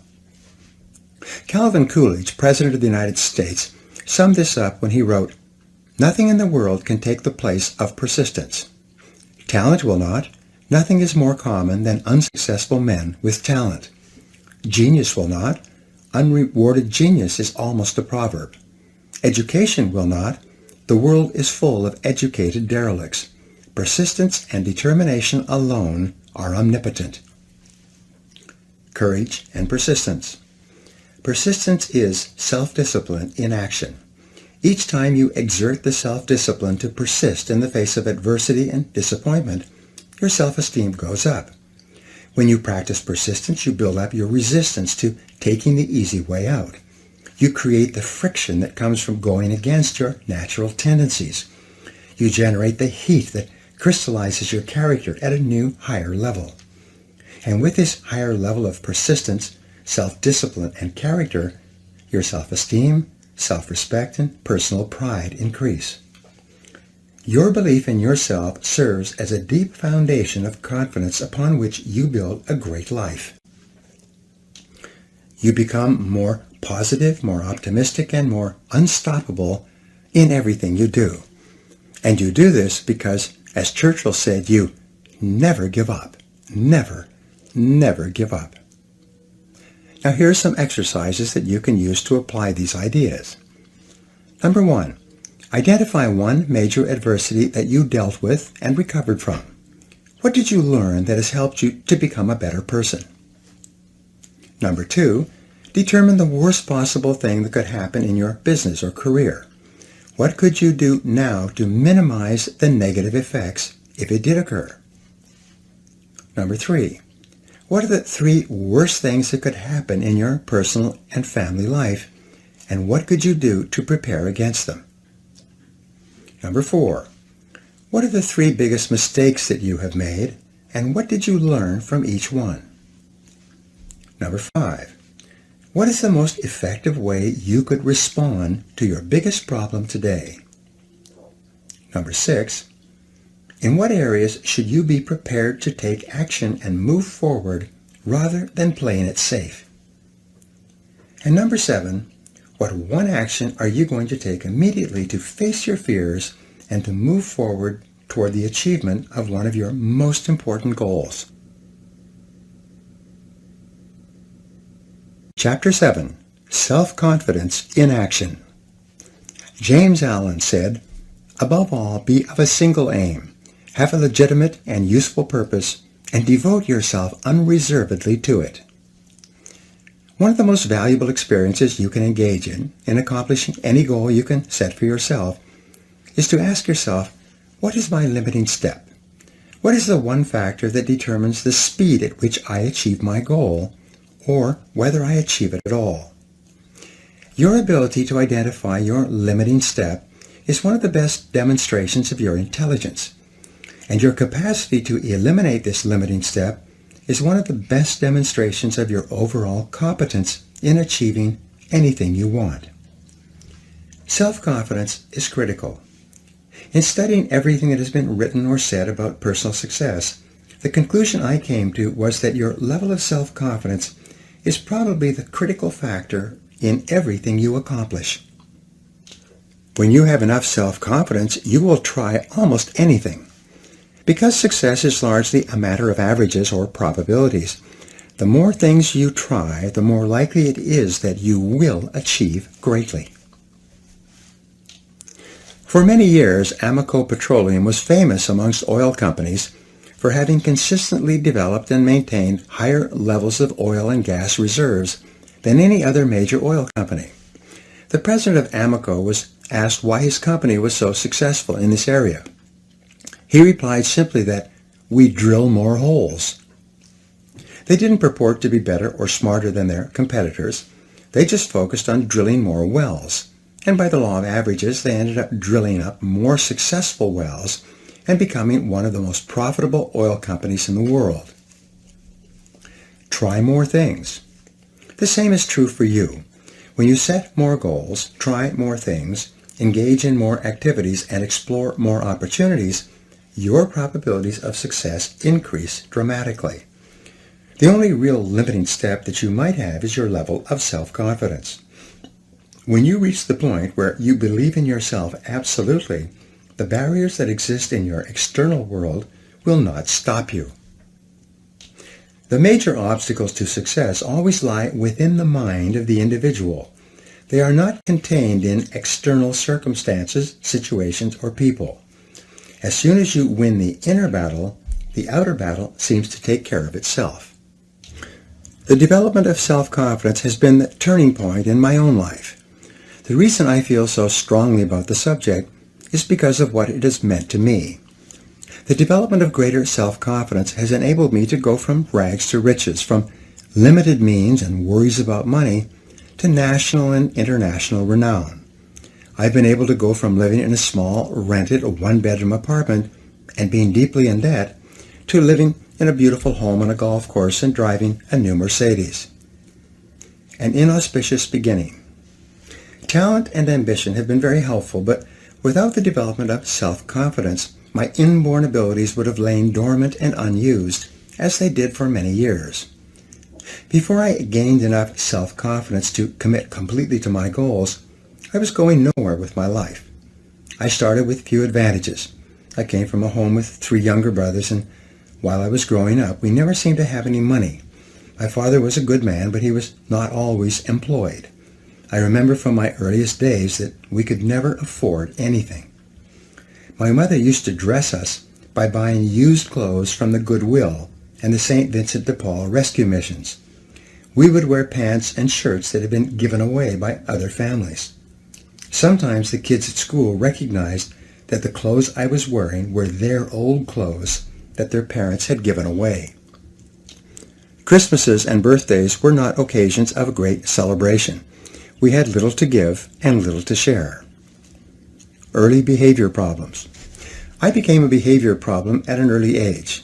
I see now that I was just rebelling against my upbringing, but at the time I was a real problem for everyone around me. I was constantly being kicked out of classes for misbehavior. I was suspended or expelled from 4 schools during my junior high and high school years. I had the sorry distinction of being the worst behaved kid in school with more detentions, demerits, and failed classes than any other kid in the 9th, 10th, 11th, and 12th grades. I learned later that my teachers had voted me the most likely to end up in prison. I began working at a young age.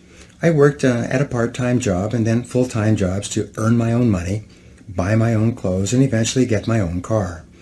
I worked as a dishwasher in a small hotel for 8 to 10 hours a day during my 12th grade year, and although I didn't drop out of high school, I failed out. Failure from the beginning. I continued going to school until the year was over, but I failed 6 out of my last 7 courses. During the graduation ceremonies, they allowed me to go up on the stage in a gown in front of the audience and receive a certificate from the principal. The person in front of me received a diploma. The person in back of me also received a diploma, but what I got was a leaving certificate. A leaving certificate is just a polite way for the school to say, "Goodbye, please don't ever come back." Laboring jobs. While many of my friends who had graduated from high school went on to university to complete their educations, I began working at laboring jobs. Over the next few years, I worked as a dishwasher and a kitchen helper. I worked in sawmills and factories. I worked on construction crews and as a laborer. In one job, I dug wells. That's where you start from ground level and work down rather than up. I worked at washing cars and as a galley boy on a ship. I worked in gas stations and as a mechanic's helper. When I answered employment ads in the paper, I never even got a reply from anyone. My job applications were just thrown in the wastebasket. When I was 23 years old, I was an itinerant farm worker, sleeping on the hay in the farmer's barn and getting up when it was pitch black to eat with the farmer's family before the workday started. Selling from door to door. In my mid-20s, I was still drifting, and in order to eat, I began selling office supplies from door to door. I did poorly. From there, I went to selling other things. I remember making calls for an entire month without making a single sale. I lived on loans and charity from family and friends. I had virtually no possessions, very few clothes even, no money, no high school diploma, no marketable skills, and no experience of any real value to anyone. I was going nowhere fast. Meanwhile, all around me, I saw people my own age and younger who were doing well. They were wearing nice clothes, driving nice cars, and working at well-paying jobs. They were moving onward and upward in their careers. They had offices, and some of them had staffs. Several of them had gotten married and had homes and families and cars and furniture and what appeared to be pretty good lives. The big question. From the age of 15, I had been wondering why it was that some people were more successful than others. While I wasn't making much progress on the outside, I continued to read and search for the answers to this question, and I began to experiment with some of the ideas I discovered. My first turning point came when I realized that my problems at school and in getting along with other people were as a direct result of my own personality. I realized that if I wanted things to change, I would have to change. I began to understand that my unhappiness and anger and frustration at my childhood experiences had caused me to develop a negative personality that turned many people off. And I accepted that any change that was going to take place had to begin with me and was up to me alone. No one was going to do it for me. No one would help me. No one else really cared.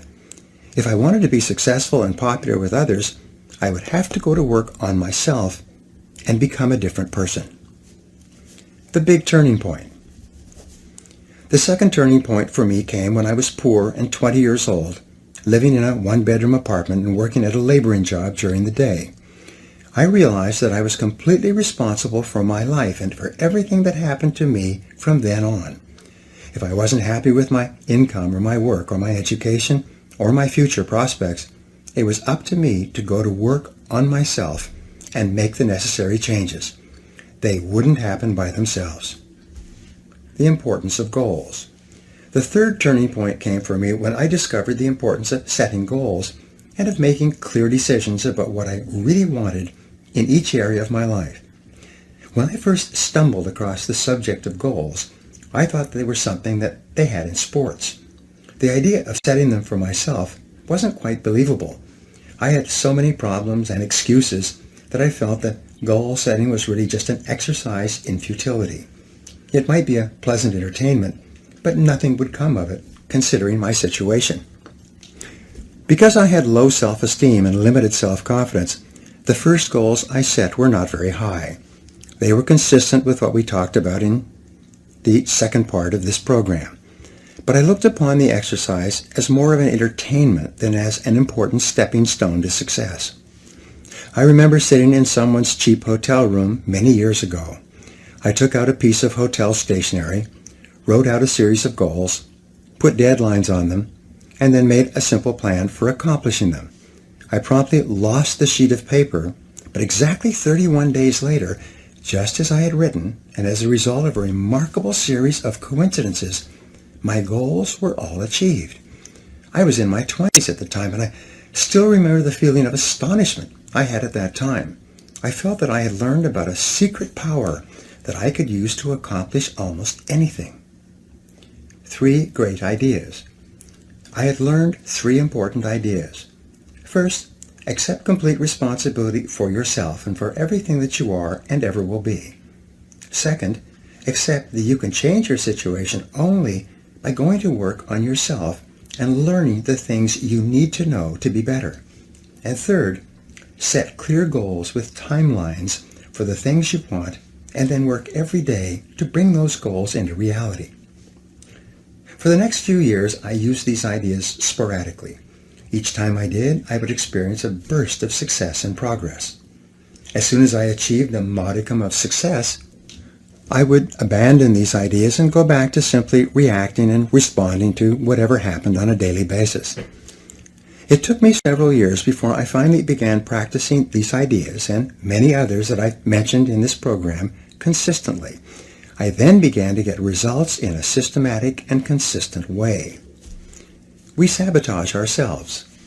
I learned later that our natural tendency is to work hard until we find a method or technique that works for us, whether in life or work or relationships, and then, for some perverse reason, we promptly abandon the technique and go back to behaving in our old way, in a random and haphazard manner. A mental exercise program, like goal setting and positive thinking, is very much like a physical exercise program. If you expect it to really work for you, you have to practice it persistently every day and keep at it indefinitely. When I began to apply these proven success principles to my life and worked on them every day, I was able to bring about almost miraculous changes in every area of my life. And so can you. And here's the point. I learned, in retrospect, that the reason why I suffered so many frustrations and why I drifted away from using these principles so often was because I lacked self-confidence. My conscious mind told me that these principles made sense, but my subconscious mind, my storehouse of memories and emotions and previous experiences, was telling me that I wasn't good enough and that success was not really for me. As my friend Zig Ziglar says, I was engineered for success but programmed for failure. I wanted success on the outside, but I didn't believe I was capable of it on the inside. You can develop any quality. The fourth turning point for me, and the reason that I have recorded this program for you, was my discovery that I could develop any quality that I thought was necessary for my success and happiness. I learned that by hard work and repetition, I could overcome and override my feelings of inferiority and undeservingness and build up my feelings of self-esteem and self-confidence. I could identify and then alleviate my own bottlenecks or limiting steps. By working on myself every day, I could build myself up into the high-achieving, happy person that I really wanted to be. by taking my foot off my own subconscious brakes and putting them onto my conscious accelerator, I could begin to move ahead rapidly in life. And the key, the spark plug, was the conscious and purposeful development and maintenance of high levels of self-confidence and the self-esteem that goes with it. The secret of success. Every successful man or woman that I've ever talked to or read about has come to pretty much the same conclusion. By every measure, you have more talent and ability than you could use in 100 lifetimes. You too can step on the accelerator of your own potential and begin moving forward at a speed that will amaze you. Many people who have listened to my programs or gone through my seminars have come back to me and told me that they cannot believe how fast their life begins to improve when they begin to apply these principles on a daily basis. The 4 Ds of success and self-confidence. Here's the question. How do you infuse your whole life with the kind of self-confidence that makes everything possible for you? It is contained in what I call the 4 Ds, which determine success in anything you really want to accomplish. The first D is desire. You must really want to become a totally self-confident human being. You must build up your desire by thinking about it and talking about it and working on it all the time. Your desire must become so intense that it overrides your fears of failure and rejection and inferiority, and it becomes the dominant emotion governing your behaviors. Intense desire is the starting point of all personality modification and goal attainment. The second D is decision. You must make a do-or-die decision that you will go to work on yourself and keep at it until you achieve the kind of self-confidence that enables you to do and be and say whatever you want. You must burn your mental bridges. Many people want things, but they never make the clear, unequivocal decision that they are going to do whatever it takes to get them. The third D is determination. Once you have started to make significant changes in the way you act, your internal gyroscope will try to take over and bring you back into your comfort zone, into your old ways of acting. Sometimes progress will be slow, and often you will see no progress at all. Nonetheless, you must persist in the positive and constructive behaviors that you know will lead to making you into the kind of person you wish to become. Your determination must be as unshakable as the self-confidence that you desire. The fourth D is discipline. Underlying and surrounding all great achievement in life is the quality of self-discipline. This is the ability to make yourself do what you should do, when you should do it, whether you feel like it or not. Every practice of self-discipline strengthens your discipline in every other area of your life. As Napoleon Hill said, after more than 20 years of research into the lives of successful men and women, self-discipline is the master key to riches. It is self-discipline that makes everything else possible. If you have the desire to change, the decisiveness to take action, the determination to persist on your forward track, and the discipline to make yourself do whatever you need to do, your self-confidence and your success are inevitable. Positive knowing versus positive thinking. We said earlier that self-confidence comes from positive knowing rather than from just positive thinking or hoping. It is only when you have a firm conviction or belief in your abilities, based on experience, that you really know that your self-confidence is not an act. This is why every act of self-confidence builds your self-confidence. Every success you experience builds your self-confidence and your ability to achieve further successes. Every mental exercise that you engage in to improve and strengthen your personality builds your self-confidence. And everything that you learn and practice from the lives of other self-confident people improves your own self-image, increases your self-esteem, and raises your own self-confidence. The Gallup Success Survey. Some years ago, in the mid-'80s, the Gallup organization conducted one of the most extensive surveys into the reasons for success ever conducted in America. They selected 1,500 men and women whose names and biographies had appeared in Marquis' Who's Who in America, the most prestigious register of noteworthy individuals in the country. They asked them at great length what they felt were the reasons why they had become so well known and respected in their lifetimes.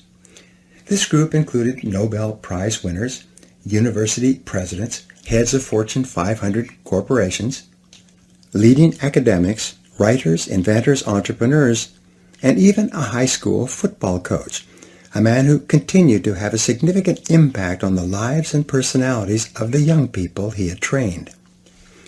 5 essential qualities. After many months of research and interviews, they were able to isolate the 5 most important qualities for success and self-confidence in America. And their findings turned out to be consistent with virtually all the other research that's been done in this area. Number 1, common sense. The first and most important success quality was defined as common sense. It is said that the average person has an enormous amount of common sense because he or she hasn't used any of it yet. Common sense seems to be something that a person accumulates as the result of experience over a long period of time. Common sense was defined by the participants in this survey as the ability to cut to the core of a matter, to recognize and deal with the essential elements of a problem or a situation, rather than getting sidetracked by similar issues or symptoms. Another definition of common sense given was the ability to learn from experience and then to apply those lessons to subsequent experiences. Common sense was seen as a core quality that enabled a person to become increasingly more effective over time. Perhaps another word for common sense is wisdom. Aristotle once defined wisdom as an equal combination of experience plus reflection. He suggested that you need to first have the experience, and second, to take an equal amount of time to think about what happened to you and what you could learn from it. You are far, far wiser than you know. In fact, based on your experience, you probably have the ability to be far more effective than you are just by applying what you've already learned. The problem for most people is that they simply do not take enough time for reflection. They do not take the time to sit and write and think and dialogue with others about their experiences. Socrates once said that we only learn something by dialoguing about it. You only really understand something to the degree to which you can discuss it with others or explain it to a third party. Your ability to translate your experience into words, which only comes through thinking and reflection, is essential for your growth and wisdom and common sense. Gain additional knowledge. I would add one more ingredient to Aristotle's definition of wisdom, and that would be knowledge. Wisdom is, therefore, a measure of knowledge plus experience plus reflection. First you learn, then you practice what you learn, then you take time to think about what happened. When you turn off the television or radio, or put down the newspaper and begin spending more time talking about and thinking about what has happened to you, you begin to grow at an exponential rate. 2 magic questions. Perhaps the 2 best questions I have learned for personal growth are these.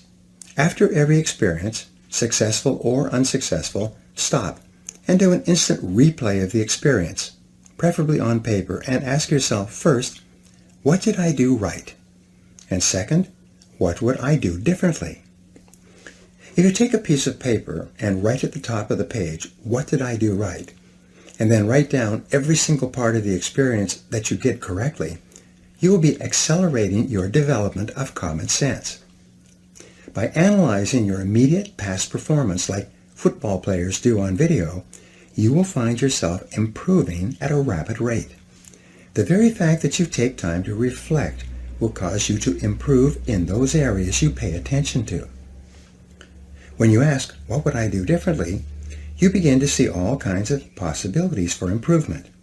The wonderful thing about these 2 questions is that the answers to both are positive and constructive.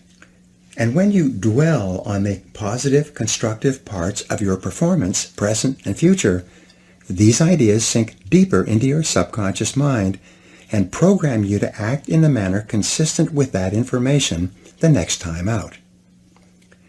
Review your performance. One famous football coach would sit down with his better players and replay videos of their last games. He showed them running or passing or catching on the video, but without comment. The players, whose egos were very sensitive, were quite aware of their mistakes and weaknesses. Nothing needed to be said. As a result of reviewing the videos together, the players became better and better, and the coach was seen to be a great builder of men.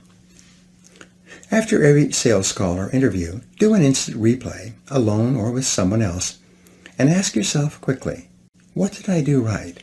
And what would I do differently? You'll be amazed at what you see and how fast you begin to improve. This simple method will probably assure that you make more progress in 1 month than the average person makes in a year or even 2 years. Just try it for 1 day or 1 experience and prove it to yourself. Be good at what you do.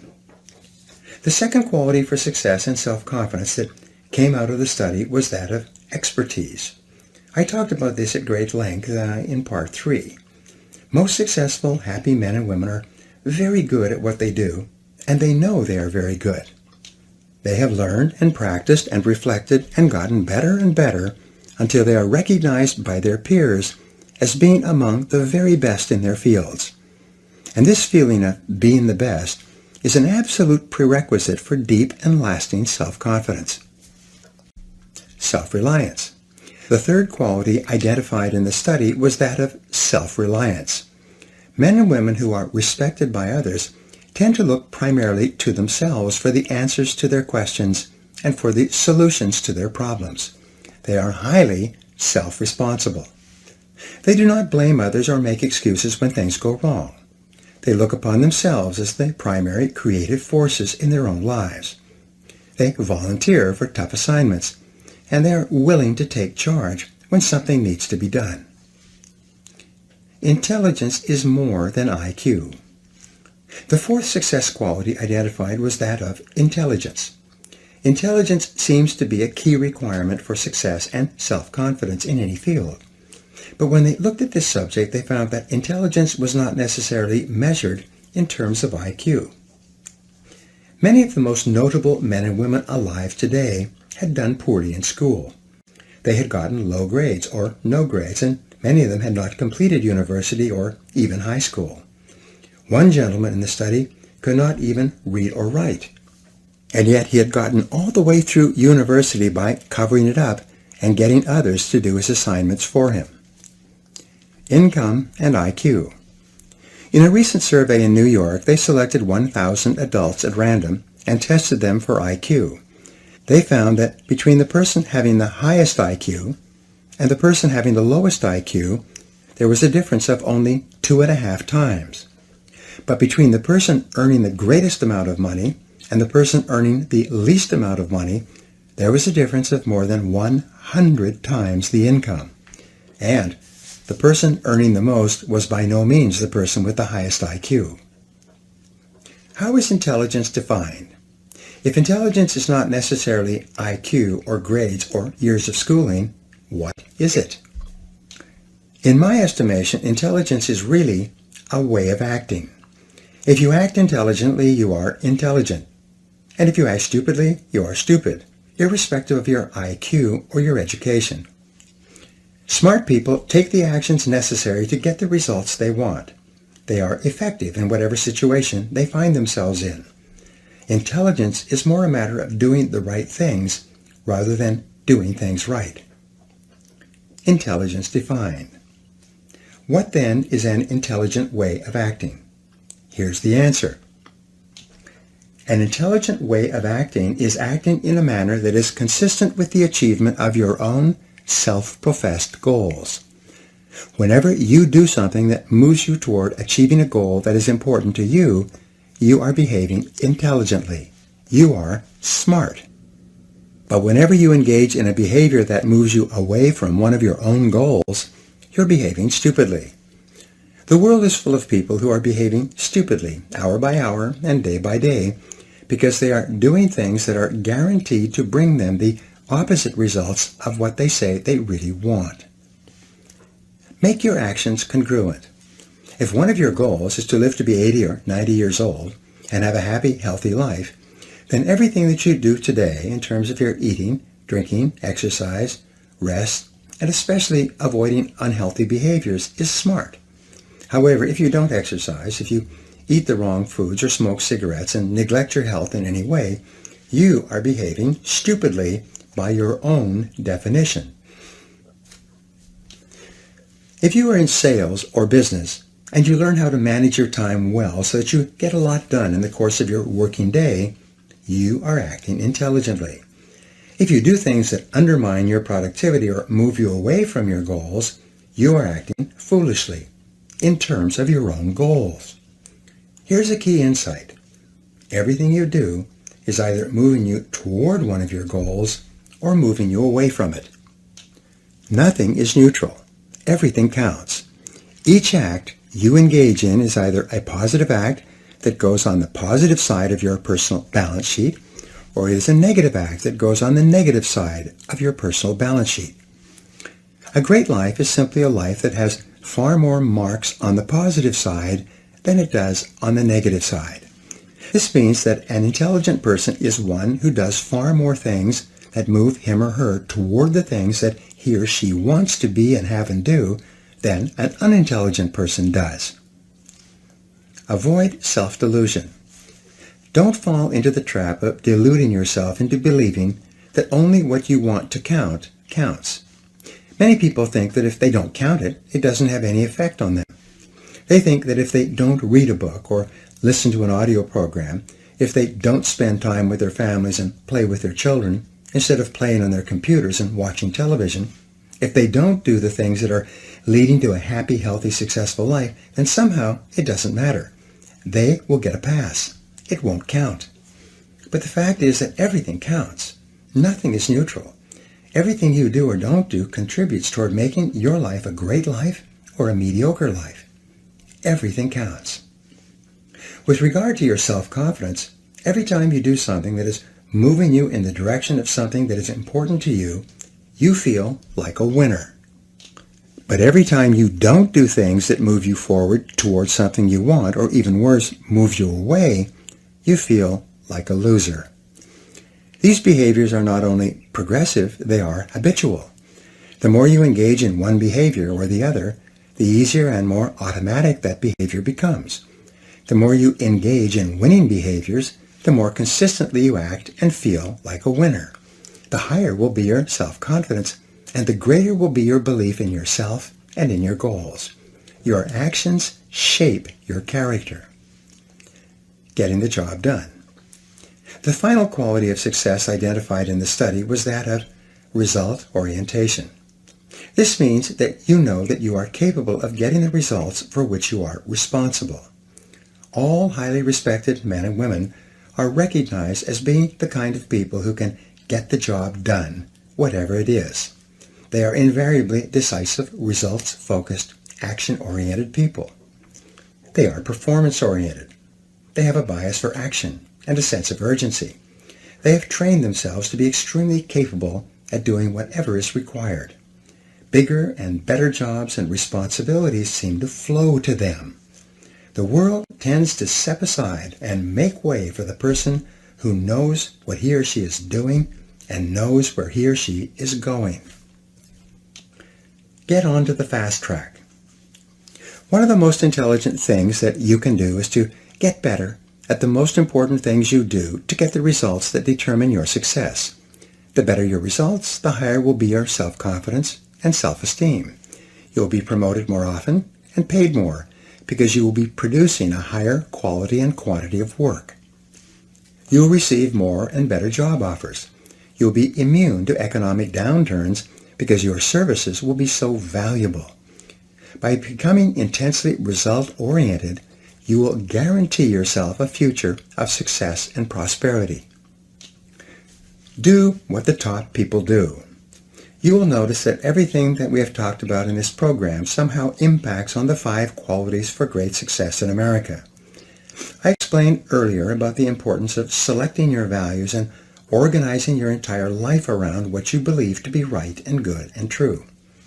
As long as you know that you are living consistent with your highest principles, your self-confidence rests on an unshakable foundation. I have talked throughout this program about the importance of setting clear goals and deciding exactly what you want in every area of your life. You know that big, important, challenging goals, clearly defined, with written plans for their accomplishment, improve your overall self-concept and build your self-confidence.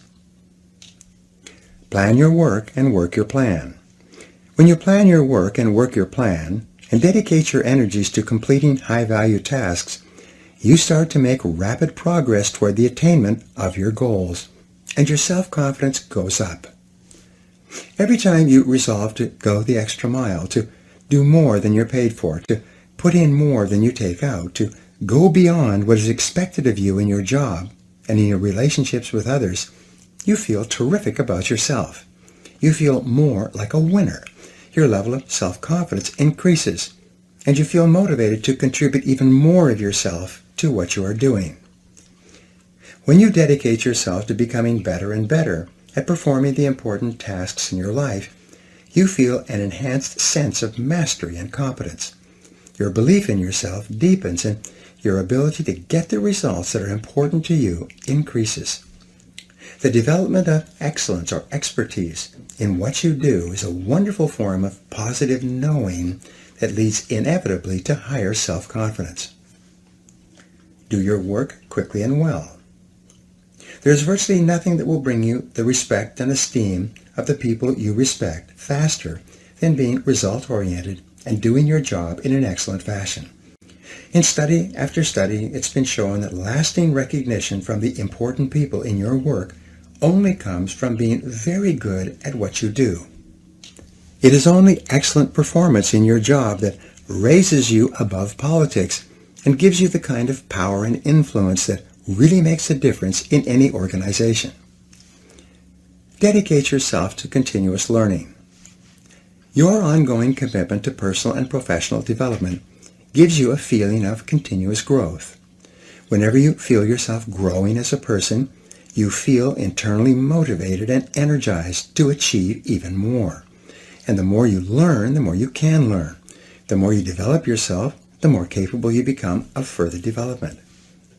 By the law of correspondence, as you become better and more capable on the inside, the outer aspects of your life improve as well.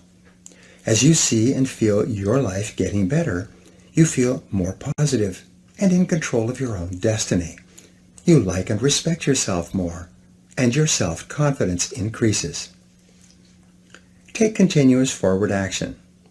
Any positive, constructive, and self-determined action that you take in the direction of your dreams improves your self-image and raises your self-confidence. When you discipline yourself to do exactly those things that lead you in the direction of what is most important to you, you develop a sense of strength and self-assurance that is evident to all the people around you. Every positive action generates the positive emotion that goes with it.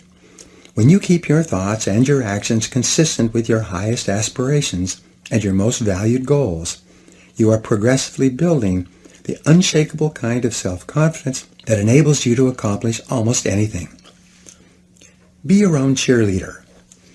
When you get up each morning, say to yourself, "This is going to be a great day." Make the development of a positive personality your overarching goal and organize all your behaviors in that one direction.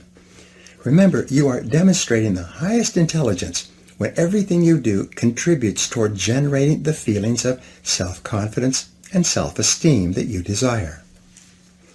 Talk to yourself positively all the time. Say to yourself, "I can do it, I can do it." Or say, "I feel healthy, I feel happy, I feel terrific." In your conversations with others, keep your words positive and upbeat. Get away from people who complain and criticize. Make it a game to find something nice to say about everyone and everything. Positive words lead to a positive mental attitude. Create a positive, suggestive environment around yourself. Create clear mental pictures of the person you want to be and the things you want to have. Read books that expand your mind and increase your abilities. Listen to educational audio programs in your car. Get around positive people and get away from negative people. Control your mental pictures. Prior to every event of importance, mentally rehearse and see yourself performing at your best in the upcoming situation. Recall and relive a previous excellent performance. Before falling asleep, think about the things you did right during the day and the things you are going to do better in the days to come. Soak your mind in positive images of you at your personal best. What you see is what you get. Whenever something happens that throws you off balance, stabilize yourself by thinking about your goals. Because of the law of substitution, you can only think one thought at a time, and if you think about your goals, your mind will instantly become positive again. Make a game of rising above the petty frustrations of people and traffic and unexpected setbacks. Say to yourself, what can't be cured must be endured. And get back to thinking about your goals and about what you can do right now to move toward them. Develop discipline and courage. Whenever you have the choice of doing what is fun and easy rather than what is hard and necessary, force yourself out of your comfort zone in the direction of your dreams. Consciously resist the temptation to go easy on yourself. Remember that the comfort zone is the greatest enemy of human performance and human potential. It is only in the area of challenge and risk where you force yourself just beyond what is comfortable and easy for you that the possibilities of success await. Each act of courage and boldness on your part not only builds additional courage and boldness, but it also builds your self-confidence. The more often you dare to go forward, even in the face of uncertainty, the more likely it is that this type of courageous behavior will become a habit for you. You can gradually act yourself into feeling unafraid in almost all situations. There will be very little that you won't risk or try. You will develop such confidence in yourself that you absolutely believe in your ability to succeed, even against difficult odds. And because success is based on the law of averages, you will ultimately succeed and succeed greatly. Take excellent care of yourself. Be sure to take good care of yourself physically every hour and every day. Eat the right foods, drink lots of fluids, get lots of sleep, and exercise regularly. If you're not happy with your physical appearance, go to work to improve it. Set a series of goals to be at your perfect weight, to wear the ideal clothes for you, and to be perfectly groomed in every respect. Your self-confidence is strongly affected by your self-image. Your self-image, on the other hand, is largely determined by the way you think that other people see you. When you work hard on yourself and take the time to produce an image that you know that is attractive to other people, you feel wonderful about yourself and your self-confidence goes straight up. And it doesn't matter where you're starting from. Your main job is to decide where it is you want to go and then make a plan to get there. Speak up with confidence and clarity. In your conversations with others, be sure to speak up clearly and express yourself openly and honestly. In one-on-one conversations, in meetings, or with groups, the more competent you are at speaking out, the more competent and more confident you will feel. If shyness is a problem for you, set it as a goal to get over it. Take a Dale Carnegie course on human relationships, or join Toastmasters and learn to speak on your feet. Either one or both will make you a far more positive, outgoing, and self-confident person. Practice no-limit thinking. You can develop unshakable self-confidence if you really want to and if you put your mind to it.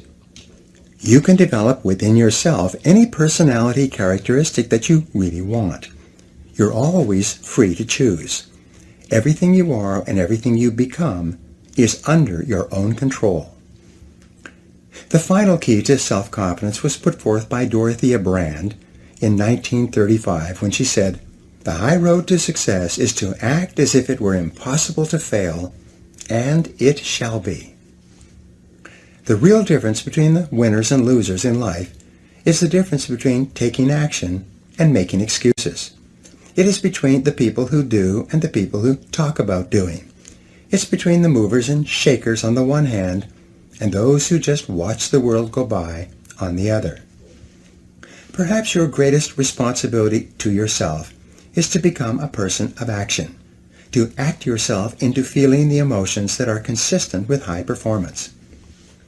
Your primary job is to make any effort, overcome any obstacle, and scale any height to become the dynamic, unstoppable, irresistibly self-confident person that you are capable of becoming. And when you have developed in yourself this unshakable, irresistible quality of self-confidence, everything else will be possible for you. Now here are some action exercises to put these final ideas to work in your life. 1. Resolve today to act as if you had all the self-confidence in the world. Say what you think, ask for what you want, and persist until you succeed. Number 2. Write down your 3 most important goals in life right now. Then, write down 3 steps you could take to achieve each of these goals and take immediate action on at least one step. 3. Identify the 3 most important results you achieve in your work and resolve today to work on those activities most of the time. 4. Create a clear mental picture of yourself performing at your best, calm, confident, and optimistic, and replay this picture over and over throughout the day. 5. Dedicate yourself to continuous personal and professional improvement, getting better every day. 6. Accept 100% responsibility for everything you are today and for everything you become in the future. Refuse to blame anyone for anything. And number 7, resolve today that you will never give up, that you will persist over all obstacles until you succeed in creating the wonderful life that is possible for you. Thank you very much for listening, and good luck to you.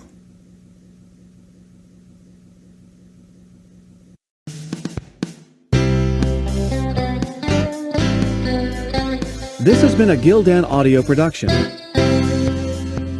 For more affordable life-changing audio programs, visit our website at gildanmedia.com.